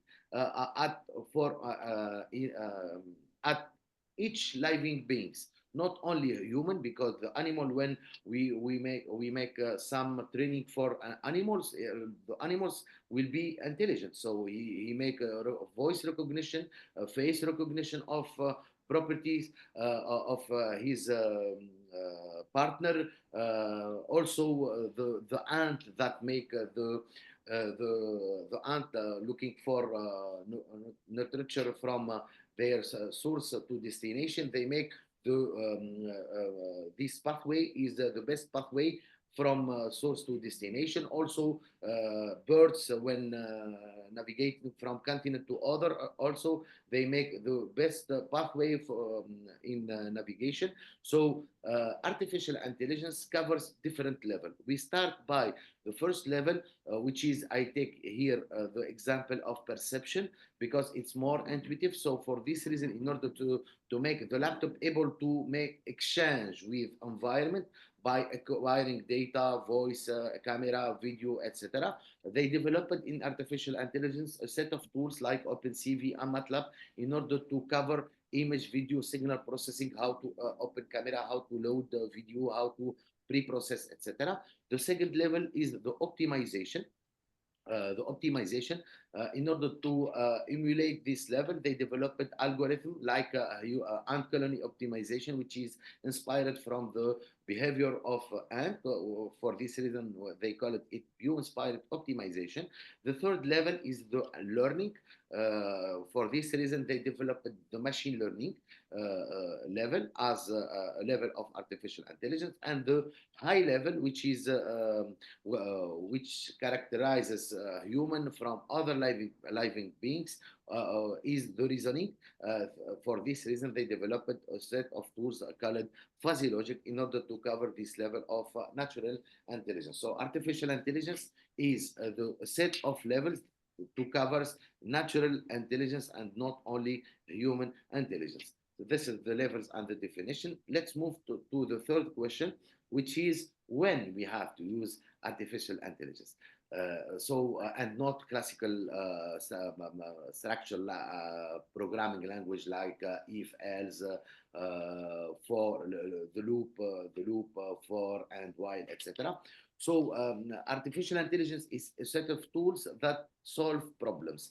We find in literature two types of problems: the problems which are deterministic, which have a unique solution.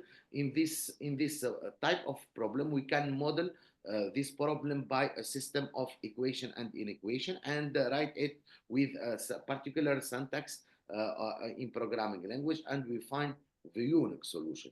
There are other types of problems, like other types of problems which are non-deterministic problem. That, for example, I give you an example of non-deterministic problem. Go to from Tunisia to, for example, to Cameroon. We have an infinity of solutions. We can move to Europe, and then we go to Cameroon. So we have an infinity. This type of problem, which are non-deterministic, the solution is not, the goal is not to find the solution, but is to find the best solution. So in this type of application, the artificial intelligence can be used in order to solve and to find the best solution for such problems. Let's move now. After this, I selected here in my talk to present you some project that I have developed in my research, which is suitable for our context and our days here in Africa. In Africa. So in my research, I am focusing on the processing of text and of natural text written in social network, etc., in voice recognition, etc. So in order to I have worked on the developing of a model that understands the sentiment of some African dialects. When we talk about sentiment, we talk about review, an avis, positive, negative, or neutral sentiment. So the text is the most, actually, we talk about ChatGPT, etc. The text is the most data which is very sensitive because it depends on language, French, Arabic, English, etc. And for each language, we have different dialects, and for each dialect, we can find different vocabs. Like for example, doctors do not talk like as, for example, in university. Each domain has its proper vocab. So the text is very is a challenging task in order to be to apply artificial intelligence. So this project focuses on the analysis of the text in the African dialect. The second motivation that we use we motivate us to work on African dialect, because in order to enhance the inclusion and the integration of African sub-Saharan here in Sfax, because we have different different nationalities here in university students who are studying in our university. So in order to enhance their integration in our society, so we started with a community of students from Tunisia, from Chad, from Mauritania, from Cameroon, from Burkina Faso, from Congo, in order to make this first dialect, this first benchmark of understanding the dialect of some African countries. So the goal of this research is to provide a gathered textual corpus as a benchmark for sentiment analysis of some African dialects, and it's the first benchmark which is developed in the literature. So regarding the state of the art, we noticed that there is no available data set for African dialect, knowing that different countries in Africa have we are popular here. The number of citizens is greater than many countries, like for example Jordani, Iraq, Egyptian, etc., Spanish, etc. So for this reason, we decide to provide the literature by this benchmark, which cover all these dialects. So in our approach, we start by web scraping. We have collected the commands given in YouTube, in Twitters, and we make for Chad because Chadi people do not do not navigate on social networks. So we make a survey, yeah, and Google Forms in order to collect some reviews, some text from them. So we start by the web scraping, the cleaning of data, the representation of text in order to be a numerical vector representation, because the machine learning blocks understand is based on mathematics operation. So we have to represent text like features, vector, and numerical representation, which we call it by word embedding. Let's start by step by step. For the data scraping, as I said before, we scrape the data from YouTube, from Twitter, using the API and Google Form for the Chadian, and we collect the commands. The commands of Mauritania, Cameroon, Burkina Faso, Chadian, Congo, Lingala. We select the Lingala because the student that we work with speaks Lingala dialect. Morocco, Algeria, and Tunisia. So we get this. We get only this commands with ID.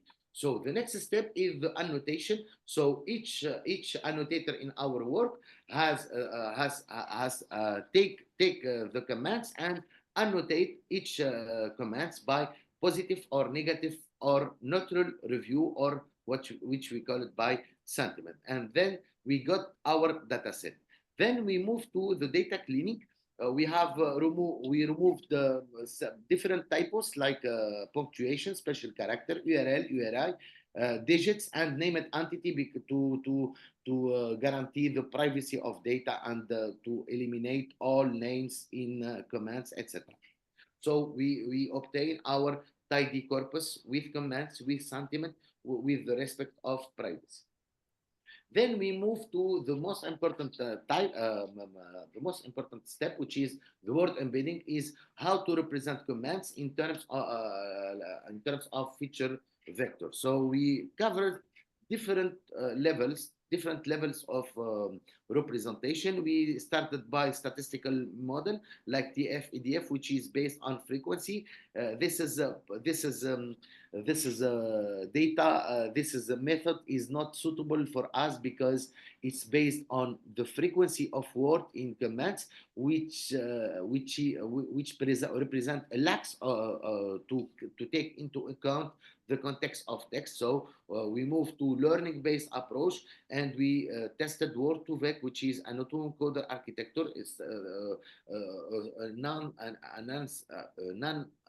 non-supervised neural network, and we tested also other deep learning architectures in order to get to take into account the context, and we converged to use the bidirectional encoder representation based transformer, which we call it by BERT, which is a standard standard here in NLP in order to represent words and to take to consider context in the text. So this is the architecture of our BERT that we developed, which is based on the mechanism of attention to make focus on the most important words, and based also on neural network. This block will be repeated. We have used BERT base, which we repeat this block 12 times, and to obtain a new representation of the text, then we make our classifier. And here is our data set that we collected for each dialect. The number of commands, positive, neutral, negative, and the total. The repartition of our sentiment per dialects. Also to highlight that our data set is balanced, and when is balanced in terms of classes, but it's unbalanced in terms of dialects, because the availability of annotators is different in Tunisia from country to others. So we move also to the evaluation of performance. We make an exhaustive evaluation of performance. We compute essentially the precision, the recall, the sensitivity of our models, and the accuracy, and the F1 score, which is a harmonic mean average between precision and recall. And we present in our paper, which is published in the international conference. Rank B is a prestigious conference in communication and telecommunication, and we present this exhaustive evaluation performance of our benchmark to provide and to encourage researchers to make further research on our dialect in Africa, in our services, in our cities, to take more attention, more and more attention. So to conclude, this is the first African data set. It provides a new baseline. We are looking to build more and more subsets of African dialects. Also, we are looking not only to understand the sentiment, but we are working actually with the resources that we have in Tunisia here, and the human resources that we have in Tunisia here, in order to build our African for some dialect. We are not able to cover all dialects, but we start by some dialect to make our GPT, our LLM African, that understand and can communicate between sub-Saharan African and all others nationality in Tunisia, in order to make a society that include all different nationality coming from Africa. And thank you for your attention.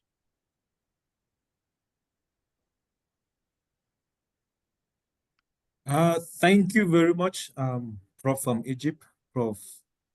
From Tunisia. From Tunisia, absolutely. Thanks for the correction, and thank you for the insight and for your extensive experience, which you have just shared with us now. And considering that really the continent is gearing up to be a participant and a contributor to the fourth industrial revolution that we all are looking forward and being excited about its products. I feel like your talk has sort of positioned us in a way that we can really understand the structure of what artificial intelligence, machine learning is all about. Because sometimes when they use these words, it feels like we understand. It feels like we know intelligence is artificial. We'll use it in one way or other.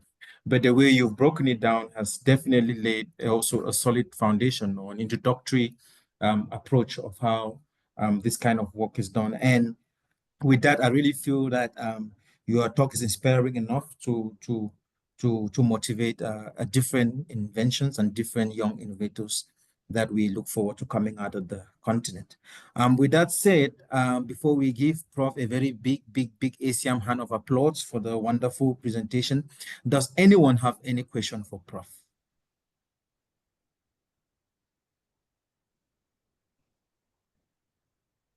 Okay. So it seems like Prof's talk was well digested. Thank you very much, Prof, once more. And I just want to remind you that it's people. Hello? Hello? Yes, Dr. Hans, I have something I want to say something about this presentation. Okay, please, Prof, come in. Okay, thank you, Professor Wallet, for your presentation. And one of the things that you said that attracted my attention is the languages. You know, last 2 years ago, myself and former president of Africa, some of them, we went to Tanzania. What was our problem? Our problem is what Professor Mbele was speaking today, that we are in Africa and we are unable to understand each other. For example, a guy like me with the background in French, when I want to discuss with somebody who is from Nigeria, I have a broken English, for example. And the guy from Nigeria want to speak to me, he has a broken French. And the question is, what is the language that is in Africa that all of us we can speak? So I don't know whether you can develop that platform or that your artificial intelligence that will make us in general in Africa to have one language that we can use for communication. For example, as Professor Mbele was saying, when I speak, for example, with my broken English, your artificial intelligence can recognize it and translate it maybe in a language that the guy from Sierra Leone understand. So this is very important.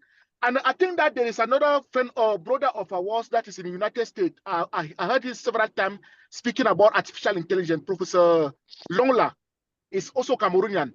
I don't know whether he's also doing artificial intelligence, but I think that this is a problem that we African, we can really sit and solve that problem and make sure that we are united through one language. Thank you. Thank you very much, Prof, for the very important comment. As a matter of fact, one of the strengths of machine learning and artificial intelligence, Prof. Wayel, you can definitely confirm to this, is the solutions that it can bring about to very complex problems, like the problem that we are dealing or talking about now, language barrier. So definitely we look for a continent that would harness the power of AI in solving some of these problems that previously have been thought of as permanent, but we can definitely see that with the research trajectory and the types of research into language models that is happening, we can definitely begin to tackle some of these social issues that before we would see them as natural and permanent. But thank you very much, Dr. Wayel, and let's give a big ASIAM round of applause for Prof and his wonderful insights that he has shared with us. Thank you very much. Sorry, there's a hand that is raised, Dr. Samuel Ogundipe. Okay, there's a hand, Prof. There's a hand. Thank you very much, sir. I want to join others to give an ASIAM applause to our presenter. It was a very nice one. Thank you very much, sir. I just want to ask if there is a way mathematical dynamics can be brought into this AI. If there is a developed one, or we can input, inculcate or generate certain mathematical dynamics to help in the AI solutions. And because when we're talking about pidgin English and all this kind of thing to be incorporated into the artificial intelligence, I think if we have a model that can work on this, that can be translated, that can be worked on, maybe it will help us a little. That's on one side. Number two is that of recent, I know that in pidgin English, or what we call the broken English, have been accepted in most cases in the English dictionary. So that might even help in this area where we are trying to talk about artificial intelligence. Maybe the presenter will want to look into those ones too. Thank you very much, sir.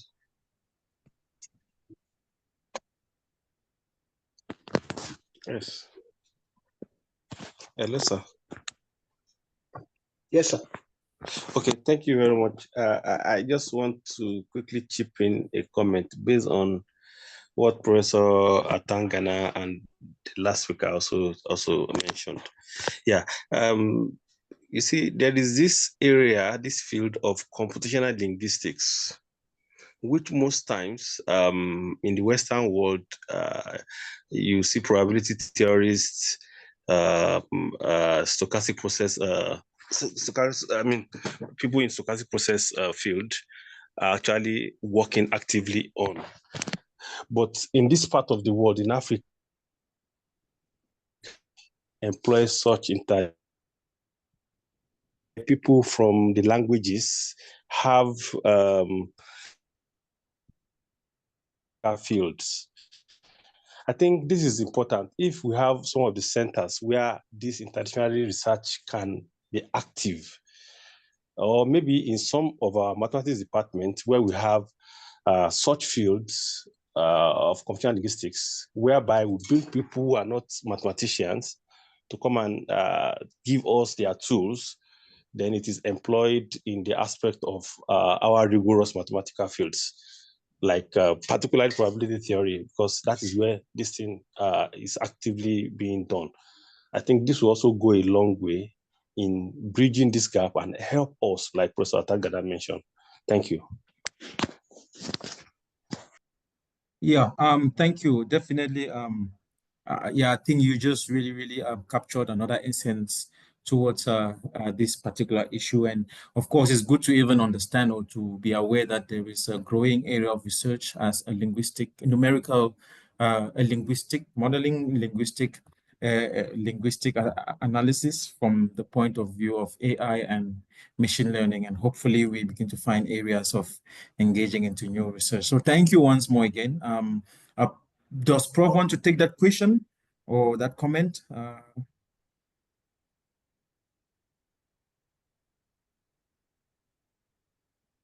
Does Prof from Tunisia, would Prof like to make a remark, or is that fine, Prof? Sorry.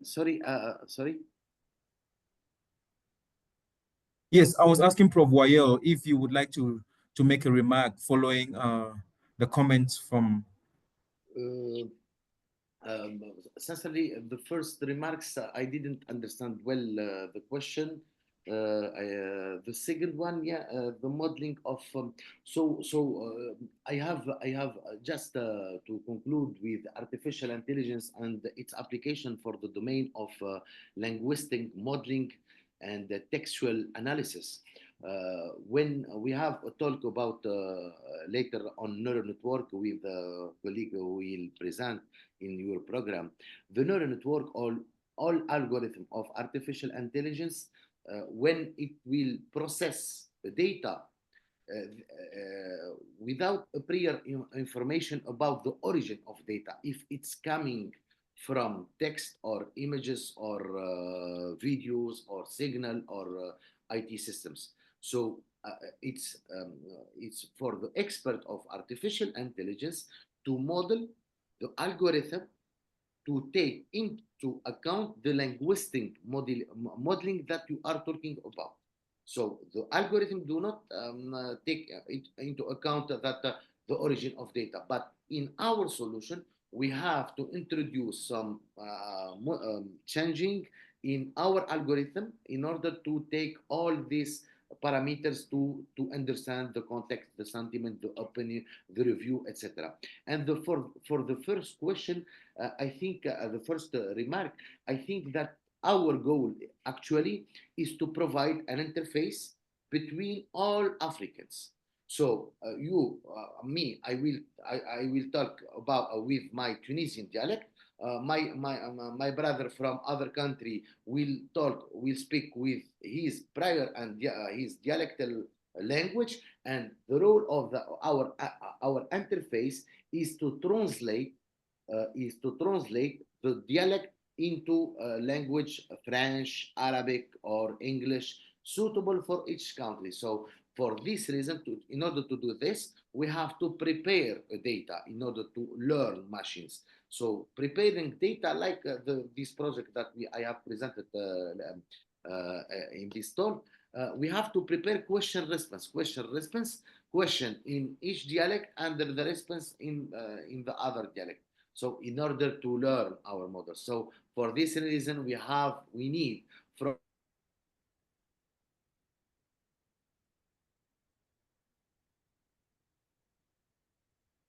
welcoming students from African sub-Saharan countries to make internship with us. We learn them artificial intelligence tools and algorithm, and to deploy solution based on web application, mobile application. And the other side, they provide them us with the understanding of the dialect to annotate our collected data. I hope that I addresses all remarks.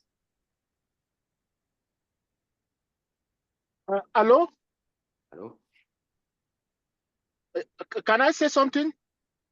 Yes, Prof. I think just one comment and then we would proceed. Yes. Yes, Professor from England said in 10 minutes, he mistaked the time. He's speaking about says something, and I'm telling him that here already we are already 30 minutes past 5. Yeah, 30 minutes past Yes. 5. So regarding this problem of languages, I would like to attract attention of our brother from Tunisia that, for example, in Cameroon, we have 250 at least. Nigeria, I don't know how much. So is there a possibility like, yes, is there any possibility like when you are doing this, your artificial intelligence related to languages, you can start, you can have a model in a specific country and try to find the similarity, what is similar in those languages in that country. For example, in Cameroon, I speak a tone. For example, then a tone is similar, for example, to a Wondo. A tone is similar to Mangisa. A tone is similar to other languages. So you filter those one, then you know that with this class, each one of them, they can understand each other. So then you know, maybe like one language, then you continue, because in Africa, I'm pretty sure that there are a lot of languages that if we start to collect data, it should be country by country, and we collect everything. Then one day, maybe even after 20 or 30 years, we will be able to do what we are doing. I think that you should not only, yes, I don't think that you should only limit yourself with the fact that, of course, money is an issue, that you will only interact with the student that come there. It should be also, for example, through ASIAM or through another platform where you can be asking question, do, for example, YouTube interview, asking people to tell you about their country, how many language they have there, how are they similar, so something like that, so that you should actually make impact across the continent, because this is a very huge and a very huge project that you embark on. So thank you.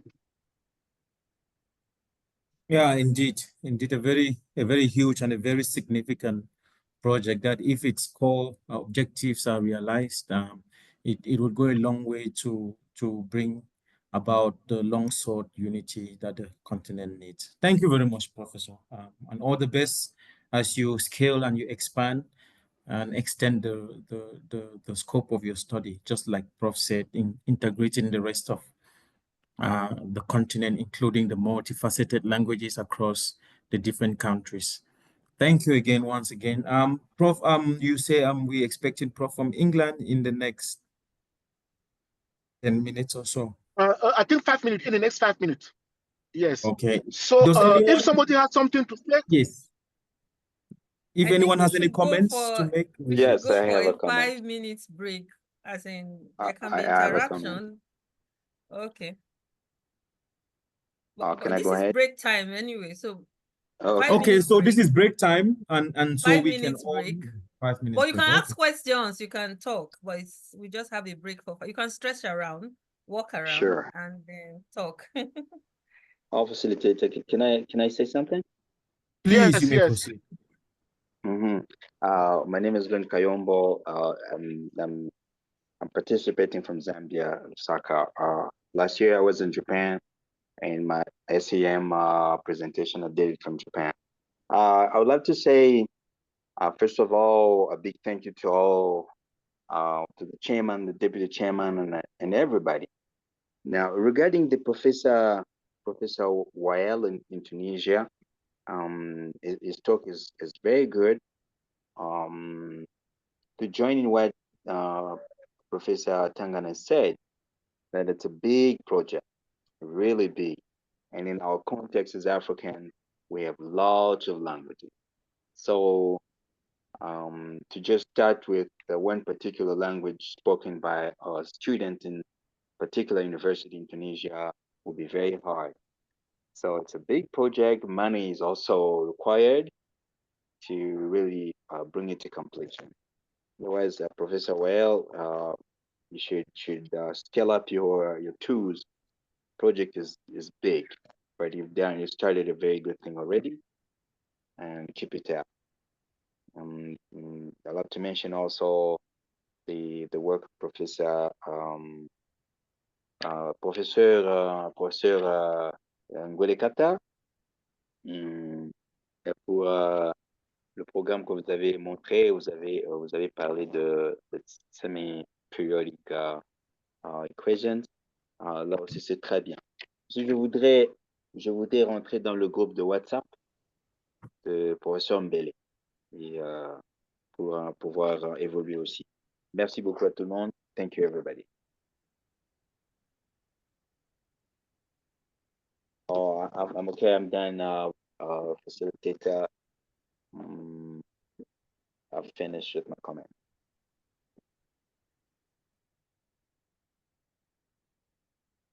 Okay, Prof. Yes. Really, to be honest, your dedication is something else. Although you were in Japan, you decided to attend that conference. Even being tired, it was the time shift was very too much, and you attended that conference, and I can say thank you for your dedication, and you also connect us with people from Zambia for them to join ASIAM. We see your dedication, and we thank you for that, and continue in that way. So thank you very much, and I think next time your presentation will be official also, because today we do not want to show only mathematics. We wanted to several people to speak for different aspects, because it is a day of mathematics, so people have to speak from different angles, how to collaborate, artificial intelligence, how to raise fund, and all those things. Myself, I was supposed to present, but I don't think that I'm going to present, because it is better for other people also to speak. So thank you, because I see that you are connected since this morning. Thank you. I appreciate Professor Tangana. Thank you too. Amazing. Prof said that he's ready. He's connecting. He's connecting now. Okay. Yes, from England. Prof, would you like to introduce Prof, or should we let Prof do the introduction for himself as usual? It is better, because I don't really know him very much, so it's better. No problem. Yes, but he is from Oxford. He is also an official from ASIAM. So he is also member of European Mathematical. He's a strong member, in fact, executive member of European Mathematical Society. And Amazing. yes, he is also. I met him in China when we were invited to go and speak about mathematics and artificial intelligence. In China, it was in Shanghai. That's where I met him. Yes, very knowledgeable person. I'm here. Yes. I'm here. Yes. Okay. Very knowledgeable person. So it is better he introduce himself, so that I should not remove few things from what he is. So thank you, Prof, for making your time. Thank you very much for the invitation. I'm really sorry. I messed it up with the time because I thought it was only 1 hour difference with respect to me. I'm sorry, everyone. Yes, and as he was saying, I met him in China not long ago. But yeah, okay. So I have my talk ready. I can start whenever you want. So please let me know.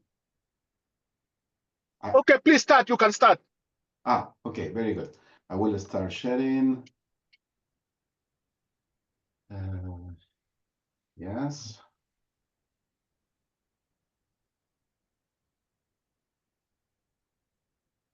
Can you see? Yes. Absolutely. Perfect. So thank you very much for the invitation, for participating in these International Math Days that you are organizing. It's a pleasure to meet you online. I hope next time we can meet in person. I already met your president in China. And today my talk is more to focus on yes, probably.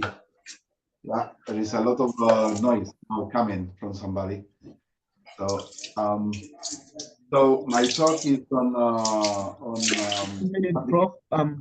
Sorry, Prof. Carrillo. Let's just make sure that the noise in the background is addressed.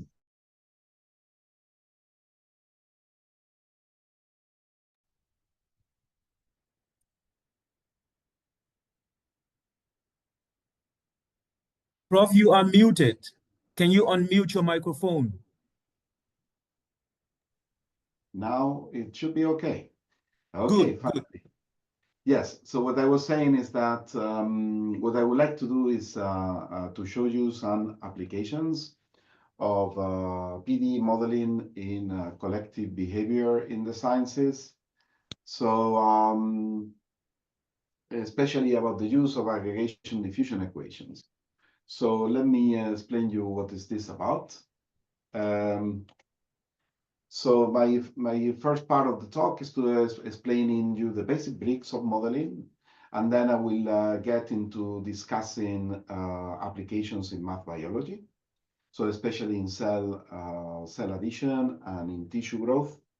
But let me explain the basic mechanisms or the basic bricks of modeling here. So I'm gonna assume that I want to follow the interaction of a system of particles. Particles here are denoted by just a point particle, by their position. So let's think about xi, the position of the particle ith. And then here, you see my mouse, I hope you see, then what I'm modeling is the interaction that the particle xj has with the particle xi, and I assume that this interaction is essentially because of their presence, they produce a force at location xi. And the force that I'm thinking is just given in terms of a potential that is denoted here by W. So then the force that the particle xj produces onto the particle xi is given by gradient W xj minus xi. So think about it as it would be like a social force. So the presence of a person produces an interaction with another person at a certain distance, and it will produce either an attraction or a repulsion, depending on many different factors. Let's say the distance between them. If they are too close, they wouldn't like to be too close, or if they are far away, they won't, for whatever reason, be closer. So here I'm just giving you an example with a potential W. W is a function typically of the distance, so it's a typical function of the modulus of x, of the radius. So as a function of the radius, we can think about a function that is decreasing as a function of the radius and then increasing. And being decreasing or decreasing, the sign of the radial derivative gives you, if at that distance, the typical force produced by a particle is attractive or repulsive. If it's decreasing, it's a repulsive force. If it's increasing, it's an attractive force. So here, in fact, if I run it again, what you have is a simulation of the evolution of these particles following this first order model, this system of all these that I will describe in a second.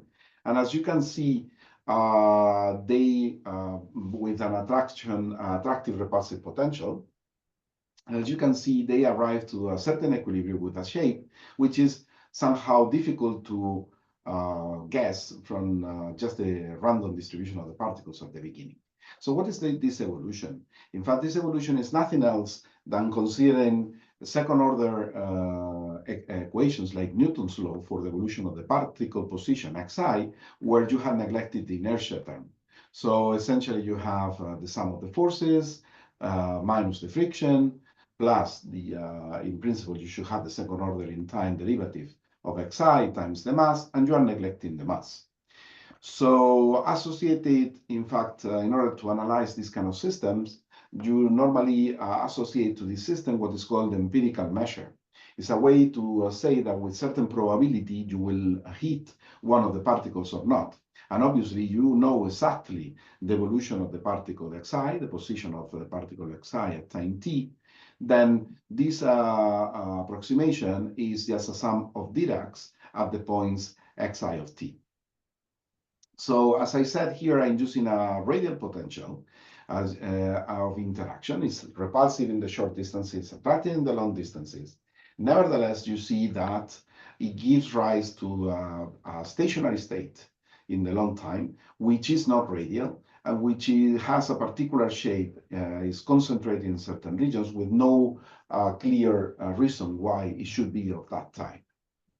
So in fact, what my talk is about is mainly about continuum models of a system of particles, which in every different application can mean something different. So you can write continuum models of the evolution of the density of particles or the probability density of finding a particle x at a particle at position x at time t. And for that, you need to write a model for the evolution of the density. That's the function rho that I'm denoting here, as a function of t and x. And a continuum version of this interaction is written here. We are trying to mimic exactly what you do at the particle level. So here at the continuum level, what you do is each infinitesimal part of the density located at position y produces a force at location x, which is given by minus the gradient of wx minus y. And then you are summing up, meaning that you integrate. This expression that I have here just means the convolution. What you're doing is the convolution of rho with the gradient of w, and that gives you the velocity field generated by the density rho. And once you know the velocity field, then the evolution of the density rho is through a continuity equation of this form. So this is the continuum limit of this system of particles. The number of particles is large that you expect, that theoretically can be proven to be rigorous under certain assumptions on the interaction potential W. So let me just stress that here we have a nonlinear equation immediately because the U depends on the rho itself. So we have a quadratic nonlinearity in this nonlinear, non-local equation. This is what we usually call the aggregation equation, but more generically, we can include this in what is called the aggregation diffusion equation. The aggregation diffusion equation is a larger family of these equations in which now I have, instead of only one non-local term in the velocity field of the continuity equation, I have this blue term. This blue term is a local term. It depends only on the value of the density at that point, and it's just the gradient of a nonlinear function of rho. The nonlinear function of rho, I'm denoting it as the derivative of a given function that I denote by phi. And you will see why I make this choice in the next slides. But bear with me with this notation. I say that the nonlinear function of rho is the derivative of somebody. And what I do by what I'm modeling or I'm introducing in the model by adding this term is a repulsive force. Let's try to understand why is this the case. So in fact, here the interaction potential, I can assume that it has, in fact, a part which is attractive and a part that is repulsive. And what I'm doing is localizing the repulsive part. Let me show it to you in a second, but let me introduce a bit the notation. So here I'm going to call P, in fact, is the pressure variable, and in fact is a non-decreasing function of the density, typically still increasing. That's why we call it the nonlinear diffusion, because if I define P related to phi by this relation, P prime equals rho phi second, I can rewrite this equation like this by substituting the velocity field here and this gradient multiplied by rho. You do some algebra, use this, and you can rewrite it as Laplace P of rho. So it's a kind of a non-local, non-linear equation with a non-linear diffusive term. And what it's trying to model is that you have certain repulsion between the particles, which is localized. Here you have a typical simulation with an attractive potential, which has the shape of a Gaussian. The minus sign in front is important in order to make it attractive, while the nonlinearity in the pressure is rho to a power 3 in this case. To understand even better that this corresponds to attractive repulsive interaction, let's do the following exercise.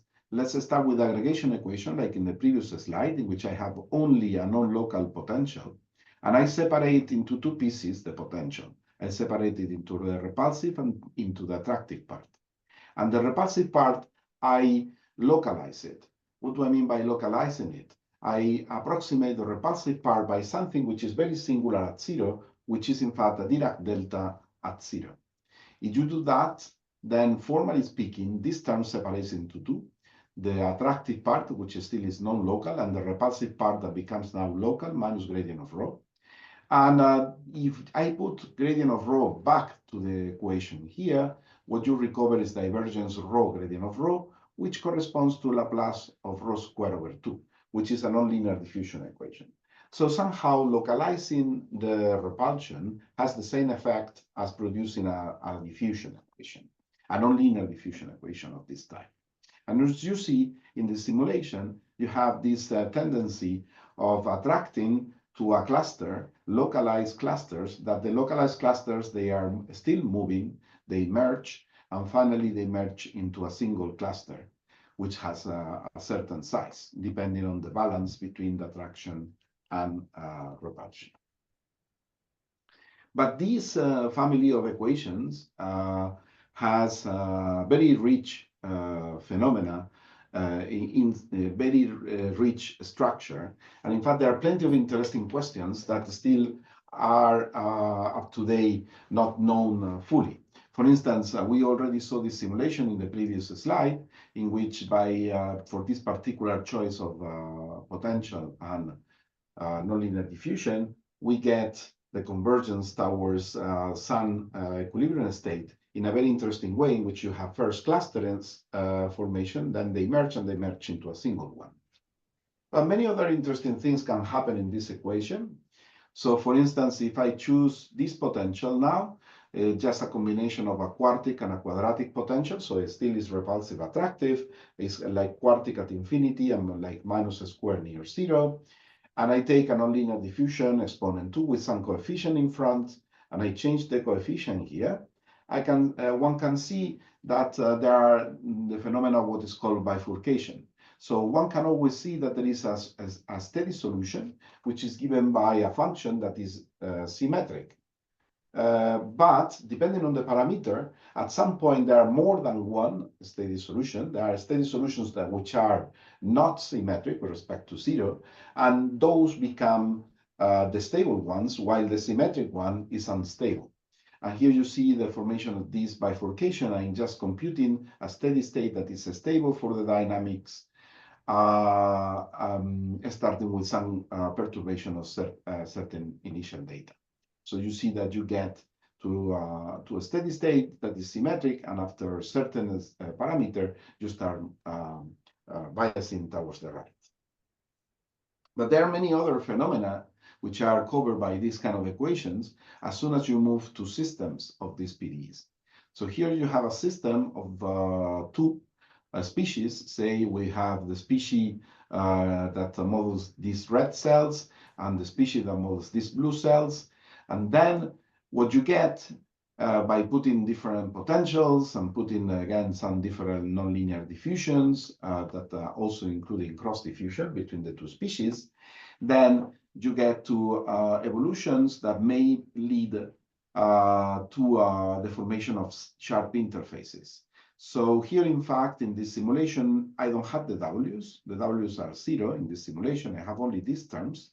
And I also have some proliferation by a Fisher KPP kind of term, which makes the cells grow. And if you see, you start with, in this case, we have 3 species. You have also the yellow ones.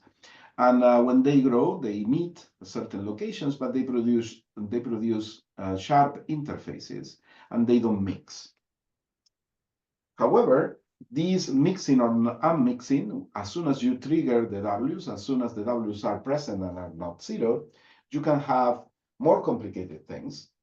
And depending on the differential strength of attraction between the different species, that here I'm denoting with the color code green and red, you can have this kind of behavior in which one of the type of cells goes around another one. Here you see that it takes a while to get to steady state. Or you can even, if you choose the parameters that they don't like each other at all, the green and the red are completely separated, then this is reflected in the stationary state, in which you get almost totally segregated steady state. So as you see, the system is quite, these systems of aggregation diffusion equations, or even the single aggregation diffusion equation, can be really rich in terms of the asymptotic behavior and the qualitative properties. So let me give you a little bit of the theory behind these kind of equations, and then I will come to the applications, which they have plenty. But the theory also here is important to move to address the main possible applications from the right perspective.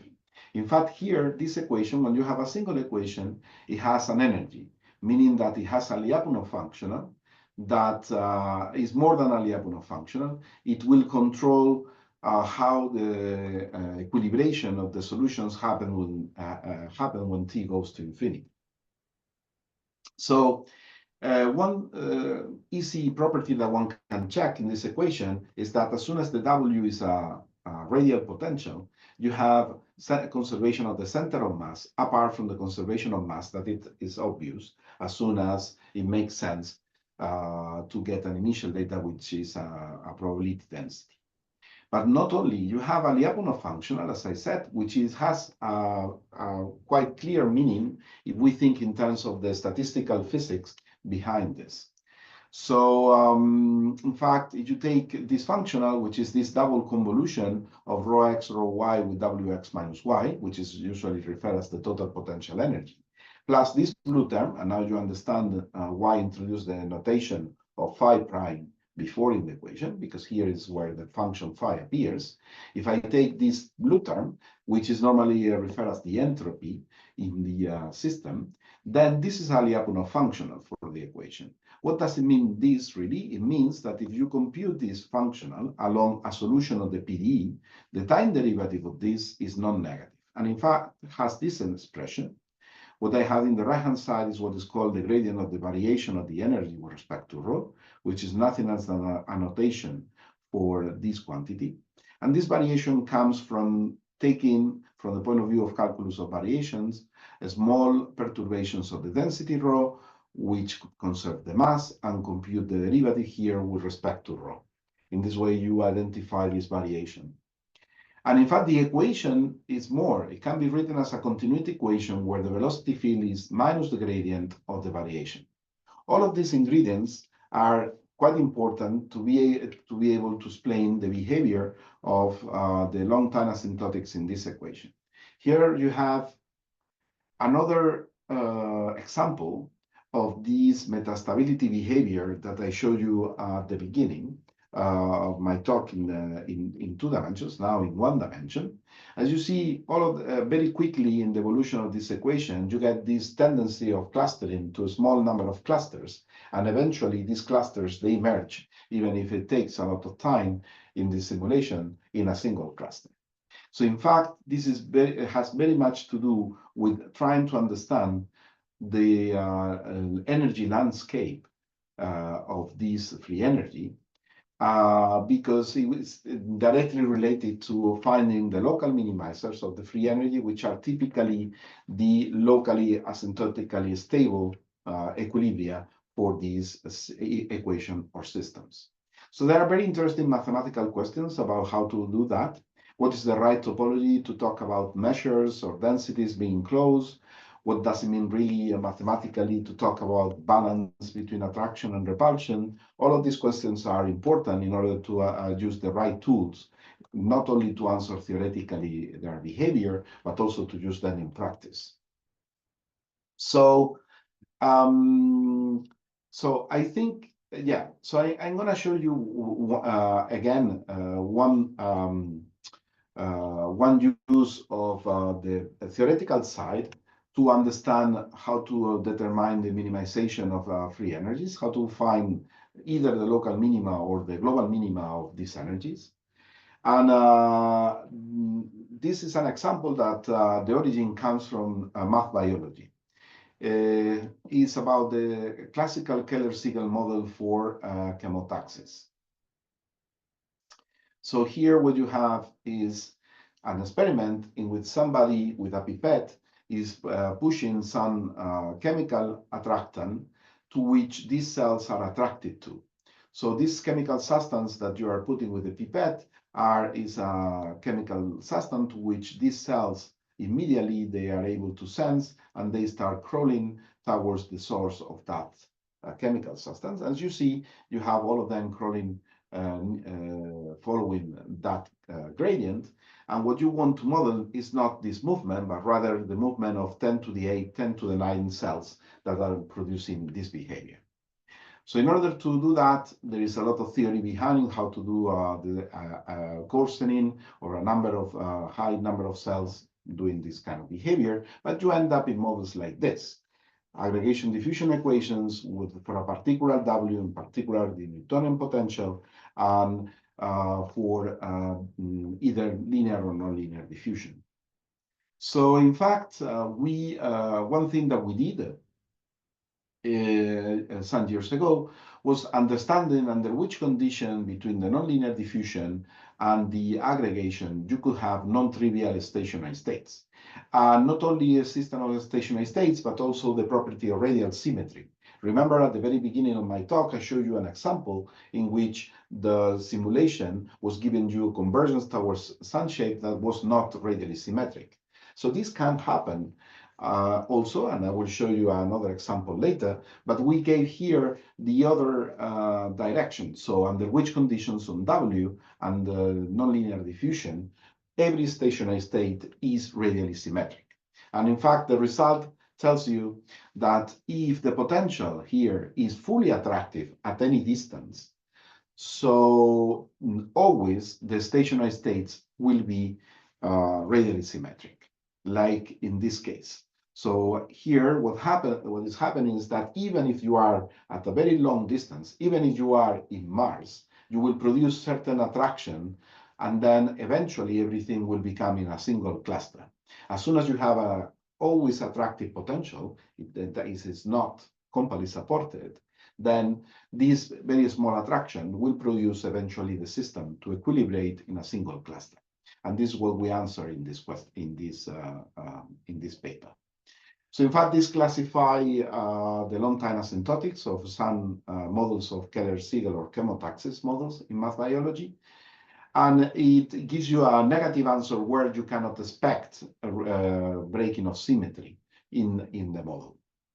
But as I said, this breaking of symmetry can happen immediately, and it's very easy to see immediately without diffusion, just by doing particle simulations. In fact, we have another result that we proved that under certain assumptions now on the potential W, again, we could give examples of anisotropic potentials with certain singularity. This singularity is like a Riesz kernel, like the inverse fractional Laplacian. This has the same singularity as the inverse fractional Laplacian, the interaction energy, but it's anisotropic. There is some dependence on the angle, and this is an example in 2D. And as soon as you do an anisotropic potential, if you play with the strength or the anisotropy, the direction in which you have more strength of attraction, then you can go from something that is radially symmetric immediately to something that is not radially symmetric anymore. And not only that, it can happen that you concentrate even in one-dimensional sets. So this kind of behavior is also very interesting to give you an idea of what you can expect about the global minimizer or long-time asymptotics of models without diffusion. With this, I think I have everything that I wanted to tell you in terms of the theory of the model. So let me just summarize this in this sentence. It is really a lot of fun to work with these kind of models because they are super rich in terms of this behavior of concentration, radial or non-radial behavior. But now let's move on. Let's change gears and let me show you how to use these kind of models in practice. And I'm gonna make an example in math biology, okay? I'm gonna tell you about something that I usually refer as cell sorting driven by differential cell-cell addition. So this is something that we studied in the last 4 or 5 years, trying to answer from the mathematical point of view, working hypothesis done by biologists for a long time. So what is cell-cell addition? Cell-cell addition is the binding of one cell to another through the cell surface proteins. What they typically trigger cell-cell addition is that internally the cell produces an mRNA. This mRNA produces certain proteins. These proteins produce that the ligands in the cell surface get activated, and then through the activation of these ligands on the cell surface, there is an interaction with nearby cells, and they can produce a binding between them or not. So they can attract or not the cells nearby. It's a fundamental mechanism in tissue formation, in organ development, so in embryos, how there is organogenesis, how the organs are produced in an embryo. It also plays an important role in wound healing for structural maintenance, and is one of the very basic science questions in developmental biology. So it's very well known from experiments that have been done since the 60s by Steinberg, mainly, and then later on later on his life with very advanced biological tools. Steinberg proposed that the differential cell addition between cells could play a very important role in the organization and the sorting of the cells. So let me explain to you what he meant. In these early experiments, they were looking just at the evolution of certain type of cells in chick embryo for the retina, and that in few hours these cells were able to organize and segregate into groups, groups dealing to completely different functions in the chick embryo. So this kind of segregation has been also observed by much more modern techniques. This is what is called Fuji technique, in which each of the cell is genetically changed in such a way that by knocking out certain genes, they can produce an ability to get fluorescence in the microscope, and then they get the fluorescence either by green or by red. And in this way, they can track the evolution of the movement of those cells in the microscope. So then they can see that if they, with time or for different type of tissues, the cells will organize differently, either mixing or segregating or being engulfed one by the other. So he was making the hypothesis, or the working hypothesis, that the differential addition between the different type of cells could trigger the sorting of the cells, the separation or not of the cells. So meaning that if the red likes the green and the green likes the red, but the strength in which they attract each other is much different from the strength that they like between themselves, let's say green and green or red and red, they can produce this kind of different differential force that can produce a segregation between the two types of cells. So here I'm showing you some other experiments that people have done on this. Let me try to go here slowly. Here, typically, you are following again with different fluorescence the same type of cell. Here is the same type of cell, starting from these locations. They grow. Here there is also proliferation for the cells. But as you see, when they meet in a very, again, sharp interface, because these cells are just different by the fluorescence, not by their ability to sense, to adhere to each other. While here in this experiment, several biologists, collaborators of mine, Makoto Sato, Hideru Togashi, and Olena Trash, in Japan, they did several experiments in which they look at what happens if now we touch genetically one of the type of cells in such a way that we know for sure they will produce either less or stronger addition force with respect to the other, okay? Or changing the differential ratio of forces between the three interactions that are here. So let's say that we have red and green cells. Let me start from the beginning. Let me stop it. Here at the beginning, you have a gap between them. It's like you produce in a petri dish, you have the two types of cells, red and green, in terms of the fluorescence. In this case, the cells are the same type. They didn't change the ability of adhere to each other. But here in the other three, they change it in different ways. So that I will show you next.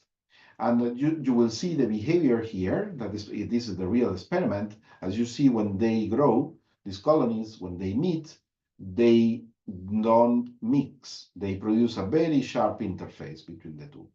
While here, you have this intermingling zone, this area in which you have some kind of yellow because there is a mix of the red and the green. While if I run it again, you can see here that, again, the interface is quite sharp, but at the same time, the red is pushing the green back. And here you have pushing an invasion. The simulation that you have below is exactly is a simulation with a model that I will explain you next in the next slide. And it's the simulation that we did in one dimension making a comparison with a one-dimensional cut of this experiment in the vertical direction to the front. So we did histograms here to get some data, and we look at modeling that one-dimensional cut. And as you see already from the simulation, even if I'm not going to show you, and I'm going to show you next, in the next slide, the model, we recover the qualitative behavior quite well. No mixing, pushback, and mixing and pushback in the sense of asymmetric invasion. So how we derive the model? We derive the model basically with the principles I explained in the first part of my talk. I started with a system of particles, which are now cells. I assume that I follow the nuclei of each of the cell. I assume that I have a distance, inner distance, which you cannot squeeze the cell more than that because they will simply die. The cells, they want to keep their volume. So they have a volume exclusion. There should be volume exclusion in the system between the cells. And how do you model the volume exclusion? You model the volume exclusion by modeling with repulsion at short distances. If they are at a distance less than, say, twice the size of the nuclei, they don't want to be pushed more than that, and then you will have a very strong repulsion that the cells, they want to separate. While if you are in an intermediate region between this distance and that distance, cells typically, they produce very long protrusions to be able to adhere to other things or to other cells. And when they produce that protrusion, they can produce a ligand between the two. And then you have the beginning of the adhesive force. So the adhesion will happen in this range. So I had to have an attractive force in this range. And obviously the cells at certain distance, they are not able to sense each other directly by contact forces, maybe through chemical attractants, but not through contact forces. And then I assume that there is no interaction. So typically the potential has this shape, is repulsive in the short range, very repulsive if you are nearby zero. And here we consider different degrees of repulsion, while then after certain distance is attractive and then nothing happens, so it's just flat. By the way, the different interaction of the repulsion is just given by different singularities at zero of the potential, eventual singularities. For instance, like the typical singularity would be like the inverse of a fractional diffusion equation in at zero. This is the force produced by this potential. And what we did is to do this approximation. I told you at the beginning, we take the potential W, we approximate it by only its attractive part and a Dirac at zero. So essentially, we approximate this interaction potential at the continuum level by a Dirac at zero and only the repulsive part. So it's like pushing, saying that this typical distance between this minimum and this point is very small, and this is somehow very, very small, and I put it all in a Dirac with certain strength. So in this way, you arrive to an equation of that form. If it were a simple one species, if I had two species like red and blues, let's say making a parallel to football that we have here, Arsenal and Chelsea fans in London. So then you have the Arsenal, the Chelsea fans. You have two types of species, so you will follow two types of densities, and they will attract or repel, in that case, each other with different potentials. In my case, cells, they always attract to each other, but with maybe different strengths. Okay, sorry about that. So the extension to two species is a system of that type that we introduced some time ago with a PhD student of mine, Marcus Smithen, and a postdoc. And it's a model that I already showed you before, in which I have the the attractions between the species as a non-local terms, and then the repulsion model defined by this nonlinear diffusion. So this is an academic kind of test in which what I'm doing is with the color code that I have here and before for the experiments, red and green. So I'm going to consider the interaction of that simulation of the interaction of those system of particles, where starting with 4 coefficients. I assume the strength, the potential has the same shape. The strength might be different. So I have like a matrix of the strengths for the different interactions, red, red, green, green, red, and green. And these are these 3 coefficients. And now if I put all of them equal, then I have mixing. There is no particular reason why the particles they want to aggregate or separate. But as soon as, for instance, here, the most cohesive one are the green ones with respect to the green and red and red and red, I have this behavior in which the green gets in the center and the red one tries to give a hug and somehow, so you have the engulfment. And in different situations, you can have some kind of partial engulfment or full segregation if there is no at all attraction between the red and the green. So this is what we call cell sorting, or what is called cell sorting in biology. And we studied that with my biological collaborators some years ago. So with this, essentially, I'm almost done on my talk. The conclusions are, I hope to have convinced you that aggregation diffusion equations are natural macroscopic models for describing interacting particle systems in a certain limit, which is called the mean field limit, when you take number of particles to infinity in the way I did. That they have a lot of interesting phenomena, a lot of rich phenomena in terms of qualitative behavior and stationary states. And finally, that many applications, not only in math biology, not only in tissue growth and cell movement in math biology, they have plenty of applications in the sciences.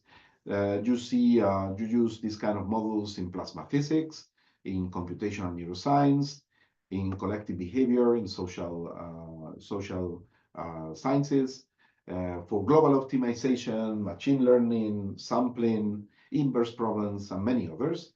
Use this kind of modeling in order to give, say, the mathematical foundations of machine learning applications.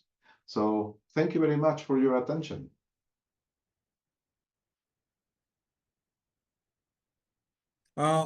Thank you very much, Prof. Jose Antonio. Indeed, I think this is meant to be the last presentation, and you have really ended the day on a very high note, I must admit. The topic you have just explored is definitely an important extension to what we generally know of in the context of diffusion, PDEs, and ordinary differential equations. And I'm not even in a position to make a proper remark from my background as a geologist, but Prof, Prof. Atangana, if you're here with us, please, would you help me really appreciate the significant insight that Prof. Antonio has shared with us in this talk. But before we even go into that, if anybody has a question for Prof. Antonio, please, you can indicate by a show of hand, and Prof would happily take any comments or any questions. The floor is open. Dr. Hans, thank you for giving me the talk. Yes, I Prof. will admit that I was driving to go and take the kid from school, so I was. Okay. You know, this is the time that I have to go. So I was listening to some part, other part I missed them. As I told you before, Professor Jose is a very knowledgeable person and very well known in the world for his work.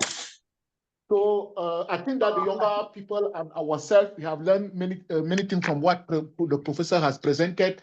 So this is the time for us also, you know, to ask him questions and also look for collaboration as Professor Mbele presented today. Collaborating with him will be also great for us. So thank you. My pleasure. I really hope that there will be patience for that and for discussions, scientific discussions in person. We can discuss about that as soon as you have some ideas. So my pleasure. Okay, thank you very much. No, thank you very much, Prof. If I'm not mistaken, this was the last talk. And of course, Prof, your talk on aggregation diffusion models, which really shows how particles behave with each other. I really can testify that in my own personal studies, there's a significantly wide a range of applications for which new researchers can take advantage and make use of the kind of work you're doing. And hopefully anyone that would like to know more about Prof's research, please feel free to be in contact with Prof, and let's continue to share the network and continue to build our network for future collaboration. Let's give Professor Antonio Jose a very, very big African ASIAM hand of applause for the wonderful insight. Thank you very much. Thank you. Thank you. My pleasure to be in contact with anyone that wants to connect. And hopefully we'll see each other in person in the future, that I can explain you more missions in other fields that you may be. Thank you, Prof. One thing that I would like to tell you is that the professor was also having another conference today, and he has to leave that conference just to come and present here. So I'm very grateful for the time that he met for him to come and present. So thank you very much. My pleasure. Very good. So we'll keep in touch. Thank you, Prof. Thanks for the selfless dedication. Bye-bye. Bye-bye. Okay, Prof, I think that we would have been done with all the presentations that were scheduled for today, except yours. And of course, we excuse you not to present due to the time constraints. Maybe next time we will start. With that, I think we have come to the conclusion of our talk, and we want to thank everybody that took out time from their busy schedules to be here with us. As a matter of fact, your commitment also shows the commitment that is required for African agenda to go forward. And we would love to see you again in the next event. Please look out on the website for the next events or for the next planning sessions that we hope to be organizing as time goes on the ASIAM website. With that, thank you, everyone. Sorry, Prof. Yes, Dr. Hans, before we go, I would like the president, the regional president, to say something. Okay. Each one of them, if they are connected, starting from Professor Mbele, Professor Ibrahim, Professor Bakare, Professor Testamang, and Professor Joel, if Professor Joel is there. If not, it is okay.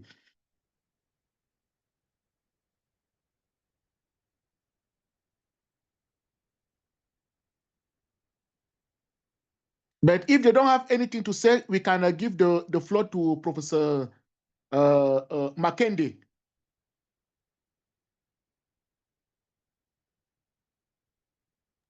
Prof. Makende, are you there? Yes, I'm there. What I would just want to say is that we thank the participants for their support joining the celebration of mathematics, International Mathematics Day, despite the small problem we had of the hacking. And that shows us about the technology that we are using today, that people, as we try to make use of it for the benefit of the continent, we still need to see that some people who feel that they can interject and create all kind of unfortunate incidents. But despite that, our resilience is really appreciative and appreciable as well.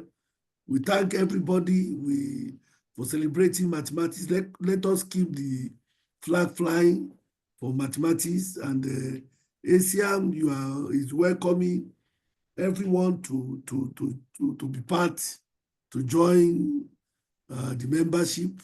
We encourage everyone to join, and we also encourage collaborations. And we want the regional coordinators, president, the national presidents to also be very active, to join. And in fact, the website, our WhatsApp group, maybe we are going to extend and include all the national, we're going to include all the national presidents to be involved in the WhatsApp group, so that the big family of ASIAM we can be carried along, and not only the regional president, the national president can also get involved in all the communications. So let the national president also circulate, and those who attend today, let us propagate the objective of ASIAM to each and everyone who are interested to join. And the most important thing is collaboration, and also to put the research done in Africa on the map, as well as to make a concrete impact in the continent, nationally and regionally, and continentally on the work ASIAM is doing. And as you can see that it's a platform that incorporates people from researchers, mathematicians, and applied mathematicians, engineers, and scientists from Cape to Cairo. It's not Africa. We are moving forward as a united force, taking control of the destiny of our continent. Let us continue to work hard and to collaborate and to network with international body as well, and see how we can harness the brain we have within the continent for the benefit of the continent. Thank you very much, and let's keep the flag flying. Thank you very much. Thank you, Professor Makinde, for your wisdom. And what should I say? Professor I would Bakari like is again here. to apologize. As Professor Makinde said, that was a sign that we are doing something positive, because they don't hack people that are not doing anything. So that was a sign that we are doing something positive, and several people are afraid of what we have started. What I remember in the Bible, I'm a Christian, I have to say, is that when people stand together to build a tower, that tower was taking place. And now we African people, for the first time, we have decided to be together to make sure that the theory of mathematics and its application should have fruit in our continent. And I will continue begging us to be united no matter whatever happens, and to continue working very hard, so that an event like this should not only be after 1 month, 2 months, 3 months. It should be there when somebody has a research that he has discovered, or some result that he has, he can contact the regional president or the national president and tell us that I would like to make a presentation, so that we will be able, to interact, knowing that our brother of the North has developed this new theory that all of us we can use. And I would like also to attract your attention, as Professor Makinde has spoken about the membership. We have successfully now obtained an account for ASIAM that is going to be uploaded on our system, so that people can become member, and they will have the certificate directly. In addition to that, our journal is already open, as Professor Makinde said it before, and we will have the first volume in maybe by the end of this month. I'm very glad for everybody that made effort, because it is not easy to keep people online for more than 4 or 5 hours. And we have a lot of problems in Africa for connection, but people persevere, and we were able, to make this event successful. When an event has impact, that is the only time that people will decide to hack it. So our event has a serious impact, and it was very important. So thank you very much. I'm not going to take most of your time. Myself, I did not sleep. So thank you very much. The next event will be announced very soon. Thank you. On the website. Yes, Prof, thank you very much for the comforting words and for assuring us and everyone from around the world that we are definitely positioned for success, and this success is certain, irrespective of the challenges. But with that said, I'm wishing everyone a sound and well-restful evening in your various areas. And for those who still have a long day here in South Africa, it's already evening. We will be going to bed soon. And for those who still have a long day, all the best and enjoy the rest of your day. And with this, we will be coming to the end of today's conference. Goodbye, everyone, and see you again. Thank you, Dr. Thank you very much. Oba. Thank you so much. Thank you. Bye.